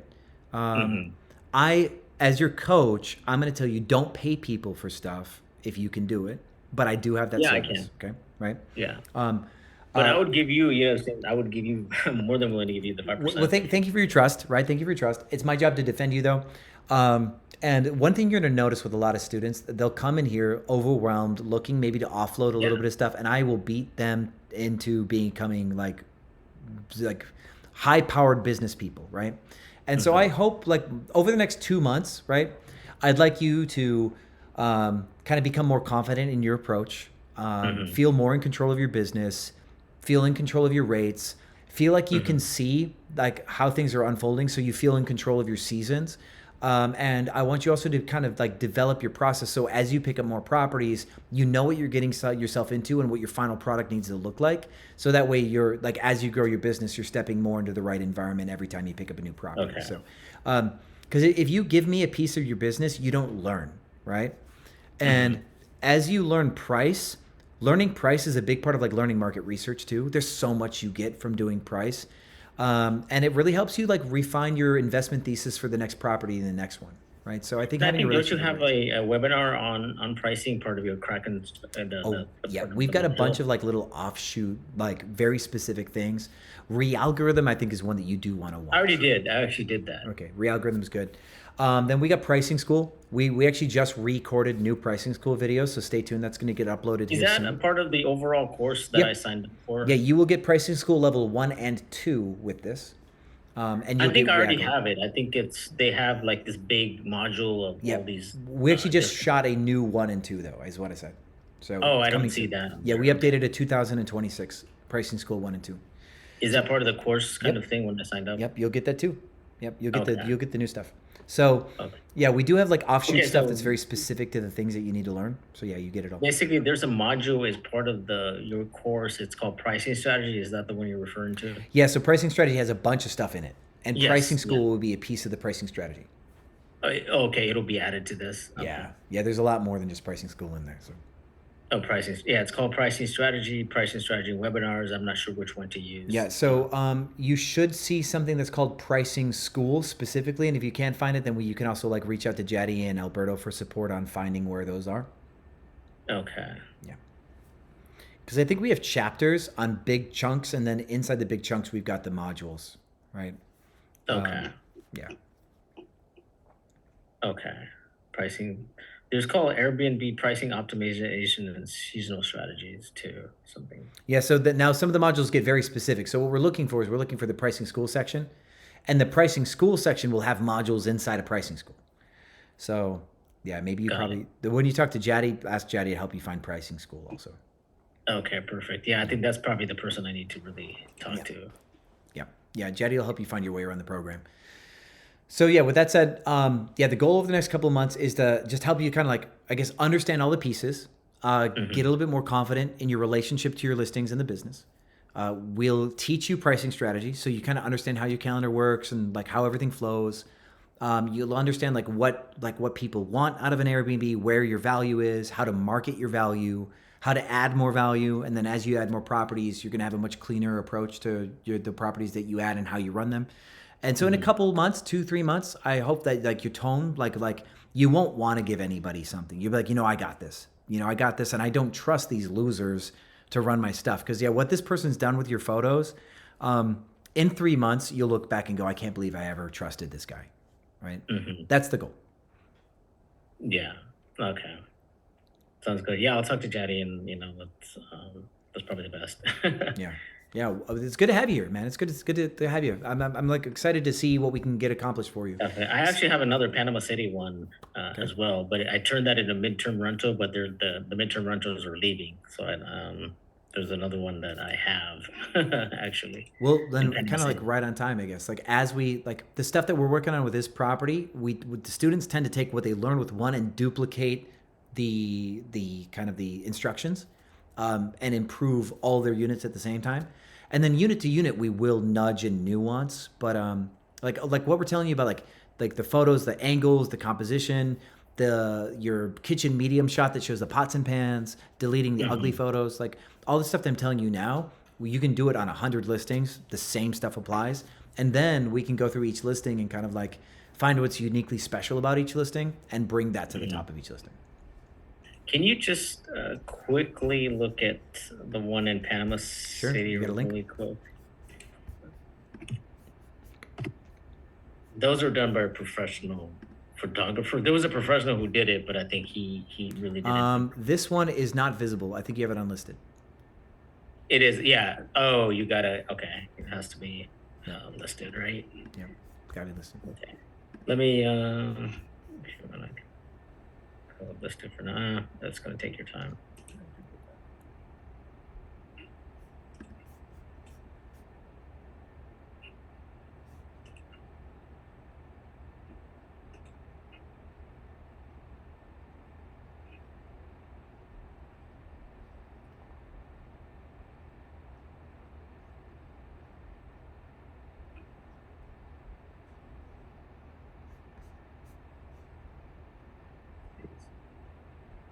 Trying to.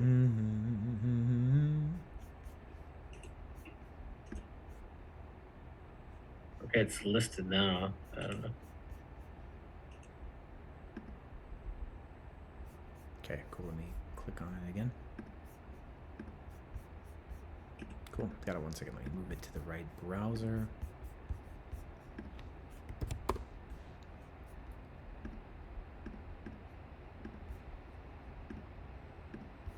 Okay, cool. So yeah, these photos are a lot more clean.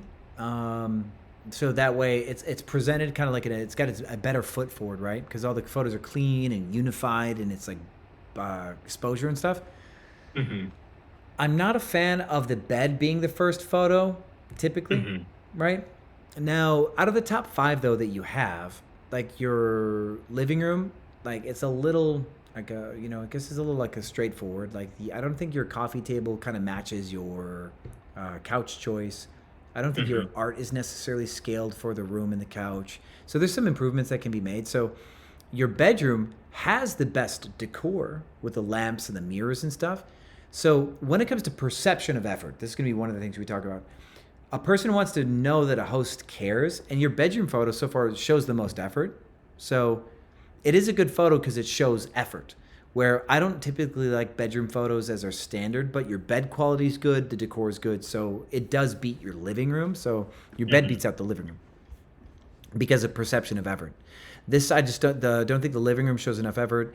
And then, yeah, your design starts to get a little, you know, non-professional. Like this isn't exactly, this is not how somebody would ever design a space with the chairs in the corner like that. Yeah. So these are things that we will improve, right? I would put like floor plants on both sides of the TV, right? Or I'd put like a window mirror here and a small plant or something, and then I put like a big plant over here, something like that, right? But the chairs wouldn't go there, so we're gonna fix that one day. The chairs, if anything, they would go like one would face this way, coming in from where the dinner table is, but you may not have enough room for that. So with that said, I think the photos here are much better. There's a couple design changes that we'll want to make before we redo some of those photos. We're gonna I would like you to change your floor plan,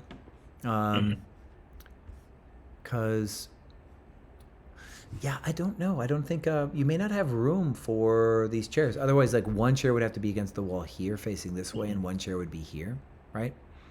And you would want a different coffee. See, your coffee table here is like a different one than you own. This is a better coffee table. It's better scale. And the colors are different. See, like the wood is all unified.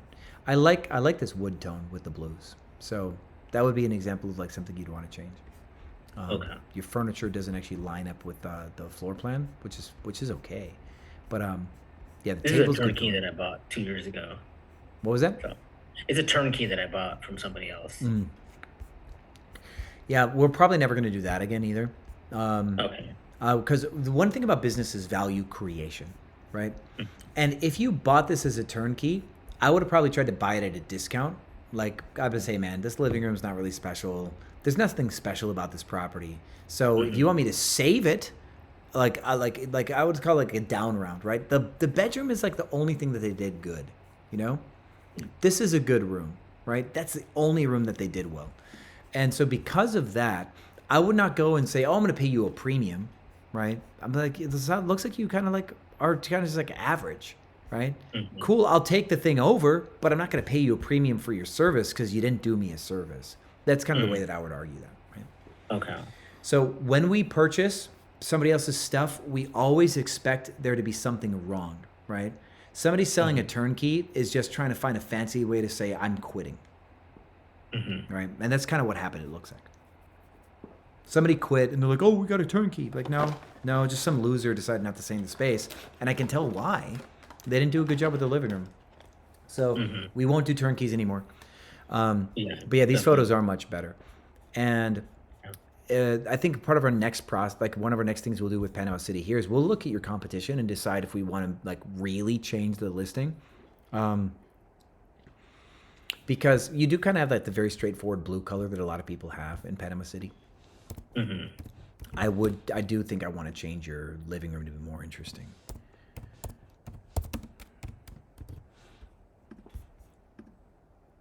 Is there somebody in Panama City, you know? No.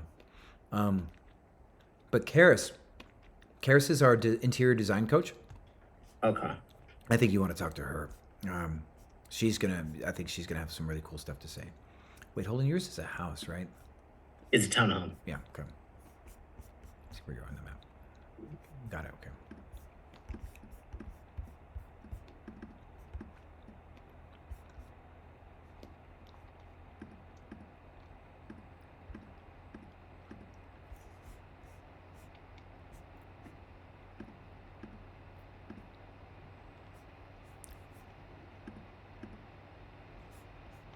So what we can do is we can look at the different designs that all of your competitors have in your area and try to identify where we think we are as far as like standing out. That's big windows. That one doesn't count. So we've got some like plain light blue, gray, right? We got this is kind of like that plain kind of look.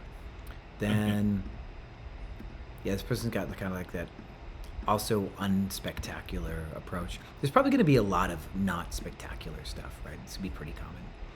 This, white walls, green couch. They're halfway there. This person is this person like had an idea and just kind of gave up halfway there. This is so close to being really good. Let's see here. I think I recognize this property. Yeah, this one has got a problem. All right. Yeah. So we get. What's really funny, man? Like this part, like people are like, oh, I'm gonna do something creative, and they never really quite bring it together. So I think you which is good, right? You've got a solid opportunity to beat some of these people, but yeah, your living room is a little plain. Okay. To be honest, I would rather because I'm in a crunch, I would rather be on the 5%. I know they said it's a waiting list, so I would rather learn at the same time as and then kind of I don't know if I have to sign a contract for the 5% thing. Say that you'd rather be in the 5%. Sorry, I'm not sure I'm understanding what you're saying.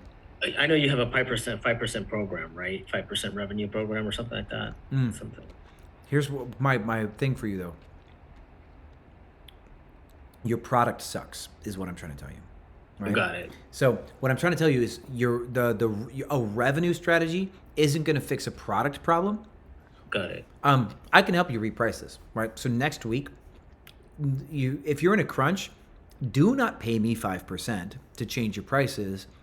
Next Saturday, we're going to get on a phone call, look at your price labs, and I'm going to redo your prices with whatever, got it. Okay. with however you are now. But like what I'll tell you right now, right? If we look at your, because right now you should be generally booked. Okay, this property's got a bit of a problem, right? Well, the thing is, it's supposed to be right. There's a midterm rental in there. Okay, and then they end on the 24th. Yeah, it's actually I just unlisted it just for you right now. I'm gonna unlist it. Cool. When did this person check out? They're leaving on the 7th of February. February, yes. Okay, cool. So these days right here, make these days like $160 per night. The 8th, 9th, and 10th. Okay. The 13th and 14th, you can make these like 260, 270. So can I do that on Pricelab? How do I do these? Yeah, you can just type those in manually into Pricelabs. You can go in to a calendar, look at the days, pick the days, and just type them in. Oh, there's no edit. There's no functionality to do that. You got to do it manually. Well, everything you're going to do is going to be manual. There's no shortcuts for your if from what I'm interpreting is you're probably here because things aren't going as well as you need them to be, right? Of course, yeah. Yeah, so we are not going to automate a single thing. There's going to be no automations here. We are going to fix stuff. This is going to be like a boot camp. Okay? Okay. So what we're going to do is next week, so what I'm telling you, to change some prices, I'd like you to gradually go from 160 to 325 by March 1st, right? For your daily rates. And your weekends, I'd like you to go from 260 to 450 on your weekend rates but into March 1st because you are going into peak season. But because since I've closed my calendar, Sean, it's really, it's there for people to I can get the highest rates, I guess. Yeah. So what I'd like you to reopen your calendar so you can start getting bookings for when your midterm ends. But you want to block your calendar till February 7th so that way you don't accidentally get booked on those days. So go into Price Labs and block those. Also, at the same time, I want to make sure my pricing strategies, because right now, I think what I didn't tell you is last year, my pricing was so bad that I was losing money. So that's why I don't want to get into that. Yeah. So what I'd like you to do is I'd like you to ramp up your prices from February 7th to March 1st to go from your dailies, your weekdays from 160 to like 320, 325, 350. And then from 260 to 450 on your weekends up through March 1st. But then March, your prices should be like 500 and 800 a night. Wow. Right? In that area? Okay. Well, just for now, until I can see it next week. Oh, got it. Okay. We're going to do a little bit of rate protection. Okay. Oh, got it. Okay. I'll do that. Yeah. Yeah. I'd rather you not get booked and then me be able to look at your price labs and make those tweaks. But yeah, we do want to open your calendar so early February can get booked. I don't want you keeping it blocked. I don't want you keeping it unlisted. I really do think that February 7th is too close. That we do want to start getting some bookings through mid-February. I can do that. I'll change. So on Price Labs, change it to your pricing that you said, right? Yep, exactly. exactly. And then how about the other ones, September, October? Should I close that stuff, or what should I do with that? Well, your price lab should have your rates up, right? Yes. Yeah. So if you're worried about like getting booked in September, October, like of 2026. No, I'm just worried that there was somebody might book in that time when it's like $70. Like Booking.com was booking. They were discounting it so bad. I was getting it $70 per night. Okay, here's what you can do. So see customizations here on. Let me go to make sure I got a screen share. So customizations for price labs. See this? Yeah. So customizations, far out prices. I've done that. Yeah. Mm-hmm. Okay. Go to customize and like maybe do a fixed, like a flat customization for far out prices. Hit flat. Mm-hmm. Okay. After 150 days, 400% premium. Okay. Because what that's going to do, because right now, anything beyond 150 days, you shouldn't be trying to get booked right now necessarily anyway. You can wait a week for everything 150 days out. What that's going to do is it's going to create a shelf where there's no way that somebody can book for Gasparilla. I think that's what you're talking about, right? Mm-hmm. Yeah, no one's going to book Gasparilla for $70 if you put a 400% premium right now. Okay. So just a far out clip, 400, 500%, 1,000%, whatever you want. We're just creating. So do you recommend Booking.com? It's been very difficult to work with them. Yeah. So while we're working together, I will recommend that you work with Booking.com, and I will try to walk you through that process. Got it. Because I do think you will benefit from it. There's gonna be a few settings. We'll take our time, right? We'll take our time. There's an order of operations, right? Your other listing, you've got a bunch of ugly photos we're gonna delete, right? Got it. This one, I think you should talk to Karis about a potential redesign for your living room. Okay. Just for your living room, right? Got it. Then we're gonna create some rate sets for both properties and get you to perform. And we're gonna talk about peak season and stuff like that. We might look at other like amenities, like things that we might be able to add that might be able to help you break away a little bit. And then we will look at channels, distribution. And I do think you will have some opportunity there. But that will be over the next few weeks. But I think you're going to orient yourself into the program, right? You're going to kind of like settle into the program a little bit. You're going to feel a lot more like you understand everything over the course of a week or two. As you orient into the program, I think like some questions will answer themselves. And then like some things where I'm going to learn you through some of the things that might just not seem so intuitive. But yes, we will put you on Booking.com and you will have some success with it in Tampa. You will get some stuff. Okay, awesome. I appreciate that. That's been a struggle, but I've got to get Largo in order first. Yeah. Your guy, whoever told you he was good at being a property manager, like you just trusted the wrong person, and you'll quickly have that underway. We'll be fine. Okay, got it.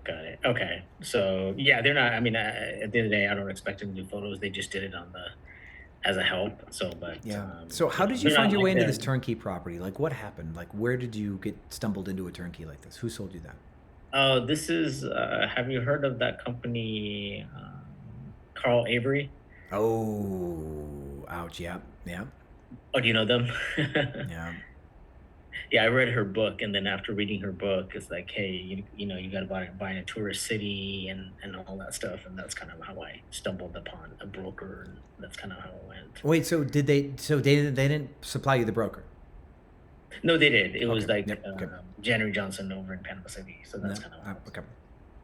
Yeah, not to throw too many daggers in one thing, but often the people who do these turnkeys don't do the due diligence to determine that a final product is going to be high profit, because they're not going to hold on to the property, right?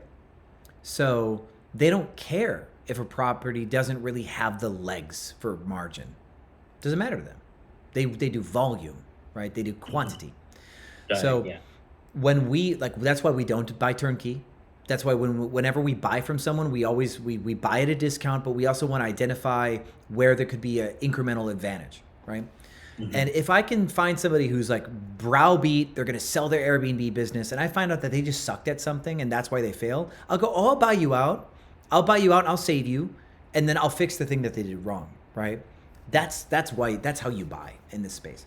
You don't let somebody try to sell you, rainbows and stuff. And so, I'm sorry that this was your way into the industry, but we will fix, and we're going to make these properties perform as good as possible. Your third property will be nothing like the two that you have. Okay. Okay. That's awesome. Yeah, that's good to hear. Okay, I'll get with Jaddy first. I think that's my most important one. Yeah, it's cool that Jetty's around, so we can actually probably get Jetty to your property. I'm pretty sure she'll be down. She's open-minded, so. Okay, I'll contact her now and see when we can talk and help with the photos. Yep, and then I say, hey, Sean would like to know if because she knows I'm on the call right now, so you get to hit Jetty. I'll be like, hey, Sean's still on the Zoom, but he mentioned like maybe you could go through Tampa and maybe get on a phone with him and maybe help me get some iPhone photos to make my place more pretty. Like, what do you think? And she'll be like, okay, and she'll hit me up. Okay, awesome. Cool. So yeah, next week we're gonna go over price slabs. We're gonna go over those new photos if we have them. And by next week, if you can get on Karis's Zoom to get advice on your living room. Karis, is that just a company? Karis is our coach for interior design. Okay, is that on Facebook or something? Yeah. So if you go to Cracking Super's Q&A, I actually posted the photo. Actually, I think maybe I didn't post it correctly. Yeah, I think I had it. So if I go link photo. I have it in here somewhere. Where did I have it? I just downloaded this photo for coaches. Yeah, so here's this image that I'm sending in the chat. It should be our roster of coaches and their call times. So we've got a few different hosts that are like seven-figure coaches, seven-figure hosts that are coaches. We got an interior designer. We've got an accountant. We've got a real estate agent. I'm an accountant, by the way. Cool. Well, awesome. Well, you got that. You don't need our accountant then. And then we got a couple interior designers. We got a guy who does like sales, business development, stuff like that. We got a real estate agent that's like a buyer's agent. Like he's good at negotiating. And of course, you got me. So yeah, we got a few coaches. So what I need is a good estimation on how much my property can be for at least both of them. At least biggest one is Panama City. I have no real way to determine what it should be. Yeah, so I think I'm going to be honest, your journey with me is not a one phone call fix. You know what I mean? Mm-hmm. I need 3 or 4 sessions with you to really get you into a place where I feel like you're operationally sound and I can predict things. Got it. Like, so okay. I can't, you're kind of in the middle of like the woods in a way, and I need to fix your photos. I need to get into your Price Labs account. There's gonna be a few things, and then I can kind of give you like a good estimation based on where we get you over the next 2 weeks. Okay, awesome. Thank you, Sean. Yeah. This has been amazing. Appreciate it. So much to come, my friend. So much to come. So welcome aboard. And you'll like the other coaches too. I think you're gonna really enjoy the space. You have a lot of mentorship in this program. You're gonna like it. And yeah, I think I booked with Manish and somebody else. Josh. As well, the coach. Yeah. So what did they do quickly? Well, Monish is a 7-figure coach based out of Cali. Josh is 7-figure coach based out of like the Midwest. Josh is really good like with VAs and stuff. Monish's wife is one of our interior designers.